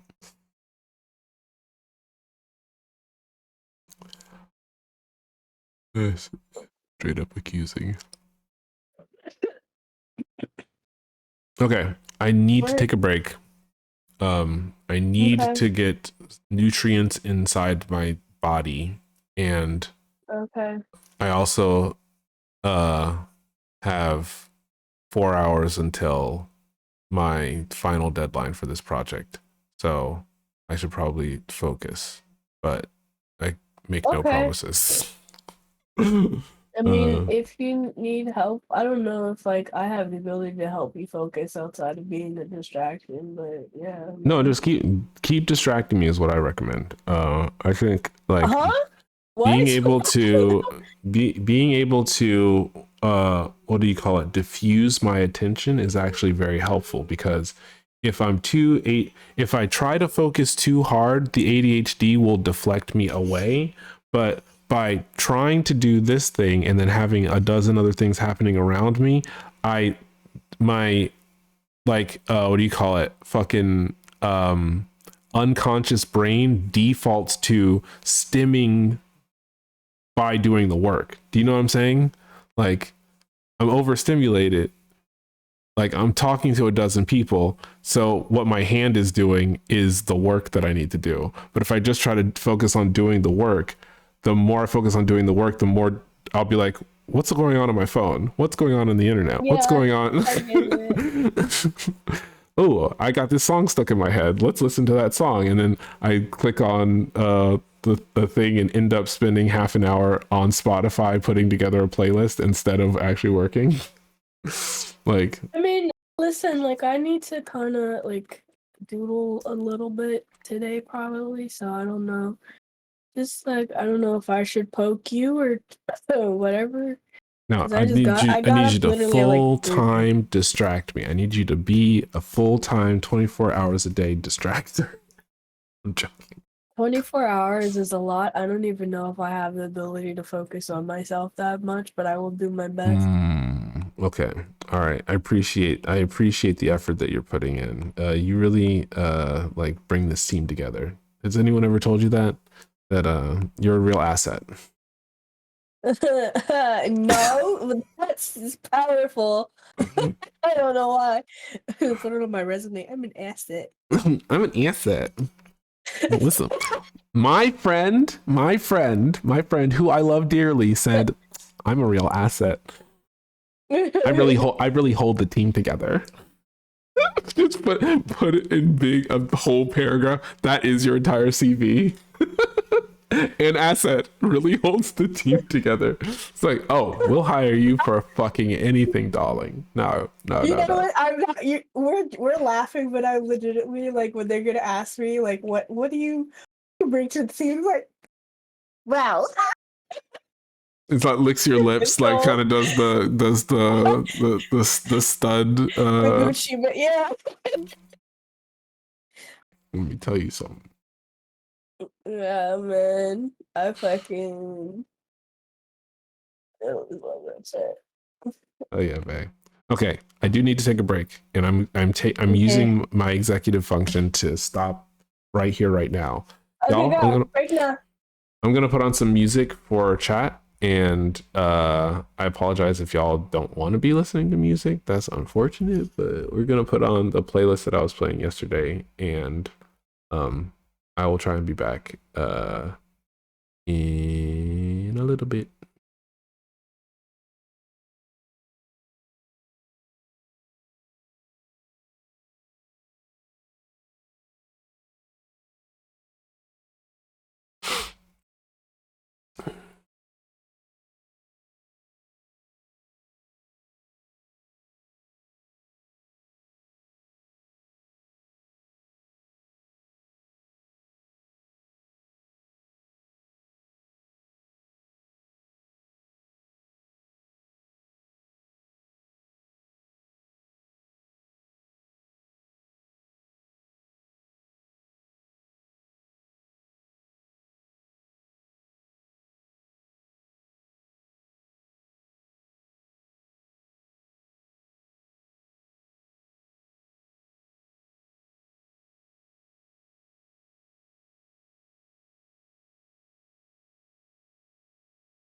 Hey y'all, we are back. Welcome back to the Pedal Party. I'm your host Buttercup, animator, illustrator, and sequential artist. Apologies for the extended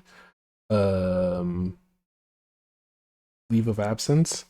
When I got up to bio break, Galaxy was like, "Hey, can you go to Dunkin' and get me a chai latte?" And then but they posted it to the group chat, and so all of our neighbors also wanted things from Dunkin', and so it turned into a whole ass kerfuffle. Yeah, sweet. Yeah. Did they pay you back? They pay you back? Okay.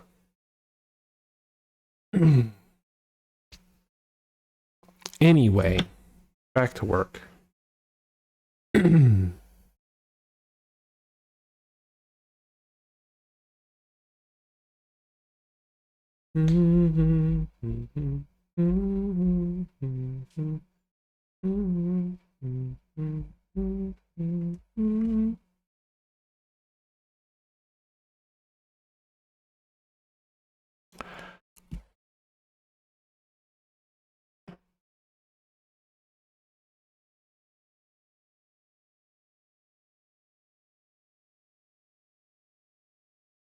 Y'all, I'm so close to being done. I'm so close.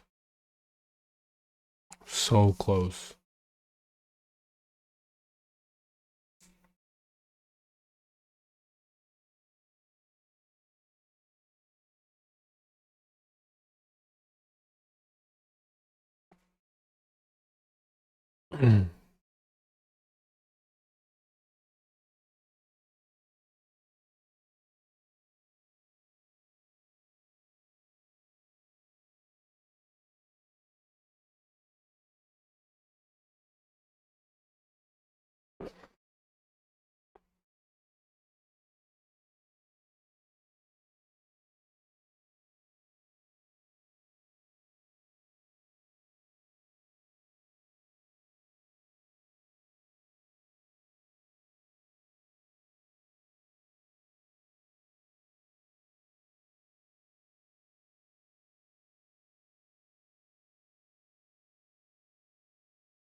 If I were forced to guess, I would never have thought that this brand of indie would come back.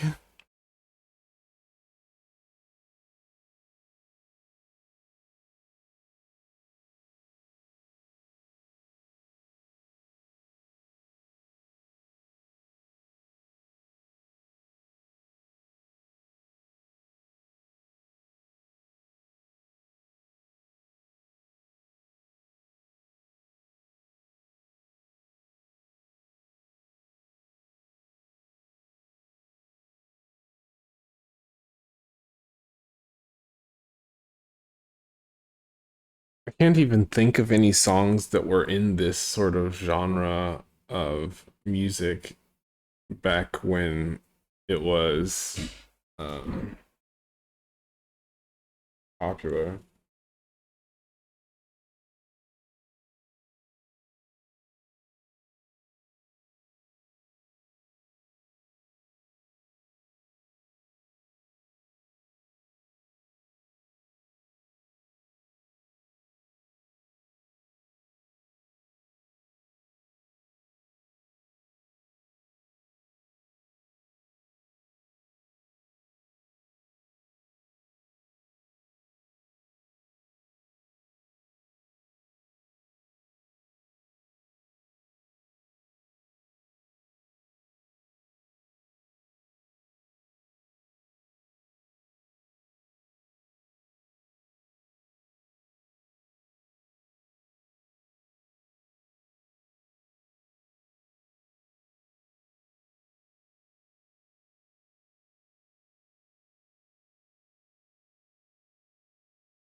Maybe it's not coming back. Maybe people just keep making albums and I never listen to them.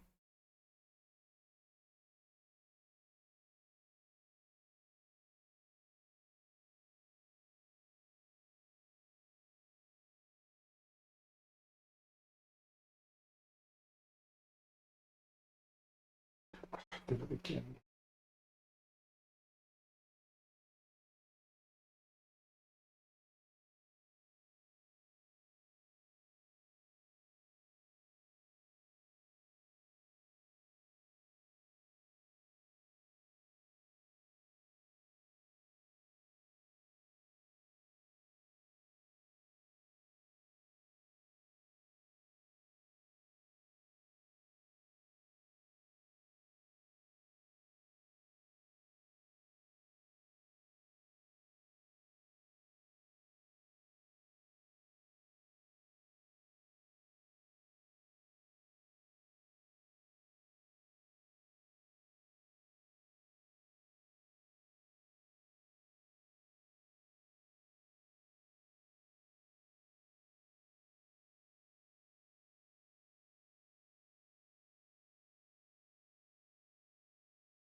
I think I mostly saw bands like this live, which is why I don't remember.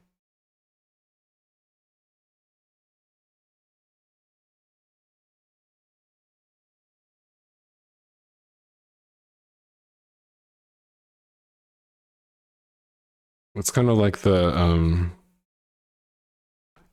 girl version of Stop Clap Hey.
Yeah, this is legitimately taking me back to like house parties in Brooklyn back in the early tens. What it feels like.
Rooftop beach parties or pool parties in DC.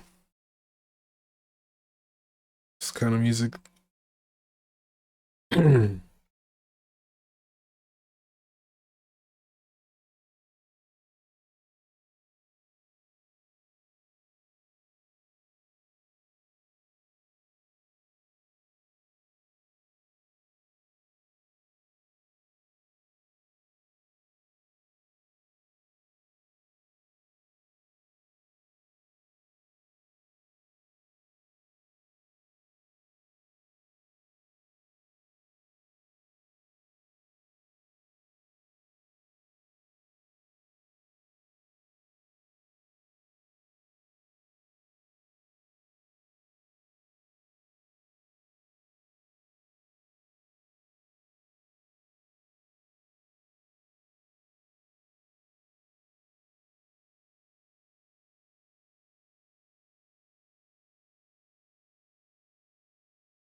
But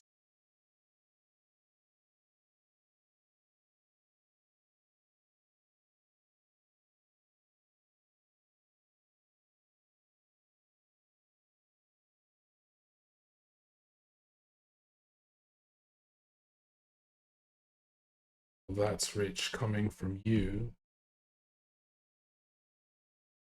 When you rain, you fucking pour.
Uh, 25 seconds to explain 2014 trends. Go.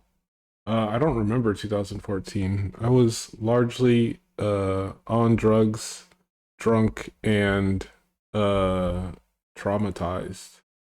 that year. I don't even remember what things happened or came out that year. The MCU was in full swing, but maybe Age of Ultron came out that year. Trends. What do we mean by trends?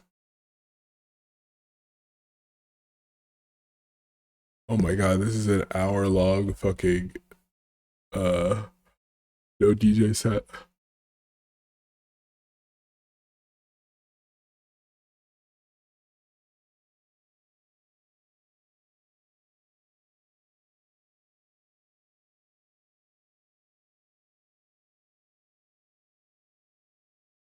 There's a reason I added it to my likes though.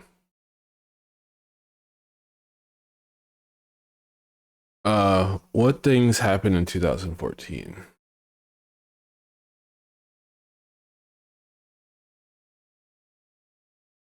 Oh, I was also grieving. That was the reason for the drugs.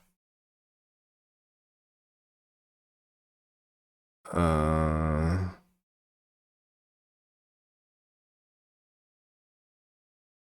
oh shit, I gotta go watch Housewives. Okay. Oh shit, I'm sorry. It's okay. I'm trying to, it would be nice to remember that year. I mostly don't though.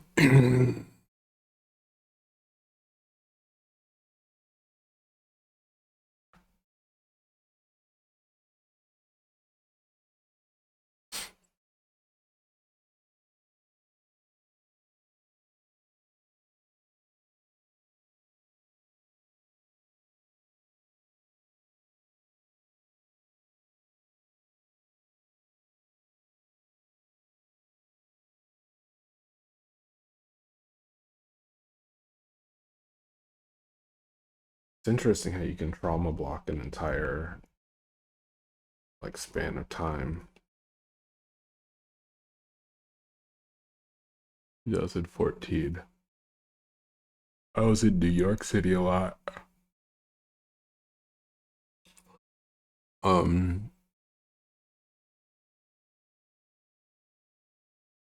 Hanging out at the Lorimer L because there was a bookstore called I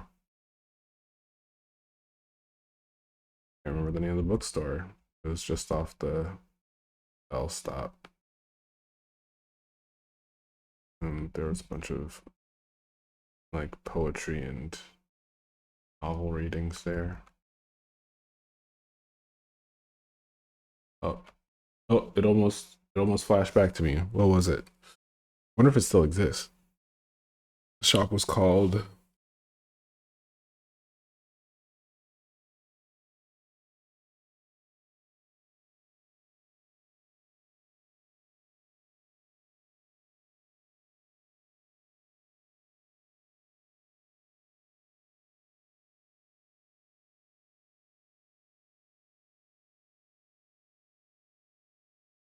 Nope, can't remember.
Oh, I almost had it again. Damn. It like flashed into my mind and then the neurons misfired.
Got very distracted. Feels worth it though.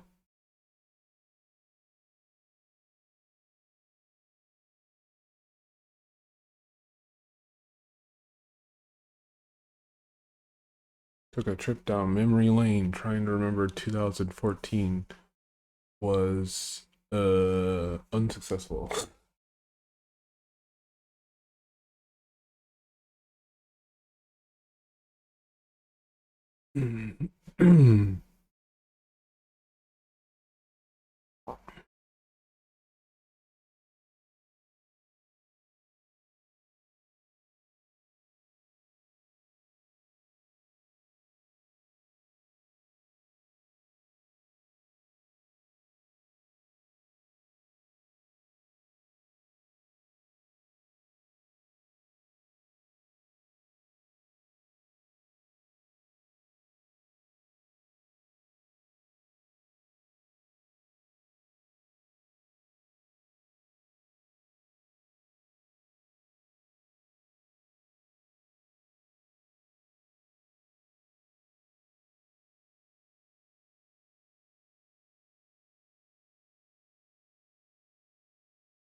Focus, focus.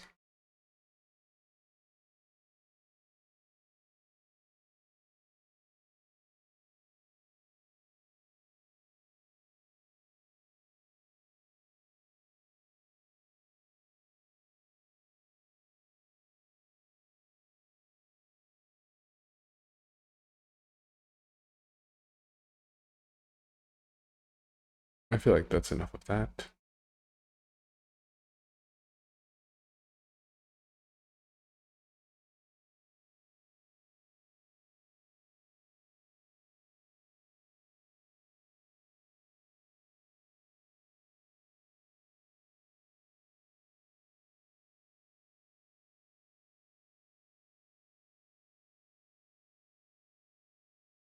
Let's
Okay.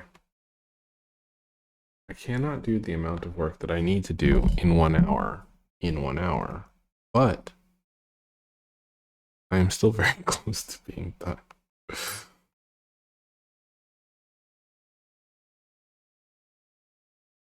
How do we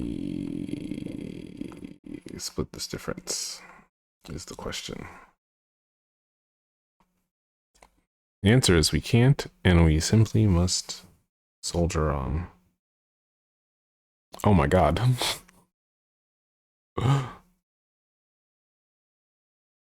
Jump scared by music video that I drew.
Dagger says, did you want chatting company in Discord? Sure. I'm not sure that I have much to chat about, but you're welcome in here. I kept it open in case Reganis came back.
Why is it slowed down?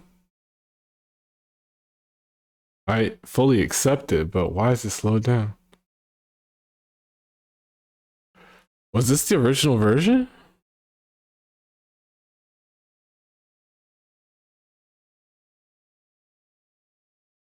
I don't think so. What's going on?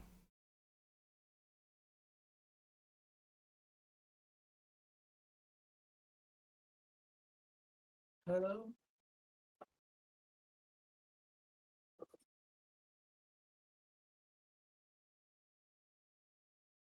I don't know why it's slowed down, but it's fucking sick.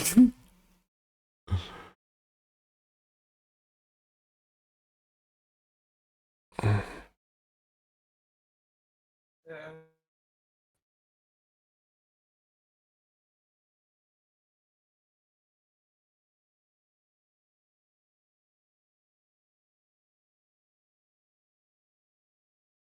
Okay, hold on. I need to figure out, is this, what's going on?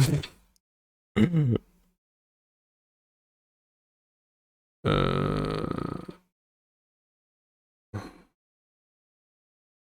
is it like this on the main video too?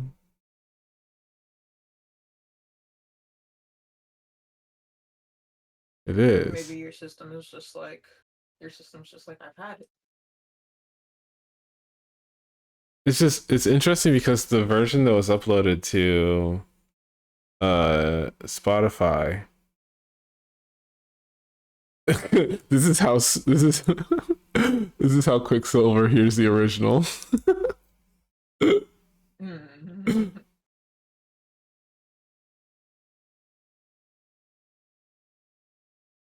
Oh, it's called Wanda's Cunty Vision, but you pop the melatonin. That's what the remix is called.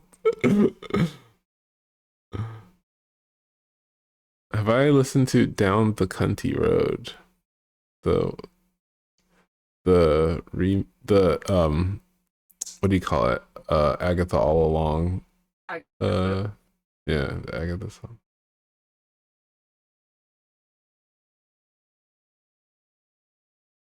Agatha was serving all along.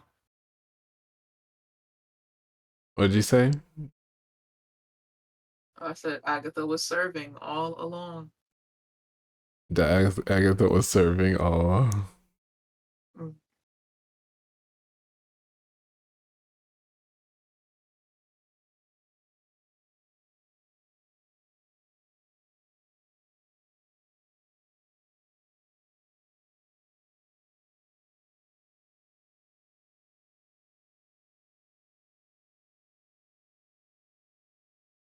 Oh my god.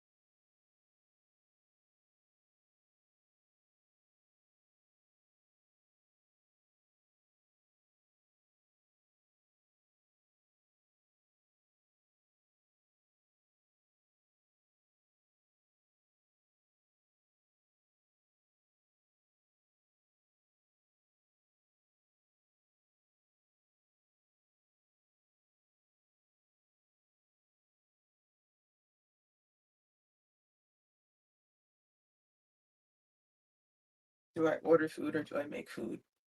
What did you order? I said, do I order food or do I make food? Oh, what do you have on deck for like grocery prep, meal prep and preparation? I have spaghetti that I already made like a couple days ago with the meat. With the meat. With the meat. I had that earlier when I got in. Oh my god, do you know what you just reminded me of? One of my first arguments with Reganis was do you know what I'm thinking about? I think I do. I think I do. Was it about calling spaghetti? Insinuating that spaghetti has the meat when you just call it spaghetti? No, Was it no, like no. that? It was Okay. that I was she said, I can't remember specifically how she said I burned my spaghetti. And I was like, oh no, like, so you burned the pasta? And she was like, no, it's just the sauce. And I was like, oh, you can remake the sauce. And I was like, wait, Okay. do you think that spaghetti sauce is what the part that's the spaghetti? And she was like, yeah, it's the sauce is what makes it spaghetti. And I was like, okay, now for the dish, spaghetti, you're correct. But spaghetti, the word refers to the cut of noodle. And she was like, no, it doesn't. And I was like, the sauce is called spaghetti sauce because it's the sauce that you put on spaghetti. And we just got into a full-blown like screaming match about that. Jesus. This was years ago, but I just remembered. Okay, so you said you've already you've got spaghetti leftovers, is that what it is? Or what did you make it from? Yeah, I have spaghetti leftovers. There's cheddar cheese in the fridge. I put some cheddar cheese on top of it this time to That make sounds it really a good, little actually. bit different. Yeah.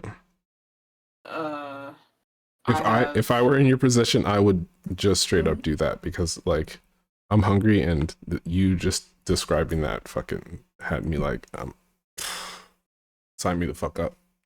What else though? cheese neuron activation. Yeah. Gotta pay the cheese tax. I think I'll do that because I don't want to spend money. Like I can, but I don't want to. But I don't want to. I also spent money on groceries when I was up with my family this weekend. Oh, is your sister Groceries for them. Is your sister living at your parents, or does she just roll up? No, she has her own place. She has her own place. Okay, But she also I don't think I ever told you this because it didn't come up or was like relevant, but she got her a new used car. Sick. No, that's cool. Yeah. She is completely paid off, so she just pays insurance. Sick. Yeah, she owns a car. Yeah. Rare in this day and age. My dad was just like rare in this day and age for a millennial to it. own fucking anything. Yeah, that's what my dad was geeked about it. He was just like, but my sister was like, I paid off this car. I own this car. And my dad was just like, say that again. She's like, I own this car. It's my She's car. like fucking hyping her up. That's fucking funny. Exactly. Yeah. Ridiculous. Yeah. She was up there. I was up there. Yeah, when you said I have acquired my nephew, I was like, what? And you're like, because he didn't want to do laundry. And I was like, I don't understand, but groceries. Oh, didn't want to go grocery shopping? Yeah. Okay. Yeah, he didn't want to walk around while my sister was grocery shopping. Got you. I got you. And then when he got to my door, he was just like, actually, I want to hang out with Uncle Nando, my brother. And I was like, you're here with me now. No. You're mine for 2 hours. Pick him up and set him down in front of the door. Yeah. Basically. Down the witch's road. Down, you and your little light up shoes, too.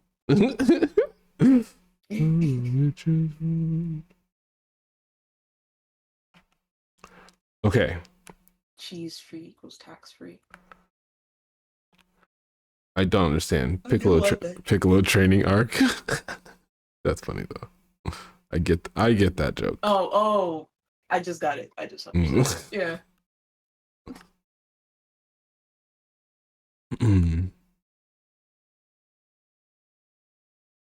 Gotta pay the cheese tax. Oh, the cheese tax is from is like a viral TikTok sound talking about like a dog that whenever they hear like the cheese bag open, they like will run to the kitchen and just sit there and like look extremely cute.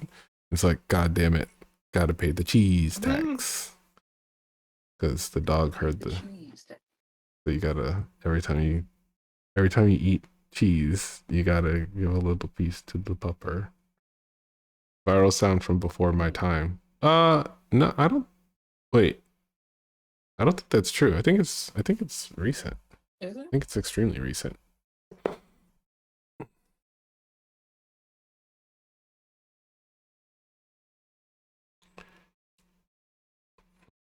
Yeah.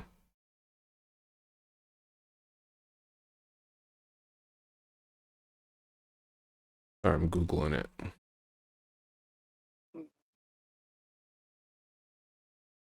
I'm gonna go heat up my spaghetti with the cheese. Now that I'm thinking about the cheese.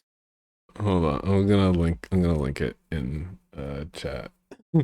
The cheese text, the cheese text. Yeah, this is from last year. Wait, a viral sound from before my time on TikTok. I don't understand. Blue, you're implying that there's a bunch of subtext and I simply don't know what you're talking about.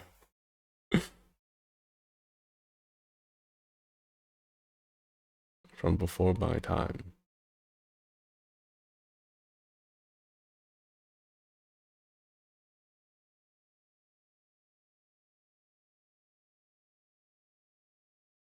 The cheese text, the cheese text.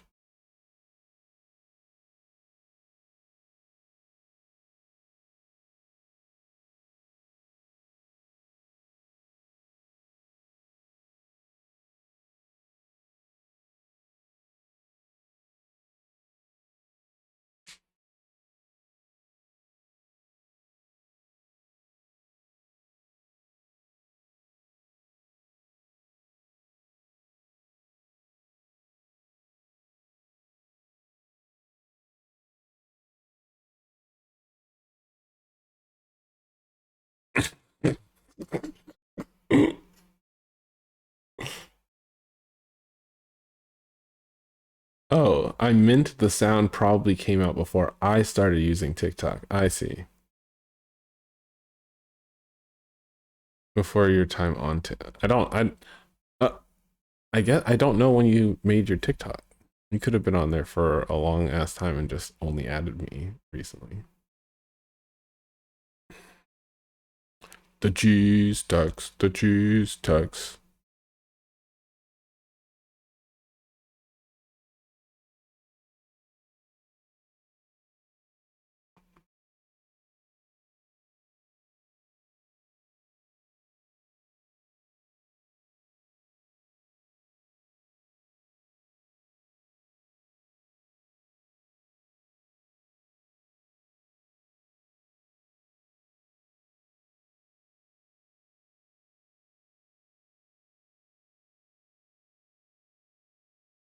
Oh, like around October 2023, if I remember correctly. Oh.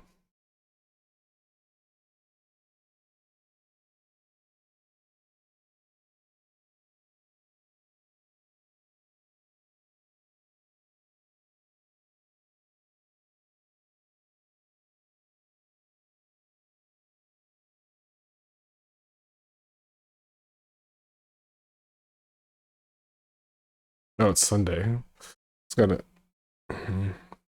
email that confused me.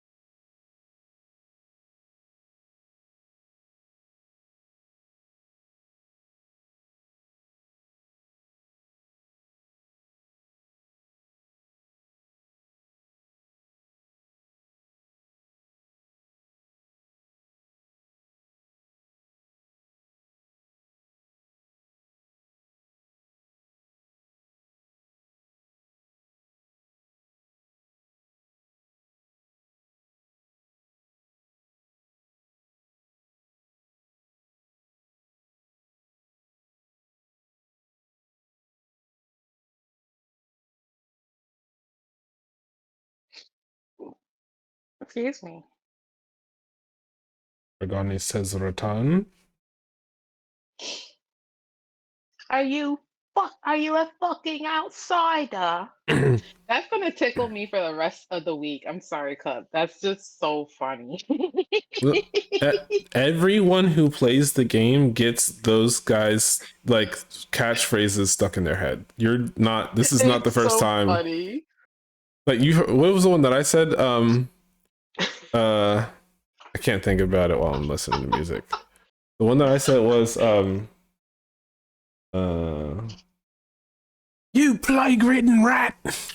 You plague written rot. I saw a short on YouTube talking about some what is the most indistinguishable UK accent, and like the first one was Adele speaking in like her natural Cockney accent, and I was like, I have no idea what the fuck this bitch is talking about. Wait, what's the video called? It's a little real. Oh my god, I would probably hold on, maybe I can. It's in my history. Show the show. Give me 1 second, girl. Like, you gotta give me a second. It's probably in my history. Wait, how good is YouTube at remembering my shorts history?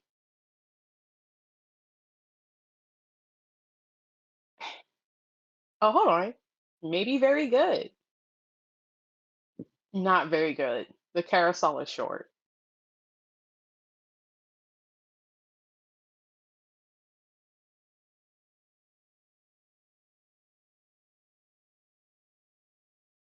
Are you going to show me some more?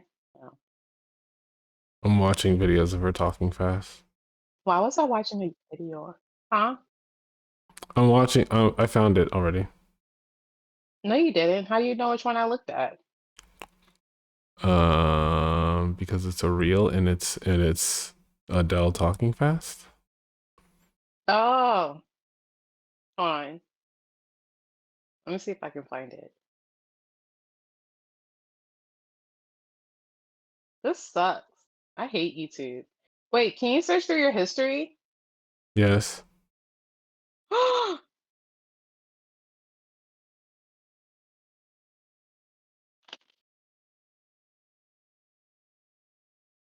Yeah, no, I This is understand it. I understand everything she's saying. Send it to me. This is Wait, mine. okay, send it to me. I'll It's let in you know. chat. Microwaved cheese is molten. What? Oh, Why would you microwave cheese? To melt it?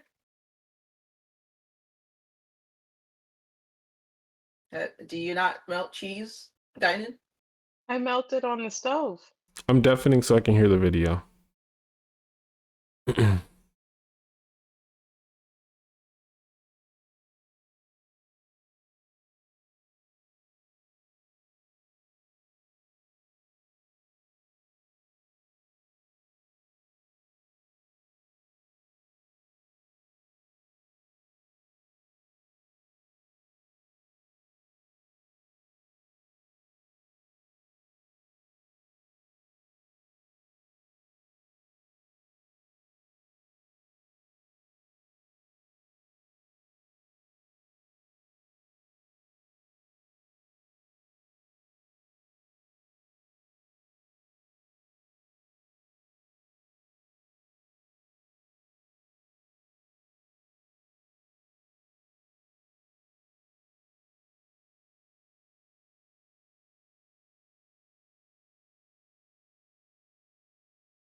Okay. I guess so. Okay. It's funny.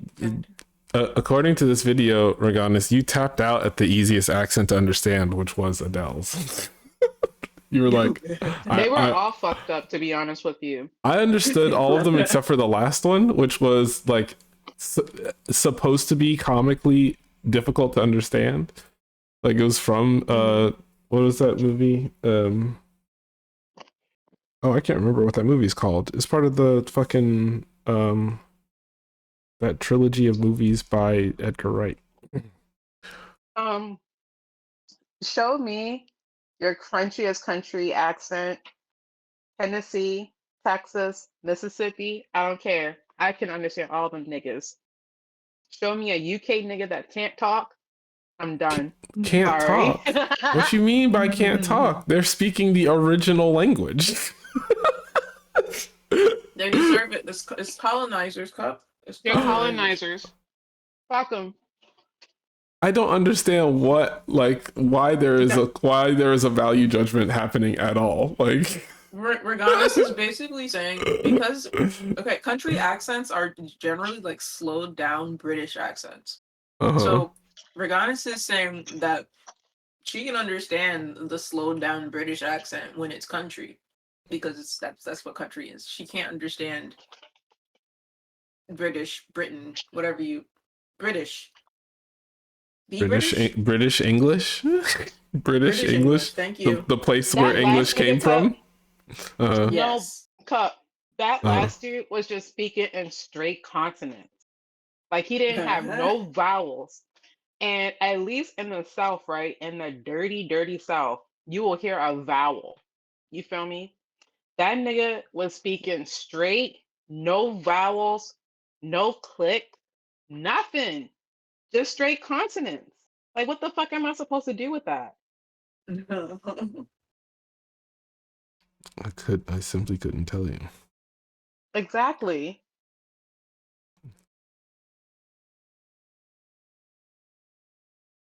Okay.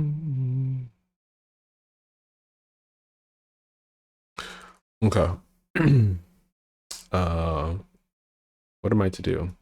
Blue says, according to a history video I watched, which may be dubious in its factualness, the Brit accent is sometimes something the Brits perfected after some of their folks defected to America. The Southern American accent is supposedly closer to what they actually sounded like. I've yet to do further research on this, however. That's an interesting idea. I heard that too. But then how does that account for the unbelievable variation of it across the island?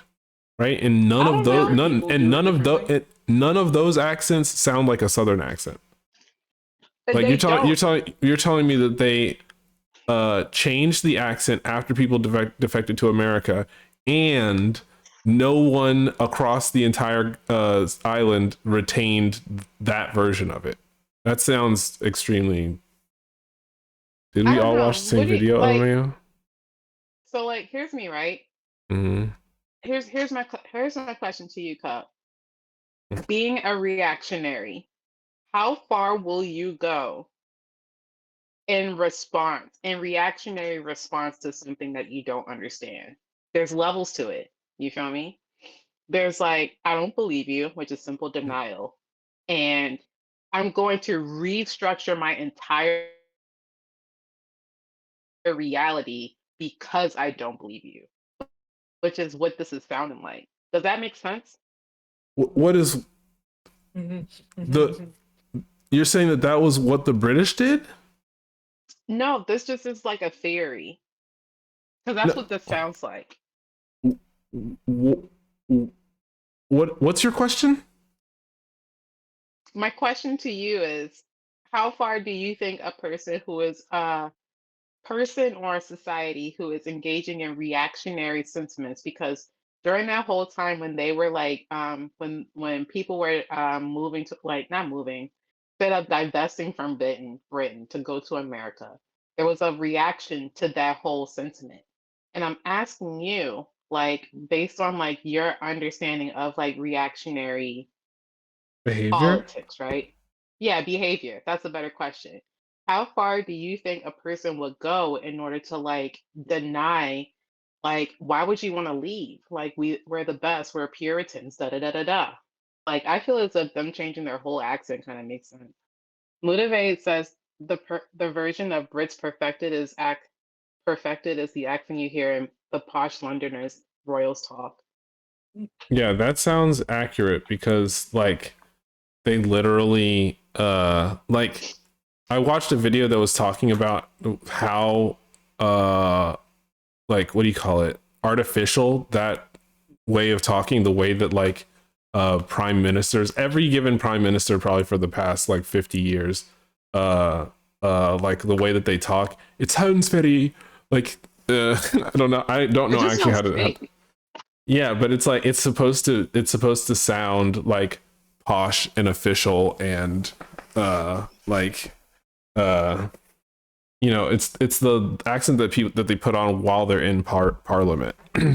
But like, you know, the people who actually speak like they might have their own regional accents, but then they put on this like studied and studious pronunciation Holy shit. for I just specific stood standing in this. circumstances.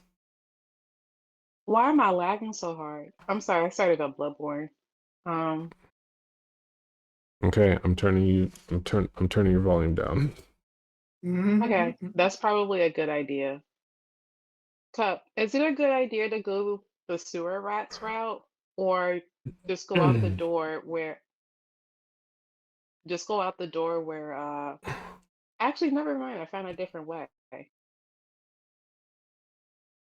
I think if you go down to where the sewer rats are, you'll either is the critical path or it'll force you to have to go back up anyway.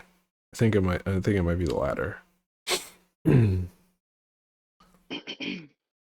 I always that part of the game is the most confusing to me because there's two long like sewer canals or sewage like pathways, and one of them like takes you to where you need to go next, and one of them just leads to a dead end. And I can't, and in my brain I can't differentiate between the two of them. So like, you know, the one after you meet Eileen, I'm like, I don't know if that's the critical path one or if it's the one that's like a little bit later on. Bad So news, Cup. I fucking died. that's par for the course. Oh, the black No church surprises garb here. is so cute. Oh shit. I gotta align myself with the healing church. They're bastards though. I don't like them. Man, doesn't it suck when like the bastards of a story have like the best swag?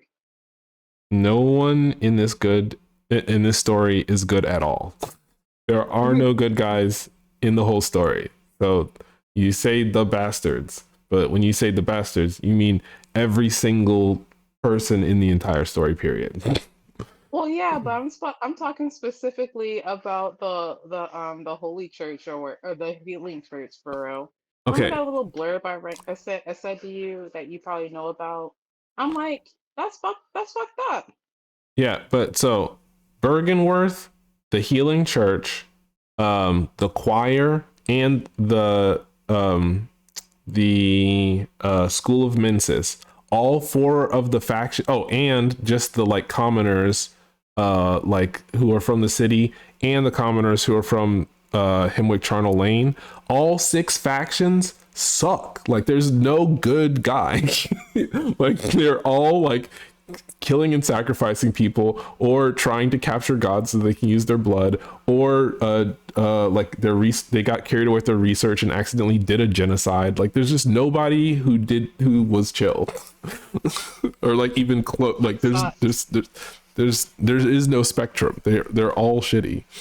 This is one of those grim dark realities, right? Mm-hmm. Where it's like it doesn't matter how much blood, sweat, and tears you like give out to like try and fix it. It's just all shit. It's all gonna lead to shit. I mean, there's like theoretically ways that you can think about like individual characters like aspirations or like the energy that they put into protecting themselves, or like compassionate decisions that they made. But like mostly people who make compassionate decisions get punished, like Yosefka. And it's theorized that even Yosefka was experimenting on people.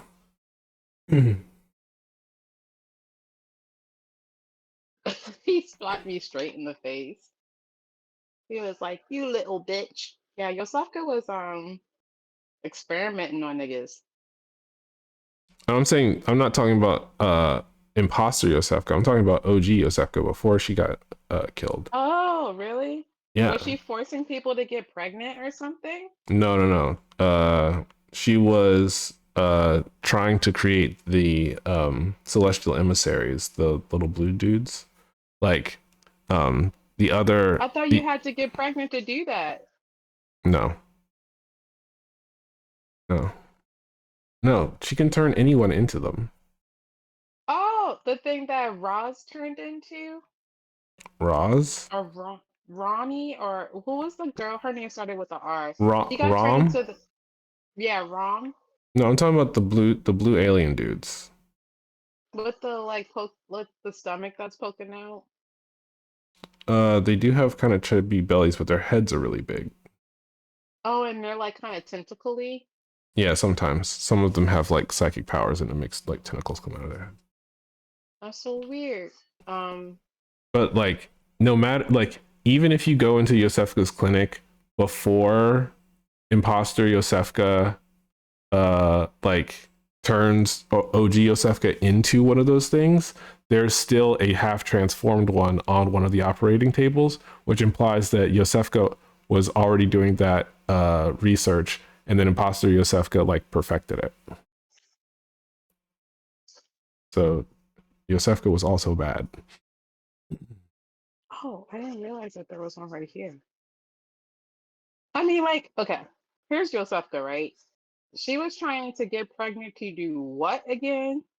Give birth to a god? All right, are we? You're talking about imposter Yosefka. Imposter No, Yosefka. I'm talking about OG Yosefka. What was OG, Yosefka trying to do? OG Yosefka was not trying to get pregnant. Imposter Yosefka. That was her. That was her. That was Now. her whole thing. So they wanted to figure out if they could change human physiology to be more like the gods, so that they would be able to survive giving birth to a new god. Was what So that Imposter was Yosefka was ultimately trying her to do. goal. That's what Not Imposter for Yosefka. her to get pregnant. Oh, okay. No, Imposter Yosefka did that so that she could get pregnant without like dying from giving birth. Okay.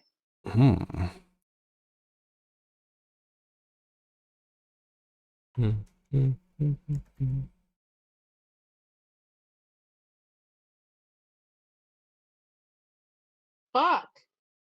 Truly. All right, got some blood vials out of these fuckers.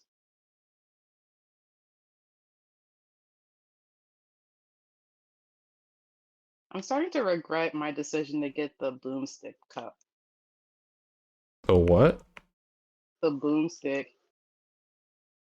The short distance shotgun. Oh, the. Ah, fuck. And It's I called a died. blunderbuss. Yeah, the blunderbuss.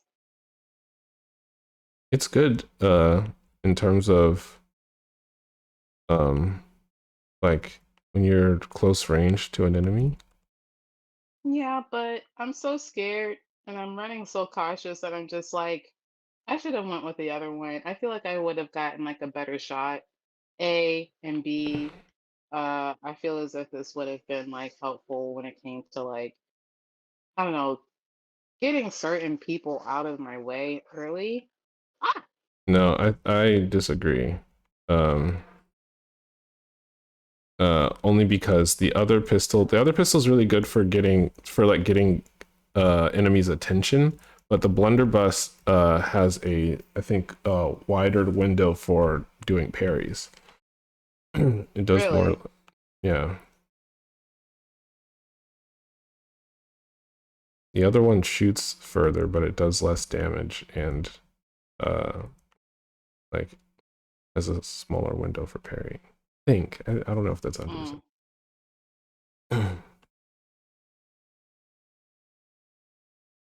Going with the threaded cane for my first playthrough, Very feel as silly. if was also a mistake. Oh no, for But I sure. For like sure it. on that tip. I like it though. I didn't Kerpow! I didn't do the threaded cane until my 4th playthrough. Like the what is it called? Although it's possible there's a weapon that you'll find just on the ground coming up, and it is as good as the one of the other starting weapons, at least in fights against beasts. I love Eileen. Eileen, Eileen, Eileen. I keep calling her Yosefta for some reason. That's Jolene. Is what I meant. The other one is come on, I thought you were Eileen. doing that on purpose. No, Right, Cup? I was Right, right, Jagger? I was trying to think of come on, Eileen. Oh, I swear, dun, dun, dun, dun, dun, dun, which is another song about Eileen. When I went to Yeah, I know M&T that. Bank when I was still working at Barnes and Noble, the bank teller told me, because I had a certain set of glasses back then, right? They were like, "Have you ever watched Regular Show?" And I was like, "Yeah." And they were like, "You kind of remind me of that character Eileen." And I was like, "I don't know how to take that," so I just said, "Okay." Eileen is isn't that the other bird that Mordecai is into? No, she's No? the character Oh, that the Rigby is platypus. into. That she was Yeah. into Rigby, and I was like, I don't want to be associated with a character that is into toxic men. I'm sorry. Oh, oh no. Oh. Oh. I've never watched Regular Show. It's better if you don't. Thank you. Thank I feel that way as well. I loved Regular Show. Of course, Blue loved Regular Show. I like Regular Show. It was My very mom loved it. it was very millennial coded. JG Quintel is a millennial. Yes. I don't know if Rigby's voice actor is a millennial or not. He looks Gen X. It was for the millennials. You just didn't understand it. You didn't see the vision Yeah, of two guys constantly fucking up. Hello. Got him. You know what? Now Blood pushes deep. I'm trying to figure out, like, I'm so averse to so many different brands of comedy, Shit.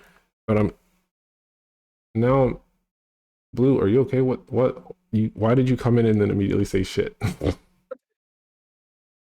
I thought the call dropped. Sorry. Oh, okay. I'm trying to I'm curious to know what kind of comedy I actually do like. Like, I'm trying to think if there's a show that I was like, this show is funny as hell, and like stuck to that sentiment for the duration. Because most shows, especially animated ones, I'm like, oh, get out of here, get out of here, get out of here. This would have been better if it took itself more seriously. Is my more enjoyable for me, I should say. If it took itself more seriously.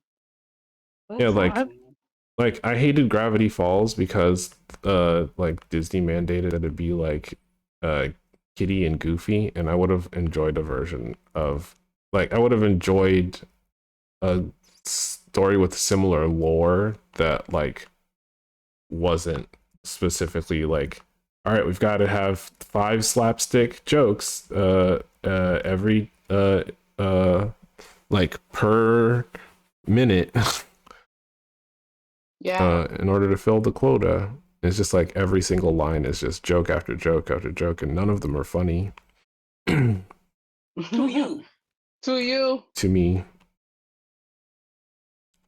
I don't know. I also had a hard time with Gravity Falls. I was like, okay, the girls obviously love this show. Mabel is everyone's favorite girl. I don't get it. Mabel is kind of insufferable to me.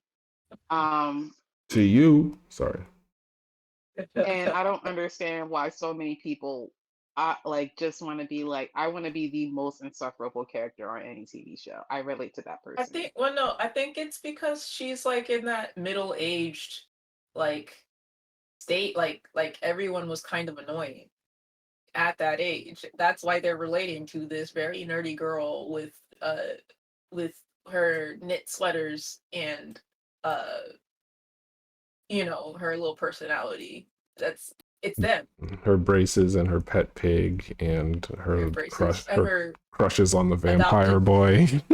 yes, and her boy band that she runs into that Uh, I think they're all in love with her or something at one point, and then she's just like, no, we can't do this. Like, what is it? Is that when people say like, oh, it's camp or something like that? Or maybe that's not the phrase I'm looking for, but it's them.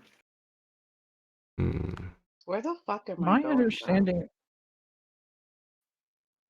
my understanding of camp was comedy and slapstick, but then that Oh, Met Gala thing happened, and then suddenly everyone had a different definition of camp, and I'm like, what the hell happened?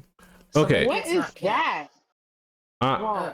I have a very specific definition of camp, and it turns out that it's also different from the mainstream definition. But I personally don't think something can be camp if it's trying to be. And this is just again my personal definition. That camp is a an attempt to imitate a specific style or like established art form and missing the mark dramatically, not because you're trying to do something that is more reflective of your personality, but because of your gross misunderstanding of the goals of the art form itself. So when something like shoots for the stars and doesn't even make it to the moon, I consider that camp. Okay, that's not the word I'm looking for at all then. At all. But like they consider John Waters, who's a local legend and like intentionally makes quote unquote campy movies. Gross movies. Yeah, but he makes intentionally low budget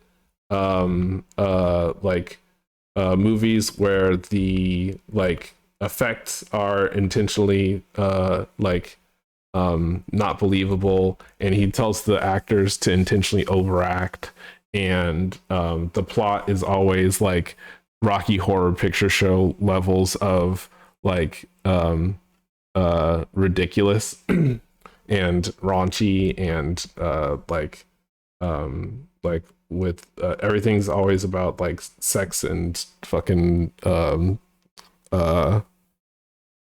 gross jokes.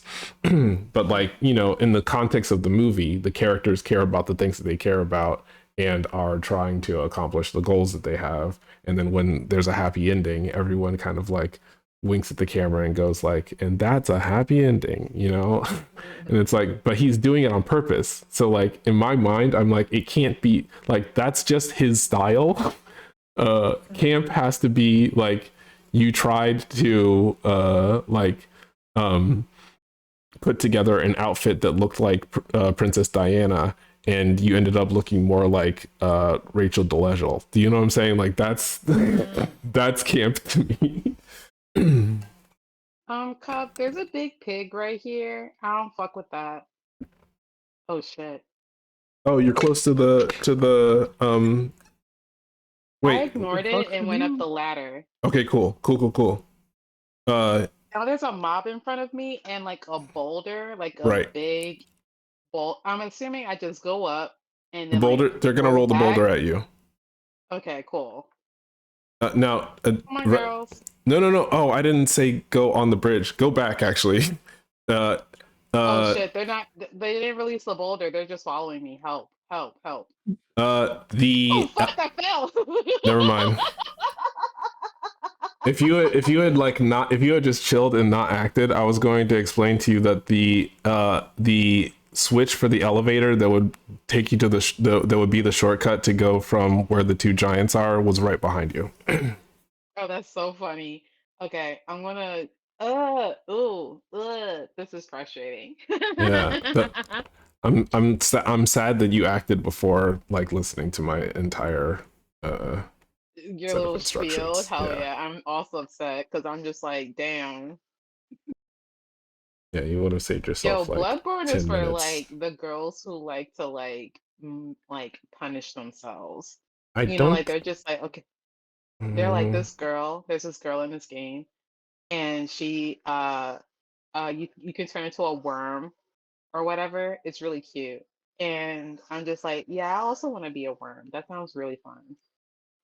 But not really though. I don't think that all of this like frustration is worth becoming a worm. But maybe it is. I think of it as a game that is for people who like complex in real time puzzles. That Do you want to like, become a worm cup? I don't care.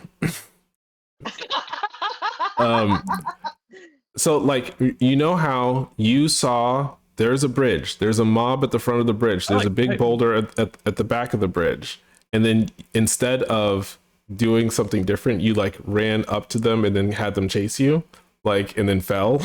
Like there Yeah. was, if there was a possibility that you read that entire situation and then figured out a way of surviving it, right? And instead you opted for the let's turn this into a chaotic like clusterfuck.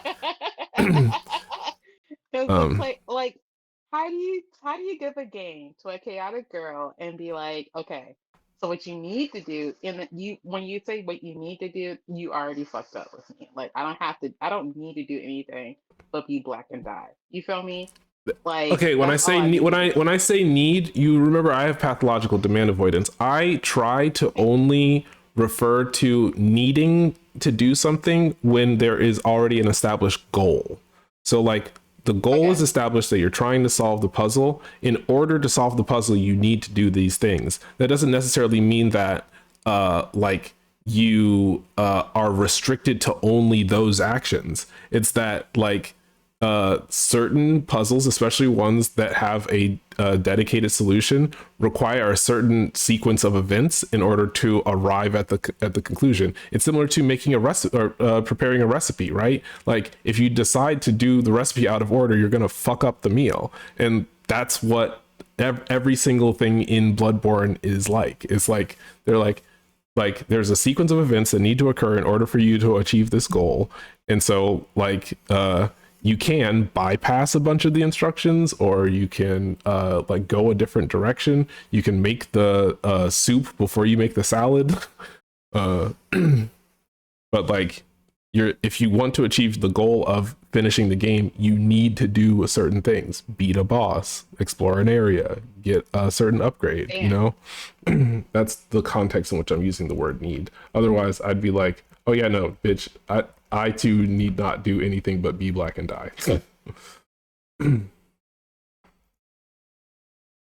Kersplat! Hell yeah, I did the little parry joint. Against who?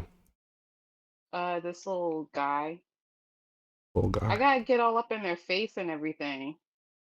Yeah, that would have been Oh true wow. even with the other gun. That's why I was like, I think the blunderbuss is better,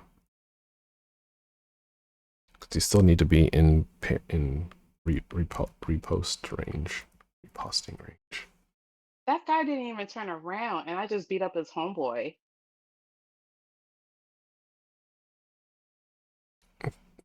They're all older people from the Victorian era. They don't Whoa. have great hearing. They didn't have corrective what do you call it? Weapon at risk. What does that mean? I mean, It's there's about to break. yeah, there's a durability mechanic. You have to go back to the hunter's dream and repair it. They're literally on crack for doing something like that. Reminds me of the days of Dark Cloud. I don't disagree, Oh, Nia but loves Dark Cloud. I don't disagree, but also like there are tons of players who would be like, I'm not going back to the hunter's dream, like for hours and hours and hours of frustrating themselves. And so like having that mechanic means that there's at least one thing that forces people to go back and engage with all of the systems that are available at the hunter's dream, because like there's a system where you can imbue your weapon with elemental damage, poison, um bleed. You can um use, like in Elden Ring they call them talismans. in Dark Souls they're called rings, but in Bloodborne there are equipable things called runes that you basically like can use to like give yourself different attributes. Like you earn more blood echoes when you kill an enemy with a critical hit or something like that, you know? And like there's a bunch of people who would just never go back to the hunter's dream if their weapon never was at risk. So I understand why it's in the game. Okay, that does make sense, but okay. So hold on. A notebook received from the messengers leave messages with these loyal servants to serve them with hunters in other worlds. They gave me a little notebook to put my thoughts in. That's so sweet. It's actually it's so that if you're online you can leave notes for other players. That's what it does mechanically. Great chest ahead. Boo. Even the doll, should it please you? First of all, I'm not a toxic lesbian. I'm not going to sit here and use this doll because I'm bored or because I'm like traumatized or something. I'm going to talk to her and be her friend. I'm not going to move in after the second date, and it's just going to be chill. It's going to be a chill experience, you know?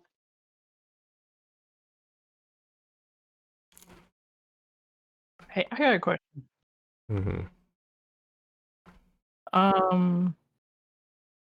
What is the motivation behind you hauling? Huh? What do you mean? in, What like, is as in like queer people moving in together very fast? Yeah. what is Oh, the motivation? I don't think there is any motivation. I think that's just straight passion. Passion, Yeah. lust, love. As a serial U-hauler myself, Oh my god. yeah, I would just say that like Blue, it's hard to explain because it's like to a person who like hasn't done dating and maybe like hasn't had the opportunity to explore like what like different kinds of intimacy and exploration look like. But like I saw a person on Tinder, thought, oh man, like they're gonna be trouble. And I thought they were very cute. I liked the things that they liked, and I knew that if I met this person in real life, that we would get along extremely well. And they messaged me first on Tinder, and were like, "Can I pet that dog?" referring to my dog. And I was like, yeah, if you want to come over and pet the dog, feel free to pet the dog. And we ended up having like a really good conversation that like had no like sexual undertones whatsoever. We were just having a conversation. And then a few weeks later, I went to a party that they were at, and like when we first saw each other, we were like, hey, and like gave each other a hug. And like at that moment, I felt 100% certain that like I was going to like that I needed to spend as much time with this person as possible for as long as possible. That was like a strong conviction that I like acted absolutely crazy for the rest of the night, because whenever they wanted to hang out with somebody else, I was like, why don't they want to hang out with me, even though they were spending a substantial amount of time hanging out with me at the party anyway. Like a couple of hangout sessions after that, me and my group of friends were all in like a big old cuddle puddle. Like we like literally just got sleepy at the same time. We were like in a room watching a movie and just like ended up like basically like sleeping on top of each other, but not in like a like in a non-sexual way.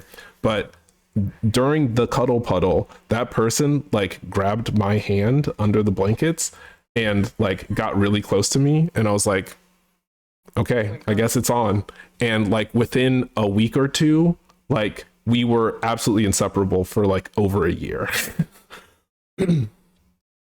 Like, what's funny? Cat? He's poofy. Yeah, I'm skipping down the hall. Oh. Seems like that's scary.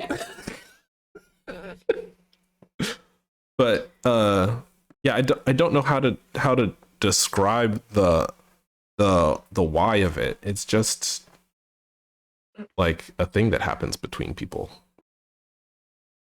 Who wants an explanation for why do lesbians U-Haul? Like end up like enmeshed That honeymoon super period fast. can Huh? be real fucking intense. Honeymoon period can be really fucking intense, is what Galaxy says. Mhm.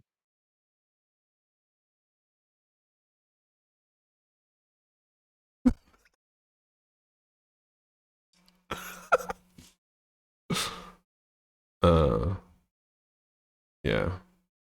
What's U-hauling? It's when like within a few weeks of knowing each other, specifically lesbians, but I guess anyone's capable of doing it, but it's stereotypical. It like they're moving in together or moving across country together or something like that.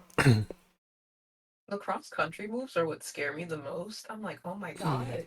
Yeah. Oh my god. It's like you just met this person 2 weeks ago and you're both Yes. moving to California. Like what is happening? Like, I It's need just for a cross country move, I'm gonna need 6 months to a year of being within that relationship and being like, okay, this person isn't going to, I don't know, axe murder me. mhm. It's not even Uh, just California, it's Seattle too. And that's what scares me the most is when I see like a black girl running away with like some white girl. And I'm like, okay, girl, where are you going? And she's just like, Seattle. And I'm like, can you not go somewhere where like literal white flight is personified? Like, I would prefer if y'all just went to California.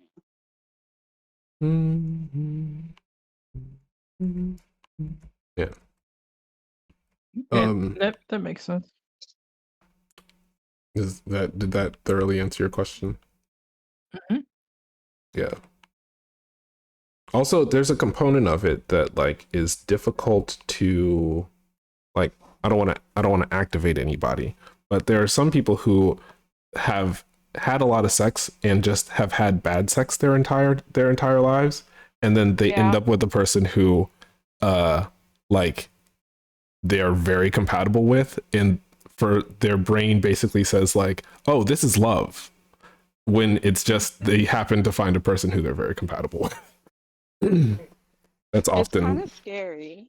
the reasoning for it.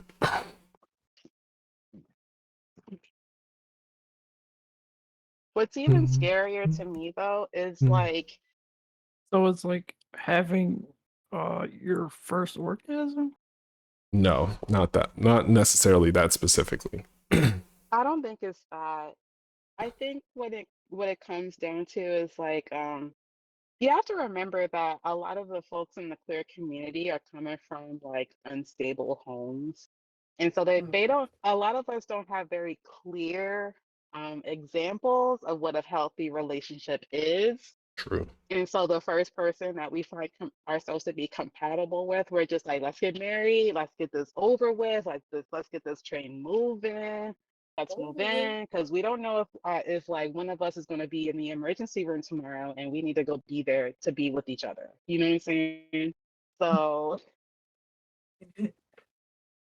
Yeah, some of the tropes that they put in movies that seem ridiculous, like, are actual physiological things that happen to people.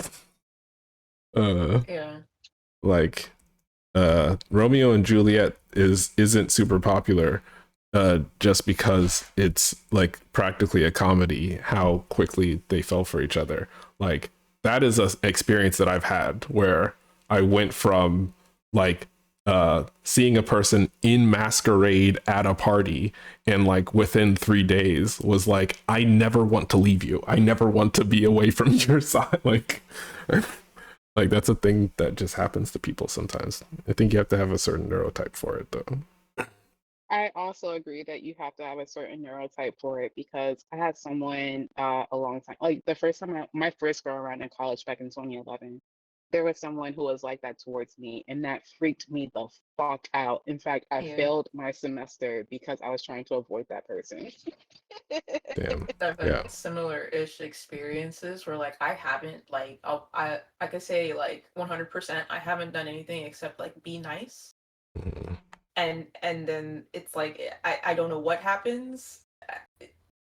It terrifies me.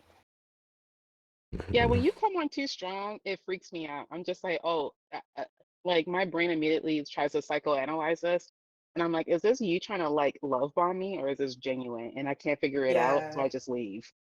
Yeah. Yeah. The thing that I'm describing though is different from that because it's often like the specific experience that I'm talking about is when it's mutual and like is not intentionally rushed. That like you just have like a whirlwind like 3 day long experience of like you meet at a party and you decide to take the work off the next day, and so you go up to the Hollywood Hills and have a picnic with a bunch of your friends, and while at the picnic you do shrooms, and like while you're on shrooms you're like holding hands and like meditating together, and then you talk about your like hopes and dreams, and it turns out that they're both in sync, and then like the next day you go down to the beach and are like walking along the beach and see one of the most beautiful sunsets you've ever seen, and then there's a bonfire, and then during the bonfire you kiss for the first time, and like after that, like for some people that just like activates a very specific like set of feelings. and it feels magical, right? Like in real time while it's happening, it feels magical. That's a very specific experience that I've never had before. I'm describing it in a way that's specific, but I'm not talking about like these specific series of events. It's like it can happen in a lot of different contexts, and like it happened to me like at least 3 times in high school. That like, you know, someone would be like, "Let's go to Ocean City" or something like let's spontaneously drive to Ocean City, and then. No. Mm-hmm. I'm just saying that like you can kind of theoretically understand how it could happen to someone, huh? I didn't mean to just dead it like that, but yeah, I see what you mean. I can definitely I can see what you mean when you're explaining it. But I feel like the mismatches of like what did you say earlier, neurotypes, like just the mismatches of like, both that and like love styles, like me, a demisexual, entering into a realm where mostly people are looking to like actually like fuck, just like right off the bat. It's that mismatch where like I don't think they're crazy in and of like in and of itself for like doing that. I think that it is a crazy series of events to me to meet within 2 days and then be like, I never want to leave your side ever again.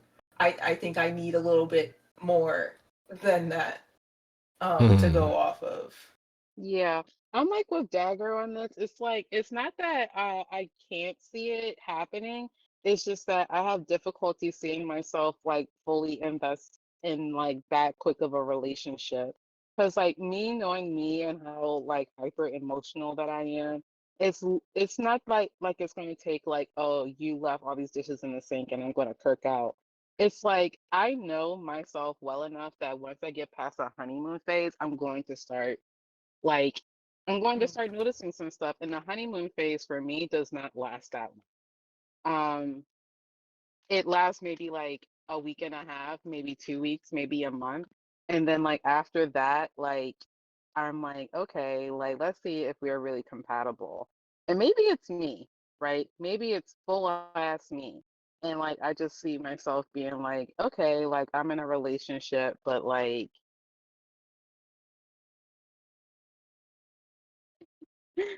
am I saying to myself that I don't take it that seriously, or am I saying to myself that like it's not as like impacting towards like my daily life as as most people seem to be? No, I mean, oh, go ahead. No, you go ahead. I was about to start rambling. Look, we're talking about different neurotypes here, and like we are collectively like A, neuroatypical, and B, the vast majority of y'all are somewhere on the ACE and AROS spectrum. And so this what I'm describing being completely unrelatable to people totally makes sense to me. But it's also the reason why I'm like, listen, there's a reason why I call myself qua romantic, qua sexual, and like don't necessarily associate myself with the A spectrum. And it's that because like I am most comfortable in the kind of experience that I was just talking about. Not necessarily concretely being like, I never want to leave this person's side for the rest of my life, like in a I'm taking this seriously kind of way, but like being wrapped up and enveloped in that intensity of emotions and like having the big moments in my life be defined by those kinds of paradigm shifts is a comfortable thing for me. Interesting. uh Because, like, oh yeah, I'm sorry. You go. You continue. No, I was just gonna say that the person who I was describing, who I linked up with on Tinder, and then saw at the party, and then the cuddle puddle thing. Me, we were in a relationship for a year and a half after that, very short period of time. Excuse me. And like I feel like, yeah, that's just not unusual, but for folks who are more wary, who have a different attachment style, who have a very justified series of reasons like not to get overly invested in a dynamic with a person, who've had a lot of bad experiences, who have been sheltered for one reason or another, are just not interested in taking a bunch of risks and like feeling all of your feelings at the same time. Like I can totally understand why how and why people would go their entire lives without having that kind of like zany whirlwind romance type beat. I used to pursue that a lot, and then I realized that it was causing actual psychic damage to me for a number of reasons. Mostly because I'm not compatible with that type of like love affair kind of situation. And so forcing myself to be compatible with it was causing psychic damage. And then on top of that, I was continuously dating like a certain type of dude that is compatible with that type of love affair, and I'm not compatible with that type of person. You feel me? Yes. So it's like I had to restructure or like refigure out like what it is that I'm like attracted to in the first place when it comes to these types of like situations or like love affairs or whatever you want to call it. That makes sense to me. Blue says in chat, am I a romantic? Are you asking us, girl? Are you asking us? That's something that you have to figure out, bro. Like, we can't tell you that. I'm dead. Am I a romantic?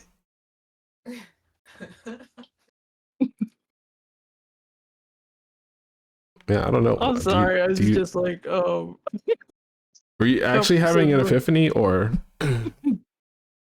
Cup said something to the effect of saying, asexual, aromantic, and I just kind of paused. I was like, wait, who's aromantic? Oh, you mean who in here's Arrow? Yeah.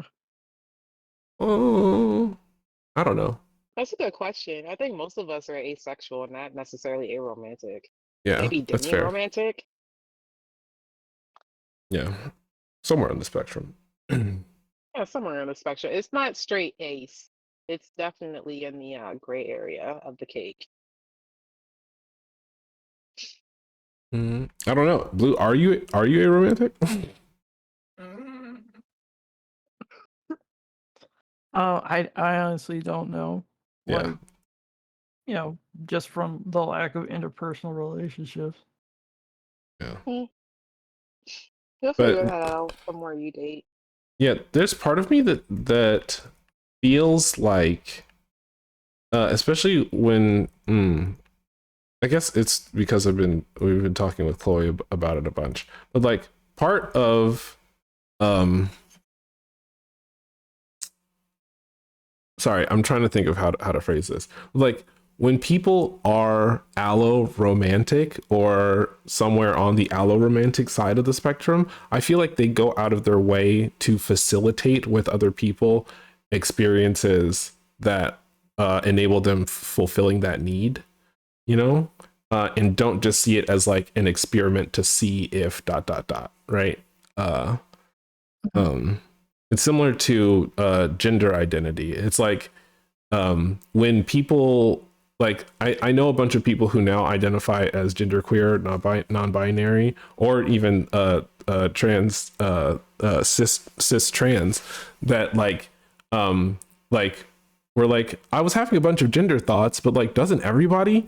And it's like, no, like cis people straight up don't like don't think about like, am I maybe a boy? Like, you know what I'm saying? Like cis people don't have that line of thinking. So if you're thinking about it at all, then it's probably the case that you're somewhere else than like on the far end of whatever like position that you're questioning from.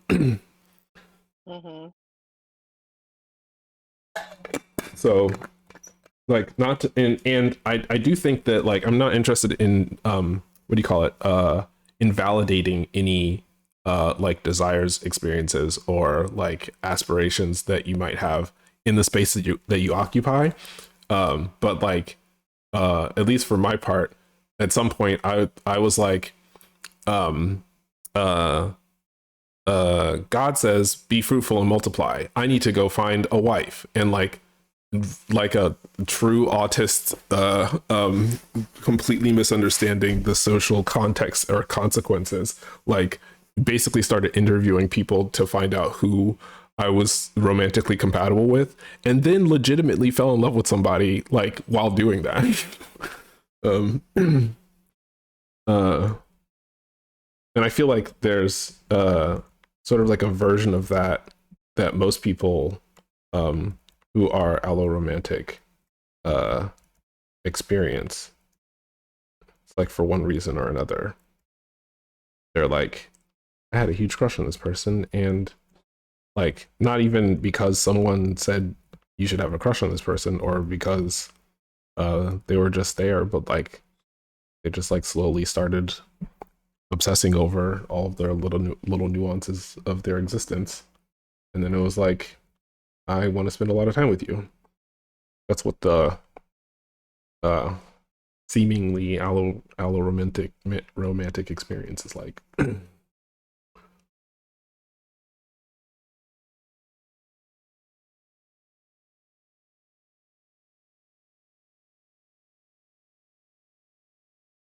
I've yapped enough for the day.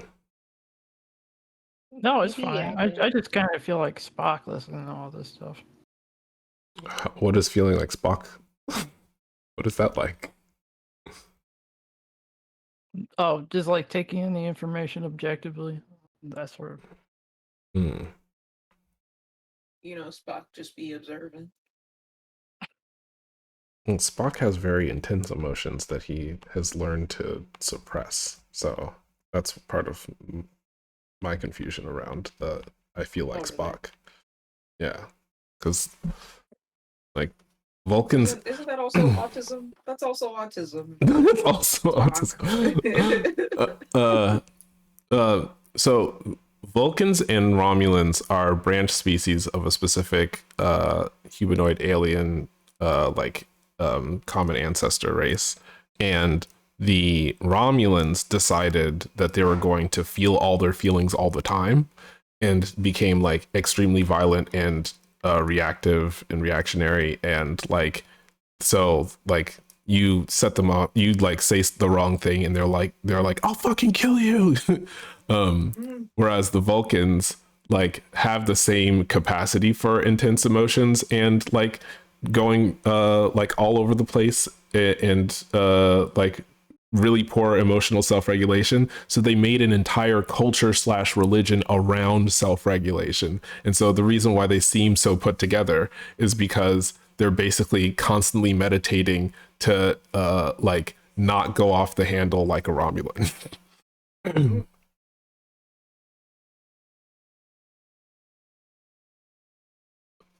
Constantly battling being overstimulated. Mm-hmm. I don't know. Seems like autism to me. Logic. Seems like autism to me. I didn't know that about the Romulans. You didn't? Oh. No, wait. I honestly I thought they were related to the Klingons, but I might have just misunderstood something. Yeah, no, Romulans and Romulus and Vulcan are actually really close to each other. I think they might be in the same star system. Nerds. Actually, the Yep. most nerdy Well, both response. my parents are Trekkies. Yeah, the most nerdy response you could possibly have to a person calling you a nerd is saying, "Well, actually." Actually, Well, actually. my dad's a Trekkie. My mom was cool. She was into the X-Files. She was a huge X-Files girly. Are you insinuating that Star Trek isn't cool? That's exactly what I'm insinuating. Okay, I'm gonna just have to eat that, I guess. I Yeah. think it's funny how it kind of still isn't cool.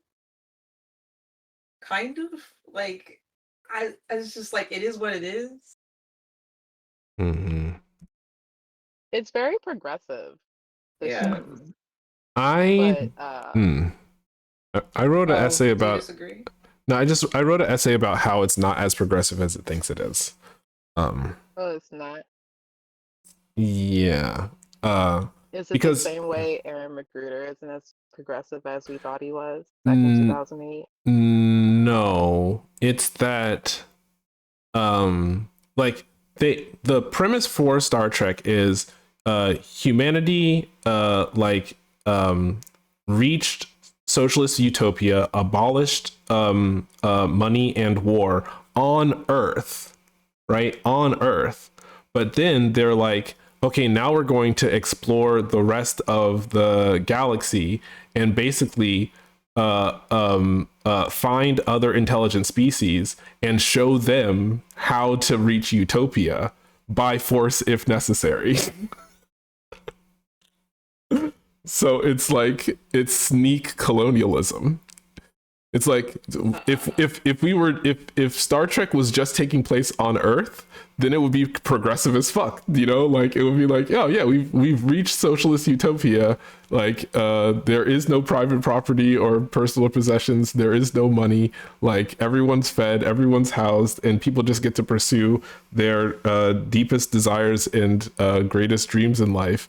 The justice system is entirely fair, and everyone has access to their own personal artificial intelligence that helps them to learn and advance themselves to the nth degree. But if you sign up for Starfleet Academy, you can go around the galaxy and force other people to do that. The military. Yeah. Oh my gosh. Pat, do you listen to Pogo? I don't know what that is. Okay, so he's a DJ that is from the UK, and Okay. his style is like splicing from TV shows, movies, and stuff like that, right? Oh And he yeah. has Wait. one. I remember you talking the Alice in Wonderland person, right? Yeah, he Yeah. did Yeah. one for Star Trek, and it was actually very good. Oh well, I we're can listening send to it that to on you. stream right now. Yeah, I love that one. When you pluck the rose, pluck the rose.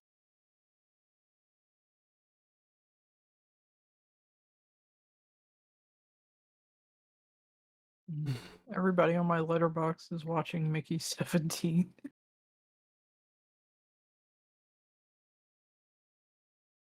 Still haven't seen that.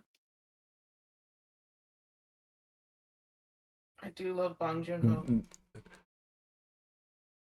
This song may end up being good, but this is talk about nerdy bullshit. This is the side of Star Trek that is literally incapable of being cool. It's these fans. He's cosplaying as Data for the music video of this song. It's fucking terrifying to look at.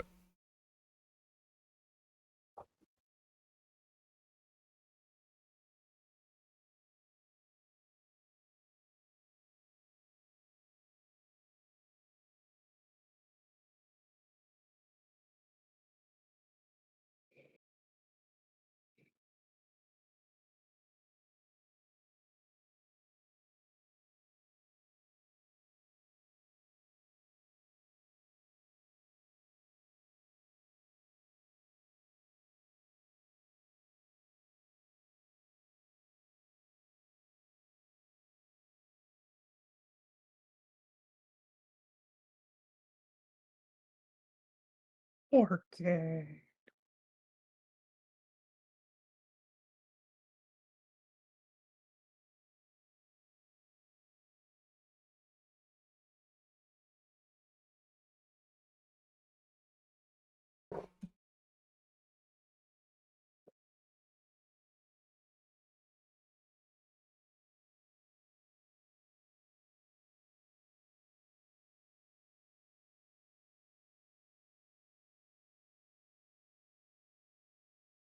This is actually painful for me to look at. I gotta stop. Is there For a second I was like, are we supposed to see the video or just your no? reaction to Yeah, I was thinking about sharing it, but I've got some stuff on this window that would break NDA, and so I'm just gonna try and no. What I was expecting was for you to mute Discord and then listen to the song. I was listening to the song. I like the song. I never seen the video for it. What about the song do you like? I don't know. I like Pogo's music, so I kind of listened to the album as it was. I didn't Oh, really you listen. It was an album that you listened to it on. Yeah, it was in an album. Yeah, Okay. like he condenses them into an album. The only Pogo song that I like is the Alice in Wonderland one. I don't think that I've ever heard another one that I was like, oh yeah, I also fuck with this one. His songs are too short for me to like dislike. There's a couple songs that I do dislike. He picked a very annoying melody to go based off of in like a couple songs. But for me, like his songs are like your typical lo-fi sample core type shit that is just like I can listen to this whole album without really skipping anything. Hmm.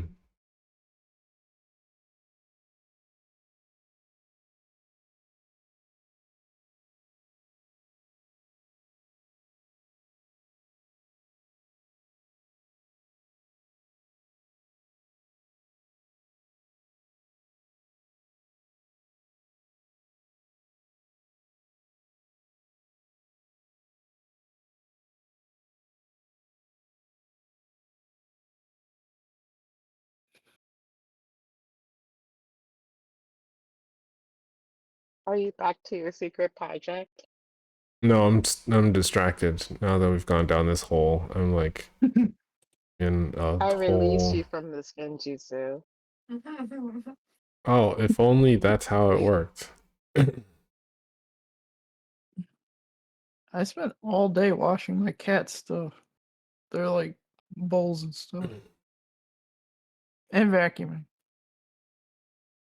Well, why did you inform us about this, Blue? Oh, just to distract from the distraction. I guess it technically worked better than I release you from this genjutsu, so cool. Look at that. Look at that. Don't doubt Blue. I will continue to doubt Blue, but Oh No. my god. I will not engage with this slander towards my friend. listen, We will meet in combat. here's the thing, right? Is that like I like Blue a lot. Blue, I like you a lot. I think that you're a repository for fascinating fact information.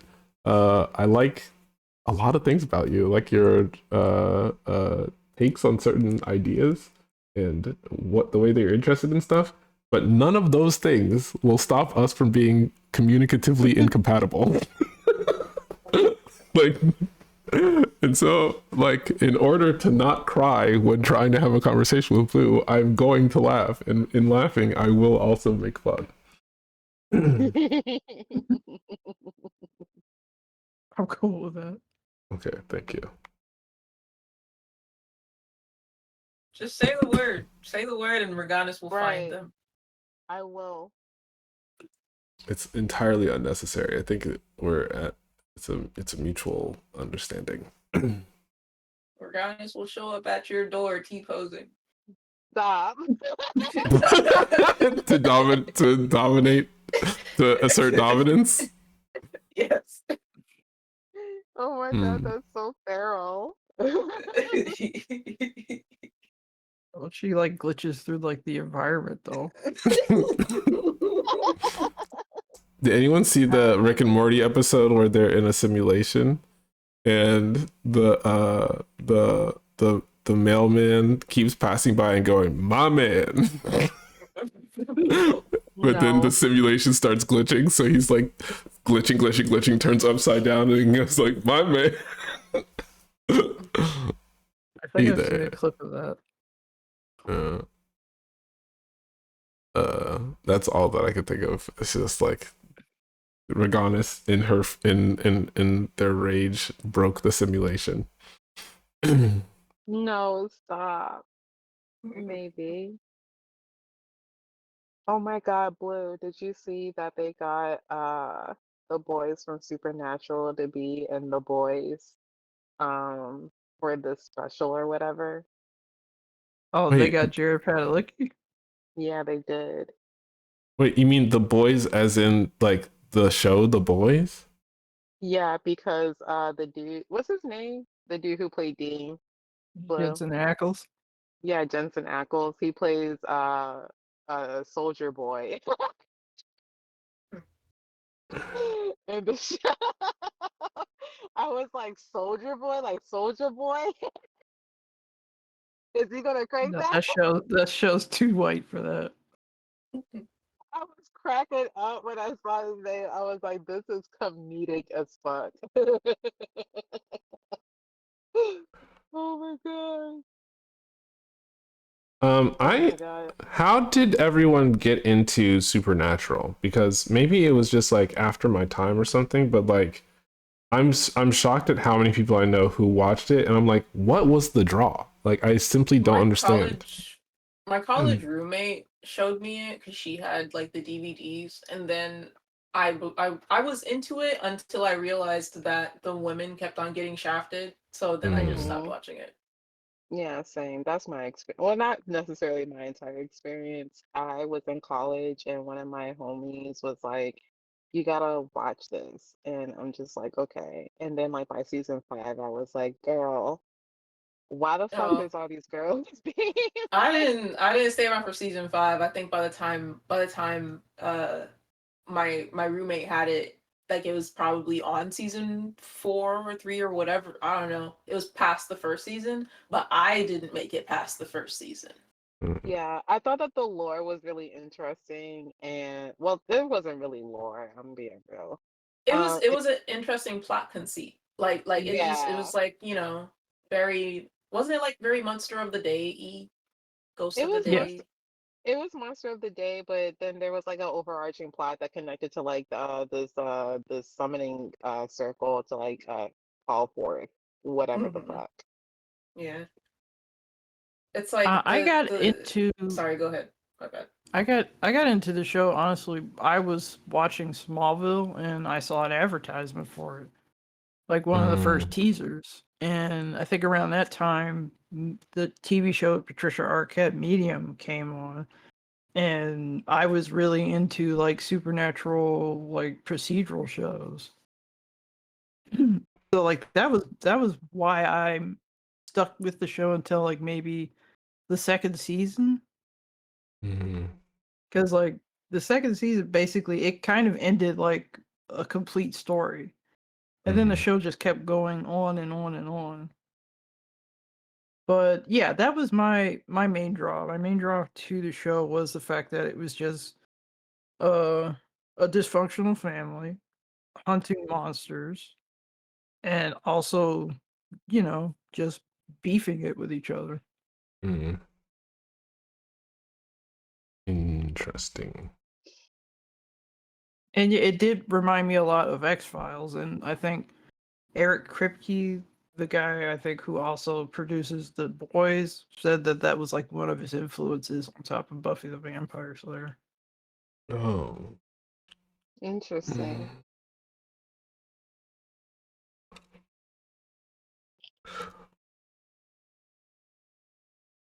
But yeah, that show was hard to women. Like when I finally got around to watching the third season, I'm like, wow, they've only become more cruel towards female characters. And I was like watching what was happening with the fan base in real time. So, like, when I watched the third season, I knew why certain female characters were being brutally murdered. They were actually listening to those hoes online. Wait, you mean like the fans were like, kill her, and the producers were like, kill her? Yes. Yeah. That's crazy. Were they listening to the Dean and what's the other Sam and Dean fans and like the Dustiel fans? Were they listening to them? I think what's his name? The angel guy didn't come until season 4, so like I mostly just saw the Carnage from season 3. So yeah, they were listening to the Wincest fans. Because apparently on the show themselves actually like the idea of the incestuous relationship. Of course Oh they my did. goodness. Of course. Yeah, which is why you always got like those oh, are you two a couple kind of jokes in the show. But then, like, they had Ooh. that episode where they were in the clinic or something like that, and they were like being diagnosed by a psychiatrist and being like, I have a wild codependent relationship, and they were like, and y'all were and like they were trying to like fight their way out of the psychiatric ward and ended up beating everyone up. I don't think I saw that Wow. one. I saw the episode where they went to jail though. Oh wow, what season was that? I think that was either season 2 or 3, and they basically kind of dropped a joke in there about like Texas being real liberal with the death penalty or something. That's wild. Yeah, because like both the actors are from Texas. I was like, aha, that okay. I think I was more into Teen Wolf. Oh my god, I'm having Like more around that time. flashbacks. Bro, You would have like gotten along with my sister for sure. She I'm having more loved Teen flashbacks. Wolf. Oh, I loved it until they killed I mean, is anyone gonna watch it? Spoilers. We're it's an good. old I've show. Go watched it. ahead. Okay, thank you. I've watched it. When they killed Allison, like the girl Yeah. that the dude had been in love with, like for most of the show, they killed her off instead of just kind of like saying she moved somewhere. Like it was definitely within like their ability to be like she moved when her actress left the show because she was going to something different, but they killed her in like a kind of disrespectful way, and I will never forgive them. I will never forgive I them. mean, yeah, I remember how they MTV, killed yeah, her off. Thank you. MTV's like Twitter account, from what I remember, was like Yeah. had a hashtag that said "Kill Allison." Oh Yeah. god. Yeah. And then they did a memorial page for her, and I was like, this sucks actually. This sucks that you did this in the first place, and I know that the actress is going to feel a way about this forever. Forever. Yeah. Like from my understanding, she was going, like you said, she was going to another project, but I think she also wanted off the show because of how the fan base was treating her. Oh, dude, the Yeah. Styles fans? The fucking Yeah. Styles fans. I fucking hated them. I hated them. Oh my no. god. The shippers that were toxic. I'm not talking about like casual. Oh, the Derek Styles fans. Yeah, Derek's there you go, thank you. The Derek Styles shippers that like kind of also attacked, not kind of, they did, like verbally like would attack Tyler Posey, the main character dude. He was Latino. Yeah, they That stalked his mom's account and everything. it's That's insane. crazy. It's insane. I was just like, I think the show is great. I think these actors are great. And then I log on and like people are being racist and sexist and just altogether terrible. I'm like, what? What is happening?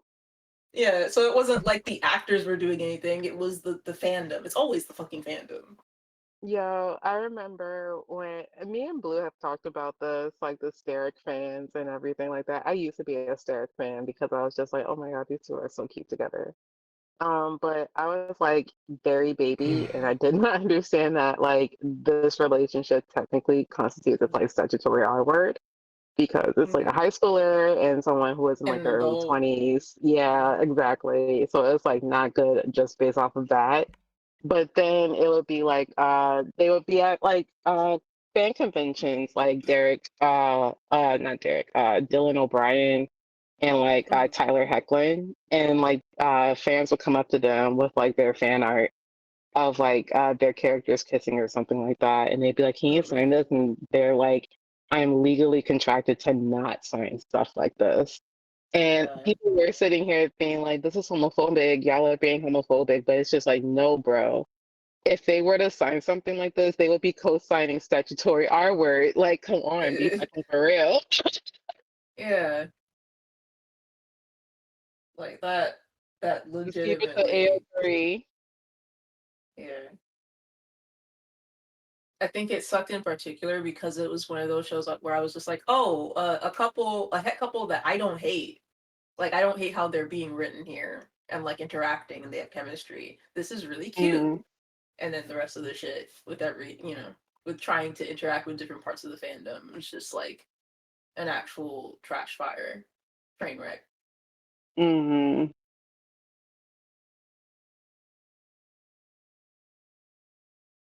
What year was that? What years were that? 2015? 2011 to 2014. 2017. 2014. Yeah, Let's say that's 2014 to 2017.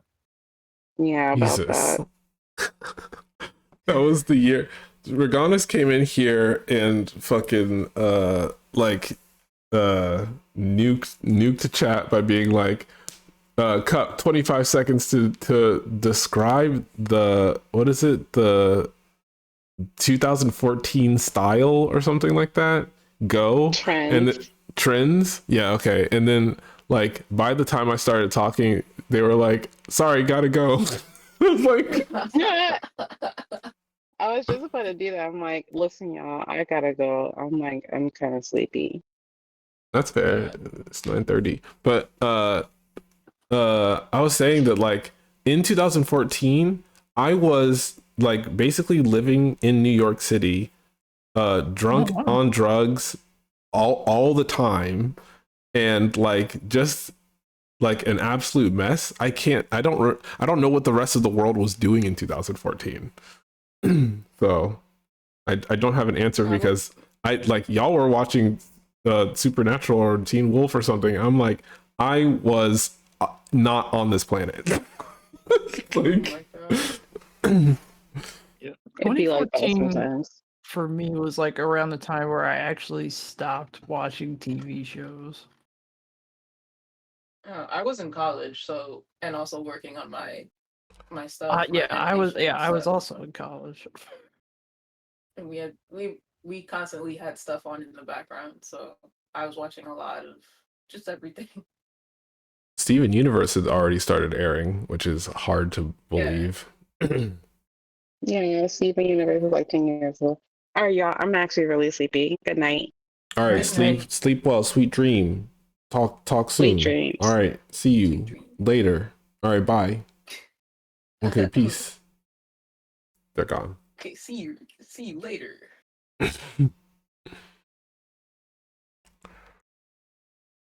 I partially miss college. We used to do when Korra, the episodes of Legend of Korra were coming out when I was in college. So we would try to do like the watch parties for the new episodes, but this is why I remember Nickelodeon messing up the episode schedule because they would say Korra's gonna air in this slot, and then they would air SpongeBob in that slot.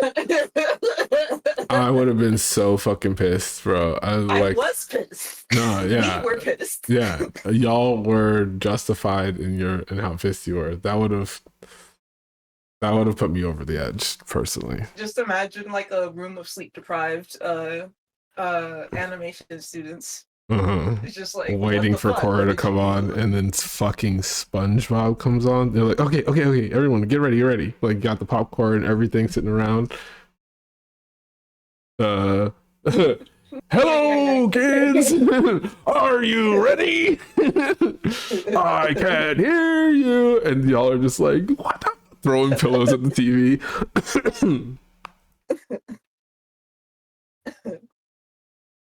That's crazy. Being a spectator of like when Korra first aired was very interesting. In what way? It was basically like watching a different You're cutting out. basically go through all the thing. Oh, sorry. I was basically just watching a different deal with all the things that I had already encountered in different spaces, right?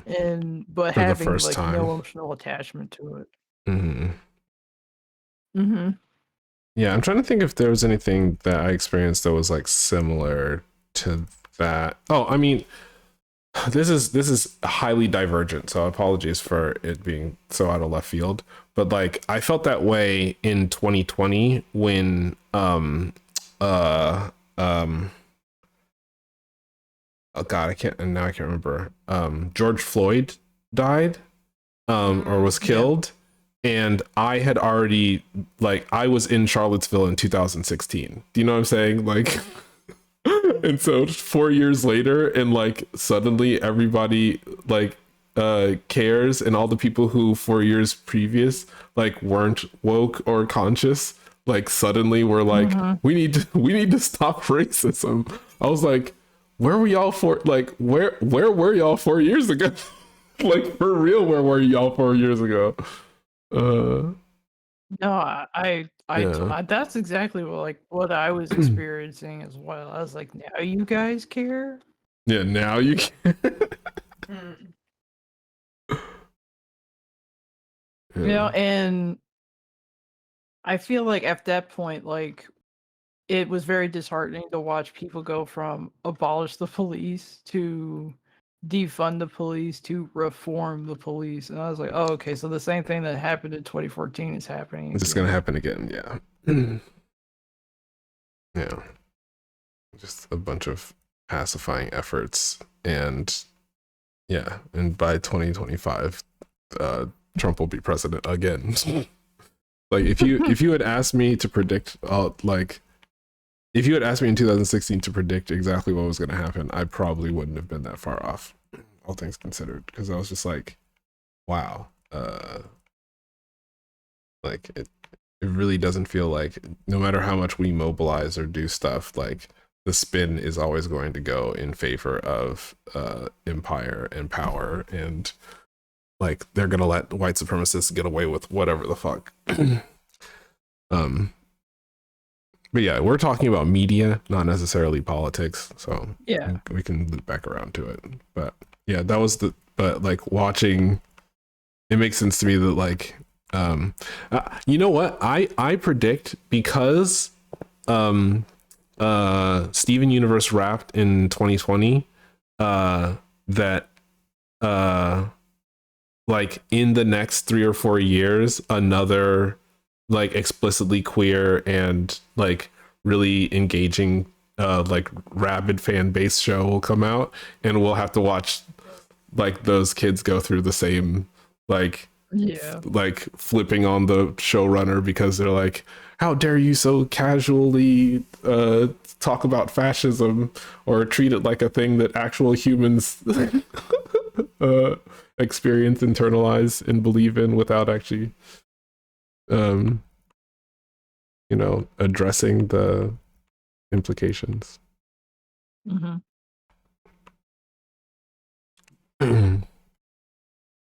Yeah.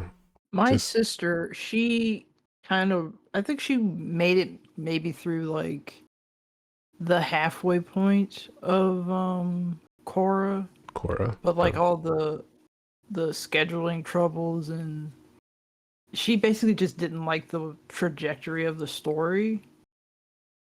Like, I think one thing that like really turned her off was like I guess it was supposed to be a love triangle. That was also, I watched the entire show, but there was a period there where I completely tuned out and had no idea what was happening, and it was during the like Mako Bolin Korra love. I was like, keep me the fuck out of this. Like, I simply, it was unfortunate. It makes want me, nothing to do with it. I can never get through it. Like, it bothers me to the point that, like, even the first episode, there's like The way that Mako acts is very like he's meant to be like, you know, a little shithead. Not a little shit. He's a grown dude. He's a grown man, whatever. He's like, you know, doing a misogyny Yeah. against Korra, like, who's this girl? And I'm like, shut up, it's Sokka 2.0. Like, we didn't, Yeah. not necessary. Didn't ask for this.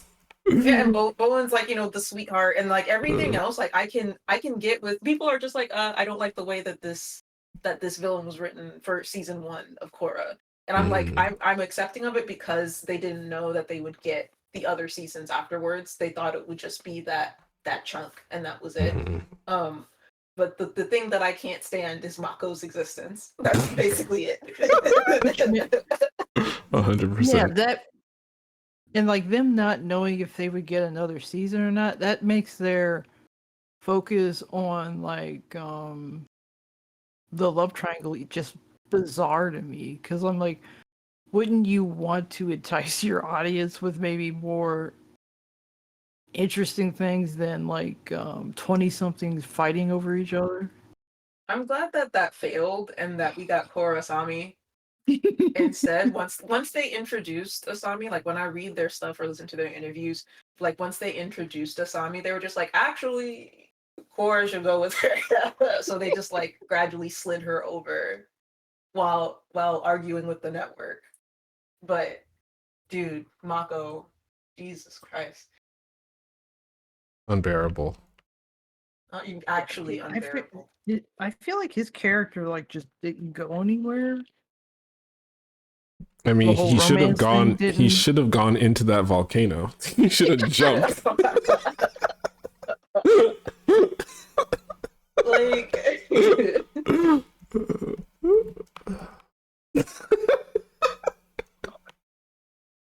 like every other character was just more interesting, I feel, as well. Like even when we got down to the final season 4 with Kuvira, like her Korra's foil, like foil enemy, Oh yeah, whatever. She's I like, thought she was cool. she was so fucking cool, so fucking sick. Had weird chemistry with Korra. I was like, hey, this is cool actually, like all of it. But Mako can go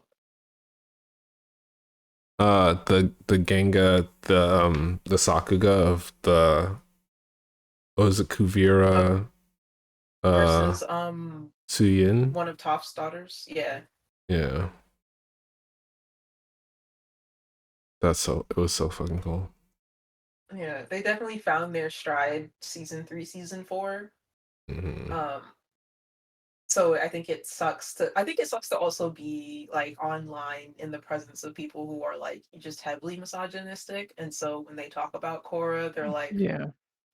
they're blaming her for like the dissolution of like the Avatar state, like, you know, being able to see past generations, when it's like it wasn't just her that did it. There was a dude gunning for Didn't the she rest get of, like, attacked? it's literally, yes, she literally gets attacked in a way that's supposed to be like kind of a metaphor for like certain bodily harm, you know, like it's like it's a way that Aang was never attacked in. Like Aang was attacked and like on the brink of death at certain points, yes, but the way that Korra fights, what's his face? What is his name? It's a combination of, there's Unalak, but that's later, and the guy before him. Whatever. The Am I guy going that to kind find of looks it? like the firebender with the third eye. Yeah. Sparky Boom Boom Man. Him. No, I meant like when she was attacked, like didn't that like disrupt the Avatar succession line or something, or am I misunderstanding that? No, Unalak, her uncle Unalak is the one that pries like that fucks that up. He's the one that is going after and actually is like preying on her, like as like a family member to seize like the power for himself. Like that's his whole thing. Wait, you talking about Korra sees Korra's Yeah. power. Yeah. I don't remember that plot. What? So what happened? You don't remember Unalaq transforming into like this literal like Oh, devil? you're talking about the yeah. Okay. Yeah. You're talking about the final conflict of the story, but like, the first part, the first part when she's like strung up in like she's poisoned. Right. That's the first time it happened. That's what I was gonna say. Is that I think that that Blue's talking about the time where they like intentionally injected her with like 200 milligrams of lead or something, and like it was literally. Yes, oh my God. Yeah, that was that. Yeah.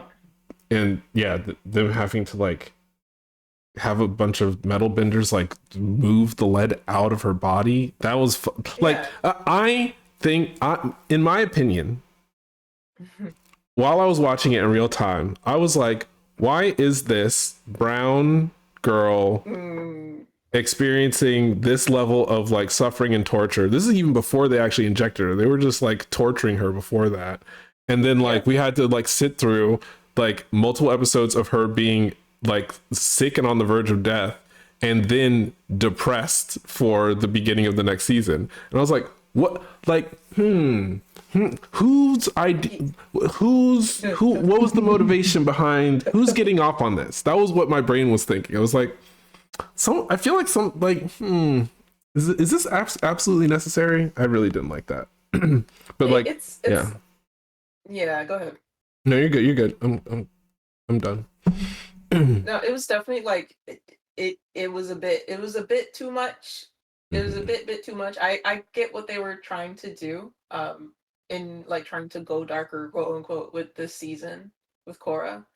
And I think the public reception in terms of like misogyny like altered, like it backfired in that way where people were just like, oh, Korra still didn't do shit, when she really like went through all of that. She went through a whole lot of fucking trauma, just like in general.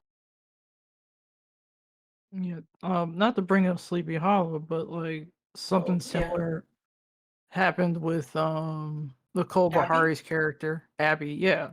Like I think it was like by the third season, like I wasn't watching the third season, but everything I heard from people in the fan base still, like it sounded like they were putting her through the ringer every time for like no reason. Yeah. And then they got rid of her. Yeah. And I just remember thinking, what was the point? Like, why did you like torture her like that? And then I found out. Yeah, I think I was definitely on Tumblr for that. I was on Tumblr for a lot of things, but I was definitely on Tumblr for when people were talking about Sleepy Hollow, and after the first season, or maybe it was like mid-second season, people started commenting on that pattern with her character. Yeah. And then someone was just like, it's an all-white writer's room, and I was like, I think they had like one or two black people. They were black women, and then like next thing you know, I think they left the show. They did. I'm pretty sure they did. But also, what's his name? Orlando Jones. Yeah, he was killed first. His character was killed first, and he like did something. He said something shady on like Twitter. And I was like, oh, it's like that. Did y'all get into The Magicians? Was that? Yes. It was the sci-fi show? No. I know it was a book, and I know a lot of people I was following on Tumblr were into it, but okay. Yeah, if like I think everything TV shows that debuted during or after Sleepy Hollow, like that was around the time where I was just like, no I'm more done. TV shows. Yeah. I'm No done. more done. TV. Yeah. No more mutants. No, that's totally valid. And yeah, I think we've talked about it. Yeah. Yeah, we definitely. I was like, oh, I remember the Magicians. I like the Magicians, and then I remembered why I stopped liking the Magicians. Yeah, that was what I was thinking about. Is like how common, like they do it over and over and over and over and over. and map exactly the moment that I stopped enjoying a piece of media, and it's always at the same moment. Like Game of Thrones. I'm guessing you probably did you not watch Game of Thrones, Blue? Because that's also after that point. My sister watched Game of Thrones, so like everything I know about Game of Thrones is through her, and the fact that I just read a Game of Thrones and then decided not to go any further. But me and I mean everybody I knew watched Game of Thrones, and so like I kept up with it just to sort of like be in the know. Not that I wasn't particularly compelled by the lore or anything, and I was like hoping maybe that it would get interesting at some point. But then I like was hanging out with a bunch of like people in DC at a house party, and they were like, "Oh, new Game of Thrones is airing!" Like, and then we like sat down, got stoned, and watched it. And the episode happened to be the wedding of Sansa Stark. Oh no! And I was like, at the end of the episode, I was like, "Hey, y'all, don't invite me back here." Like, like. Meanwhile, they're also shocked. I mean, they were like, they almost immediately went into a bunch of like not apologia, but just like being like, "Damn, that was fucked up." And I was like, it wasn't just fucked up, right? Like someone had to write and storyboard and shoot and act and edit and add music to, and then like okay, and then broadcast what we just watched. Like there's something wrong with our species. Don't invite me back here to watch this show. Like it's like the fact that anybody at any point said let's do this is the problem. Effectively. I think I was trying to start season 1 around the time that that happened, and then people started talking about it all over Tumblr and Facebook, and I was like, oh, I guess I just won't. I won't finish. Yeah, I just won't. I won't continue because like the draw was Arya for me, and I was like, that's really cool. I like this single character. Let's go. Yes, and then Arya's the best. Yeah, no, there was no other draw. Yeah. And I swore that I would never watch another full episode of that show, and actually held to that. But someone was like, I was explaining this exact same thing to someone a few years later, and they were like, "Oh, you know, Arya and Sansa like got like revenge against their abusers," and I was like, "Huh? What do you mean?" And they were like, "Yeah, like you can just like watch a clip on YouTube," and I was like, "Can I?" That sounds lovely. And so yeah, Sansa fed her husband to his dogs, or no, it was that Arya fed Sansa's husband to his dogs, which is fucking sick as shit. And then she also like Sansa in a very cold-blooded way had Littlefinger killed, and I was just like, oops, that's what you get. But also, you didn't have to write it in the way that you did in order to get me to this point of catharsis, because you lost the viewer on the show. My sister, when she was watching like the last couple episodes of the series, she was her favorite character was the character, her name sounds like Missandei. Lysandra? Daenerys' handmaid, basically. Fair-skinned black character. Oh, I remember her. And yeah, her and Grey Worm, the guy that's also a rapper. Yes, Jacob Anderson or Riley Ritchie, aka the guy that's in Interview with the Vampire. All right, those were her two favorite characters. And my sister was like, I hope nothing happens to them. I was like, Bree, I'm sorry. I was like, they're black characters on a TV show that has historically killed their minority characters. They're going to die. And she kept saying, no, it won't happen. I hope it doesn't happen. And then Daenerys' handmaiden gets killed, and she was distraught. And I was like, I Like- told you that was going to happen. Yeah, like what? I don't understand why you would expect anything else to happen.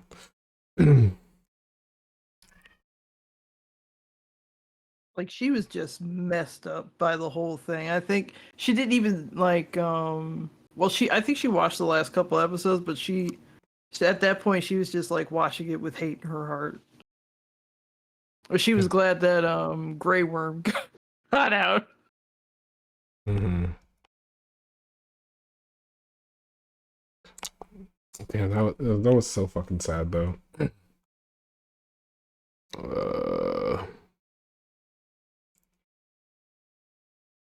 Yeah, no, the way Game of Thrones handled its female characters, and specifically like sexual violence, it's always kind of felt extremely salacious to me.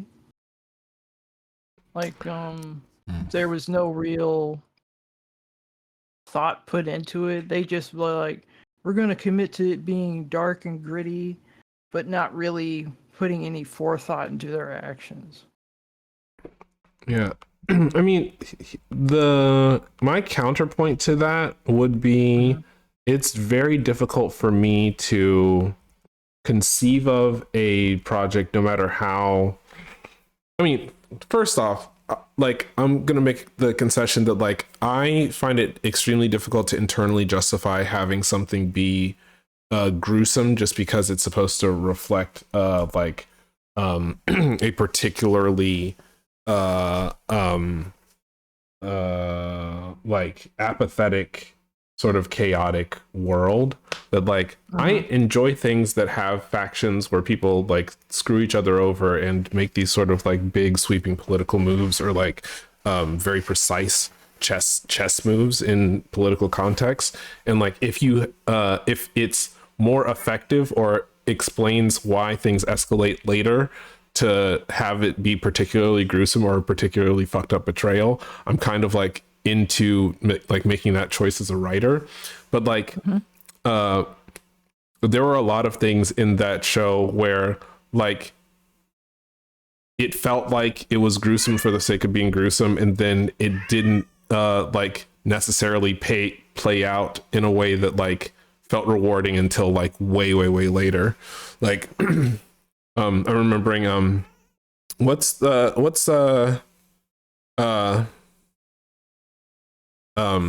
was gonna just call him Daddy. Ned Stark? Huh? Ned Stark? No. Mr. Fantastic in the new Fantastic Four movie. I just can't remember his name. Pedro Pascal, yeah. Pedro Pascal's character. Who like I don't remember the like all the details about why they introduced his character, but like they just had the Mountain just like crush his head in, like after like playing him up as this like cool sly playboy who was like winning this fight where he like had he was like fighting the strongest fighter in the entire kingdom, and like he'd like, you know, cut a couple tendons and like fucked them up and like looked like he was gonna win, and then they were just like, now watch his brain splatter across the ground. And it's like, why are we doing this? Like, why are like I don't understand. Yeah.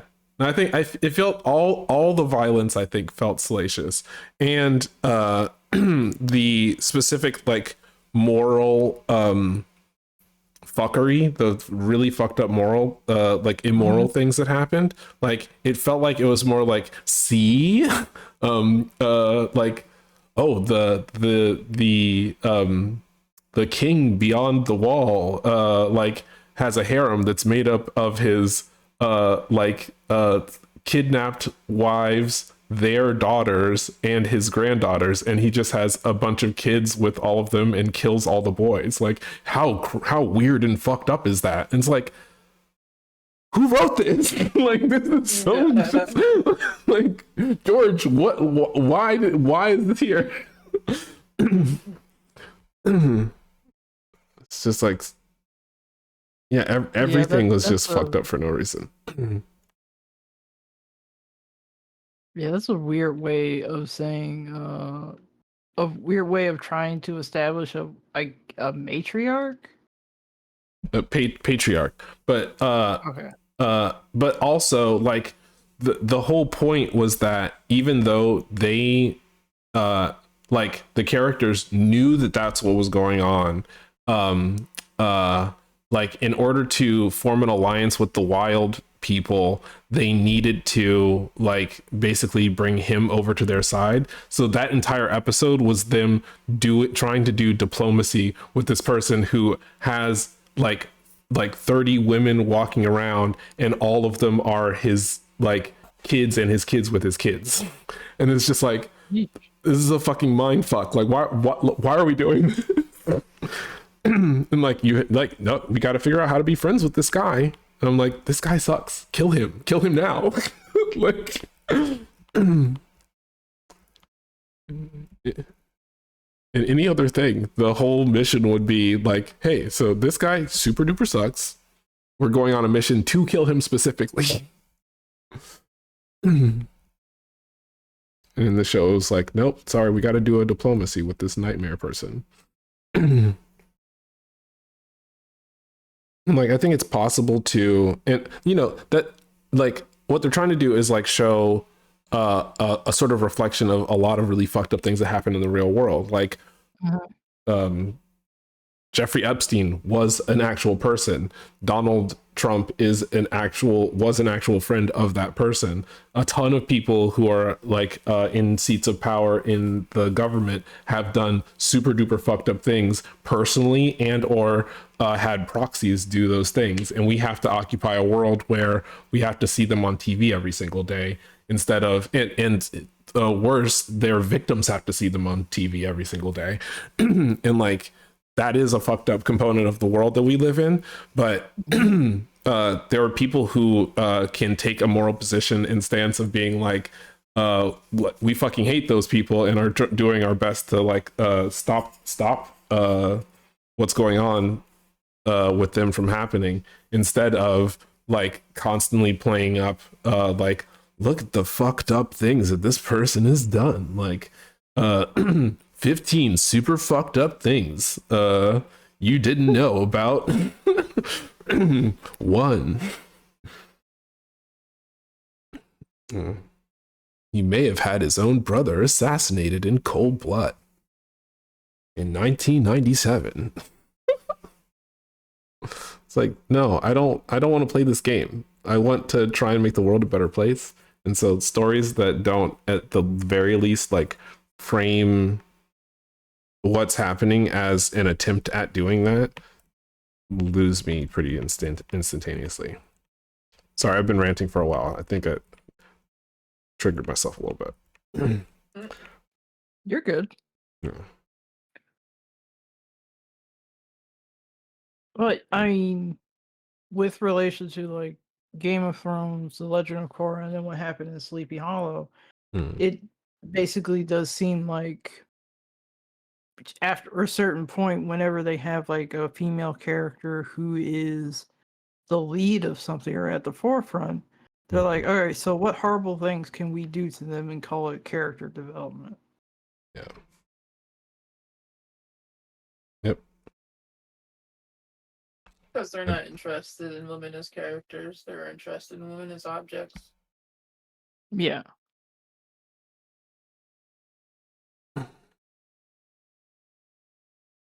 And like I was like not crazy about Korra, and my sister had stopped watching it, I think after the second season, but everything I saw about the TV show, it just seemed especially with regards to how her character development happened, it just seemed very half-hearted. And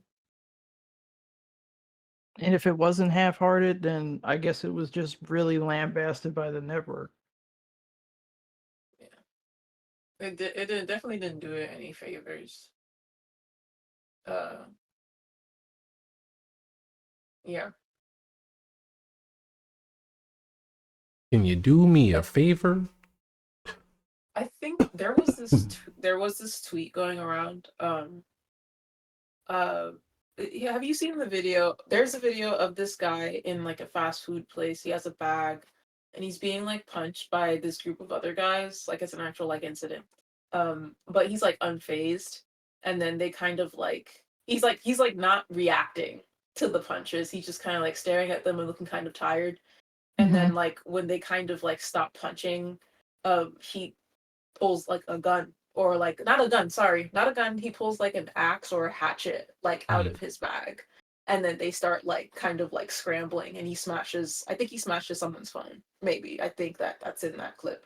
But the caption for it is just like, this is who Korra was, and y'all didn't appreciate it. This is who Korra was.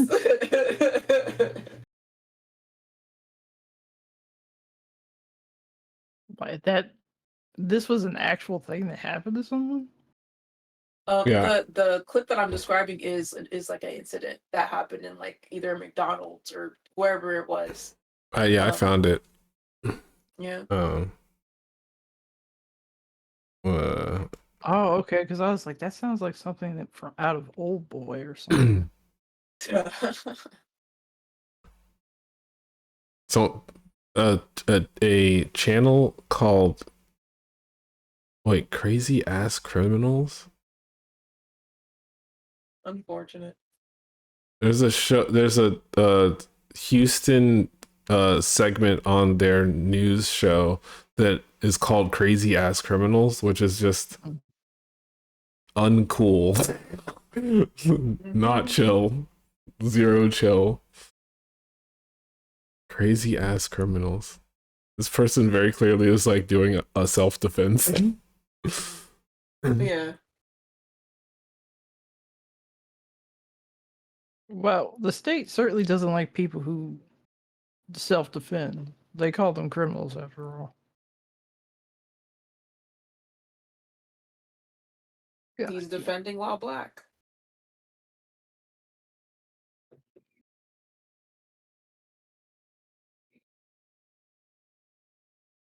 Interesting. Okay, no. So it seems like I found a video of him explaining why he did it. I'm gonna see if this seems reasonable.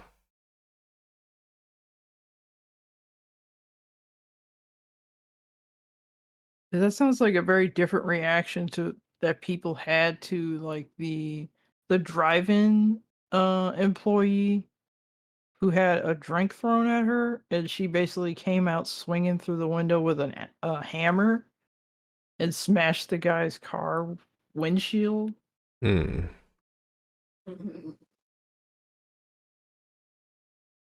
Okay. Sorry. Trying to watch this video.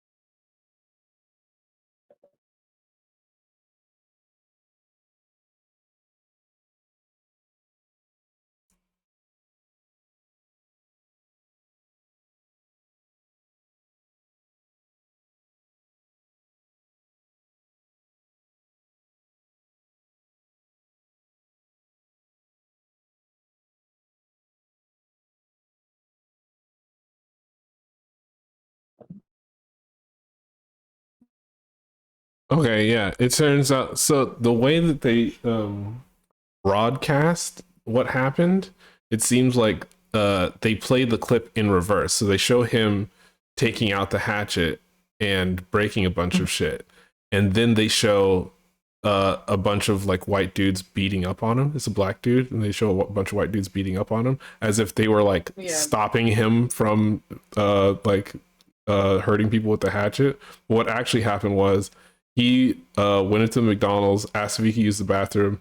Management said no, and so he's like, how are you gonna just deny me my blah blah blah blah rights, and like got into an altercation with management, and then the white people jumped him and started beating him in the head, and he like just very calmly let them beat him up, And then when they were like, yeah, what about it? Like, what are you gonna do? He like opened up his bag and pulled out a hatchet and was like, I'm going to do what's necessary. Why won't you let me pass? Oh. Yeah. Very interesting. And aggravating to see that this is that we share us, like, this is the state of the species. Yeah. And specifically that, like, you know, they literally posted it on a segment of Houston evening news called Crazy Ass Criminals. The fuck is wrong with people? like What's wrong with the news? Like, how is that an actual subtitle? The horrible cascade of, like, what is it called? Just like refusal to show people basic human dignity, you know? Yeah. Like, it starts in this very specific and personal way that degraded into people doing like actual, like, violent racist, like hate crime esque what do you call it, like jumping. And then like reframing the person who was clearly victimized in the circumstance as a crazy ass criminal because like decided to defend his basic human right to be able to use the bathrooms and not get beat up for it. Insane. Insulting. Also, like, this was like a McDonald's? Yes, a McDonald's in New York City. Yeah, they don't have no business being precious about who uses their bathroom, the state they in. Mm-mm.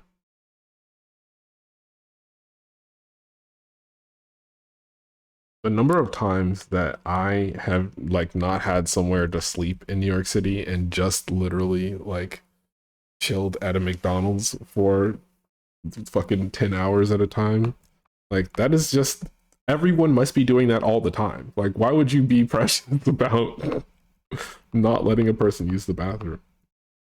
That's insane. Some McDonald's in New York lock their stuff up, like it'll just be like permanently out of order. Mm. Like maybe the employees will use it, but it'll be out of order in terms of like public facing shit because they also don't want to clean it. Yeah, I've seen their bathrooms. Like, yeah, it's how do I say this? Nightmare fuel. Yeah, like I just remembering my friends that have worked at McDonald's in also like more destitute areas. They're just like, we stopped letting them in the bathroom because the last time they're associating it with, you know, like the last time someone who was homeless or whatever, blah blah blah, entered the bathroom, they left a terrible mess and did something like crazy, like something additionally like crazy and hard to clean. Right. Yeah. So they're like, now no one can use it. It also feels like it's a consequence of like living in a what do you call it? Capitalist society. I was thinking about the area being overpopulated in terms of density. Like, I personally don't think that, you know, 11 million people should be in a like 300 square mile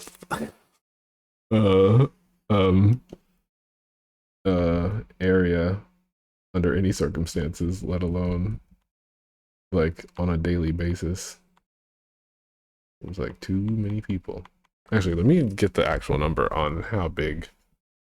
This 300 square miles seems bigger.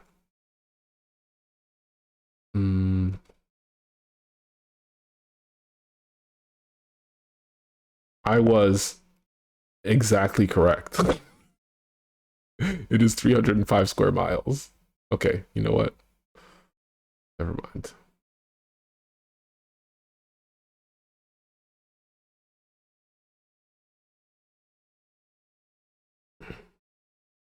Incredible.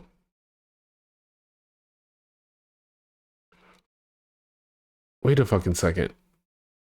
So 11.5 million people live in the greater New York area, but there are also 18, potentially 19 million people on Long Island.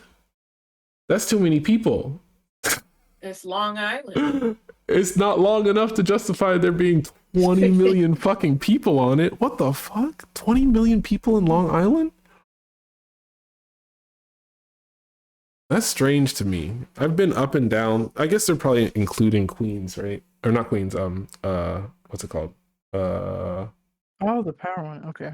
March 4th. So my bad. Are they including Brooklyn and Queens? No, they're talking about just on, like, from Garden City up to fucking North Fork. That's crazy.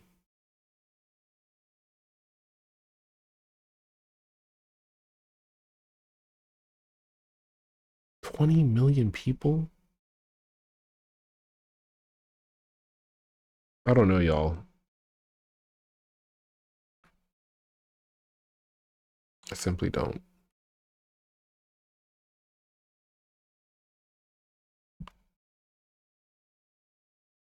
Also, I've just been working this entire time and I'm still not done. And I now am down to 2 hours before I hit a absolutely devastatingly hard deadline. I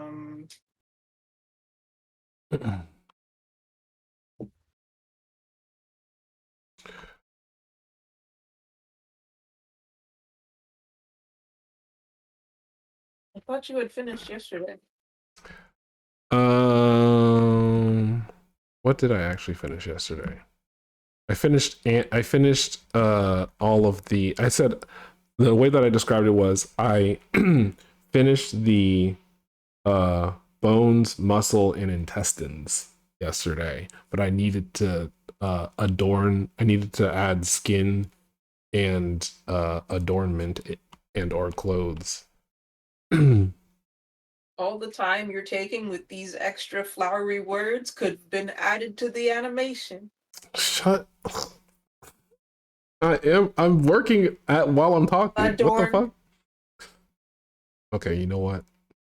We're gonna have to fight. I challenge you. Next time I'm down there.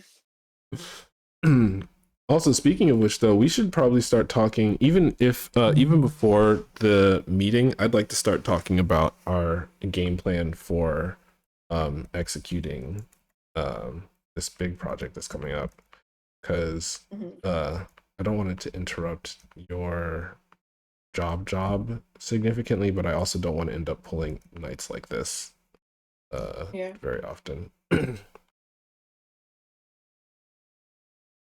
Did you want to schedule that for like a Tuesday night or yeah, Wednesday? I'll be in the office Monday and Tuesday, but back home after 5 Tuesday. Okay, yeah. Let's meet day after tomorrow at 5. Okay.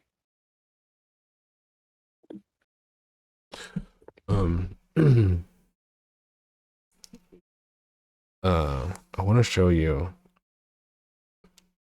You'll know immediately how much like work is left, but I want to show you what I've got so far. And then I'm gonna go take a break because I got a fucking migraine, and I'm like, but I can't stop. I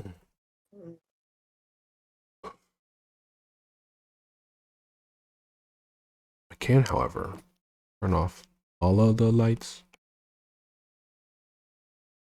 Maybe that's the strat. All of the lights, all of.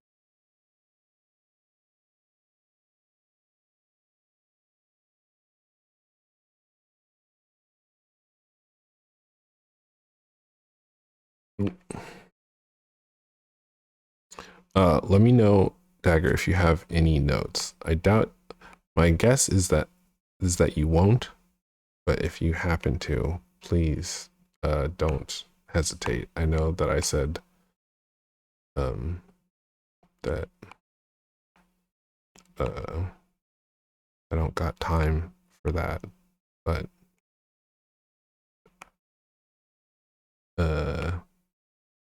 like I can always ask for another extension. Can you? Yeah, like I think that I have like potentially one more stretch of a grace period, but the issue is that if I try and like inquire, like they're already like, all right, you're what is it, a month over deadline, like what's taking so long, and trying to send me notes based on like old versions that they haven't even seen the updated version of, to be like, we recommend that you change this, we recommend that you change that, and I'm like, I'm not changing fucking anything. I see.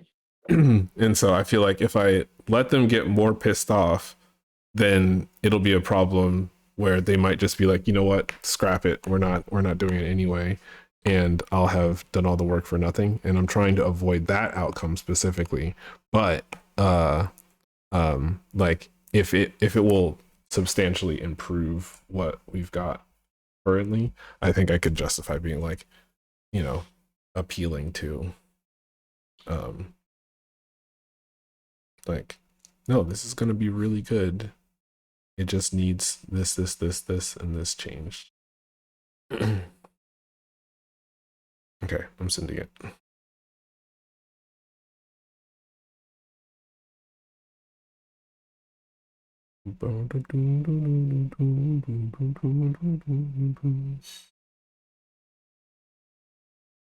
Got Oakland by Childish Gambino. Ocean. Wait, is it called something Ave? Oakland. All right, I go take a break. I'll see y'all in a little bit. If anyone needs to peace out, go to bed. No hard feelings. Oops, I pushed the button too fast. I'm still, yeah, I'm gonna go take a break. See y'all in a bit. Okay. Bye bye.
Welcome back to the Petal Party. I'm your host, Buttercup, animator, illustrator, and sequential artist. Seems like everybody pieced out, so I'm going to end stream and continue to wrap up work on Secret Project.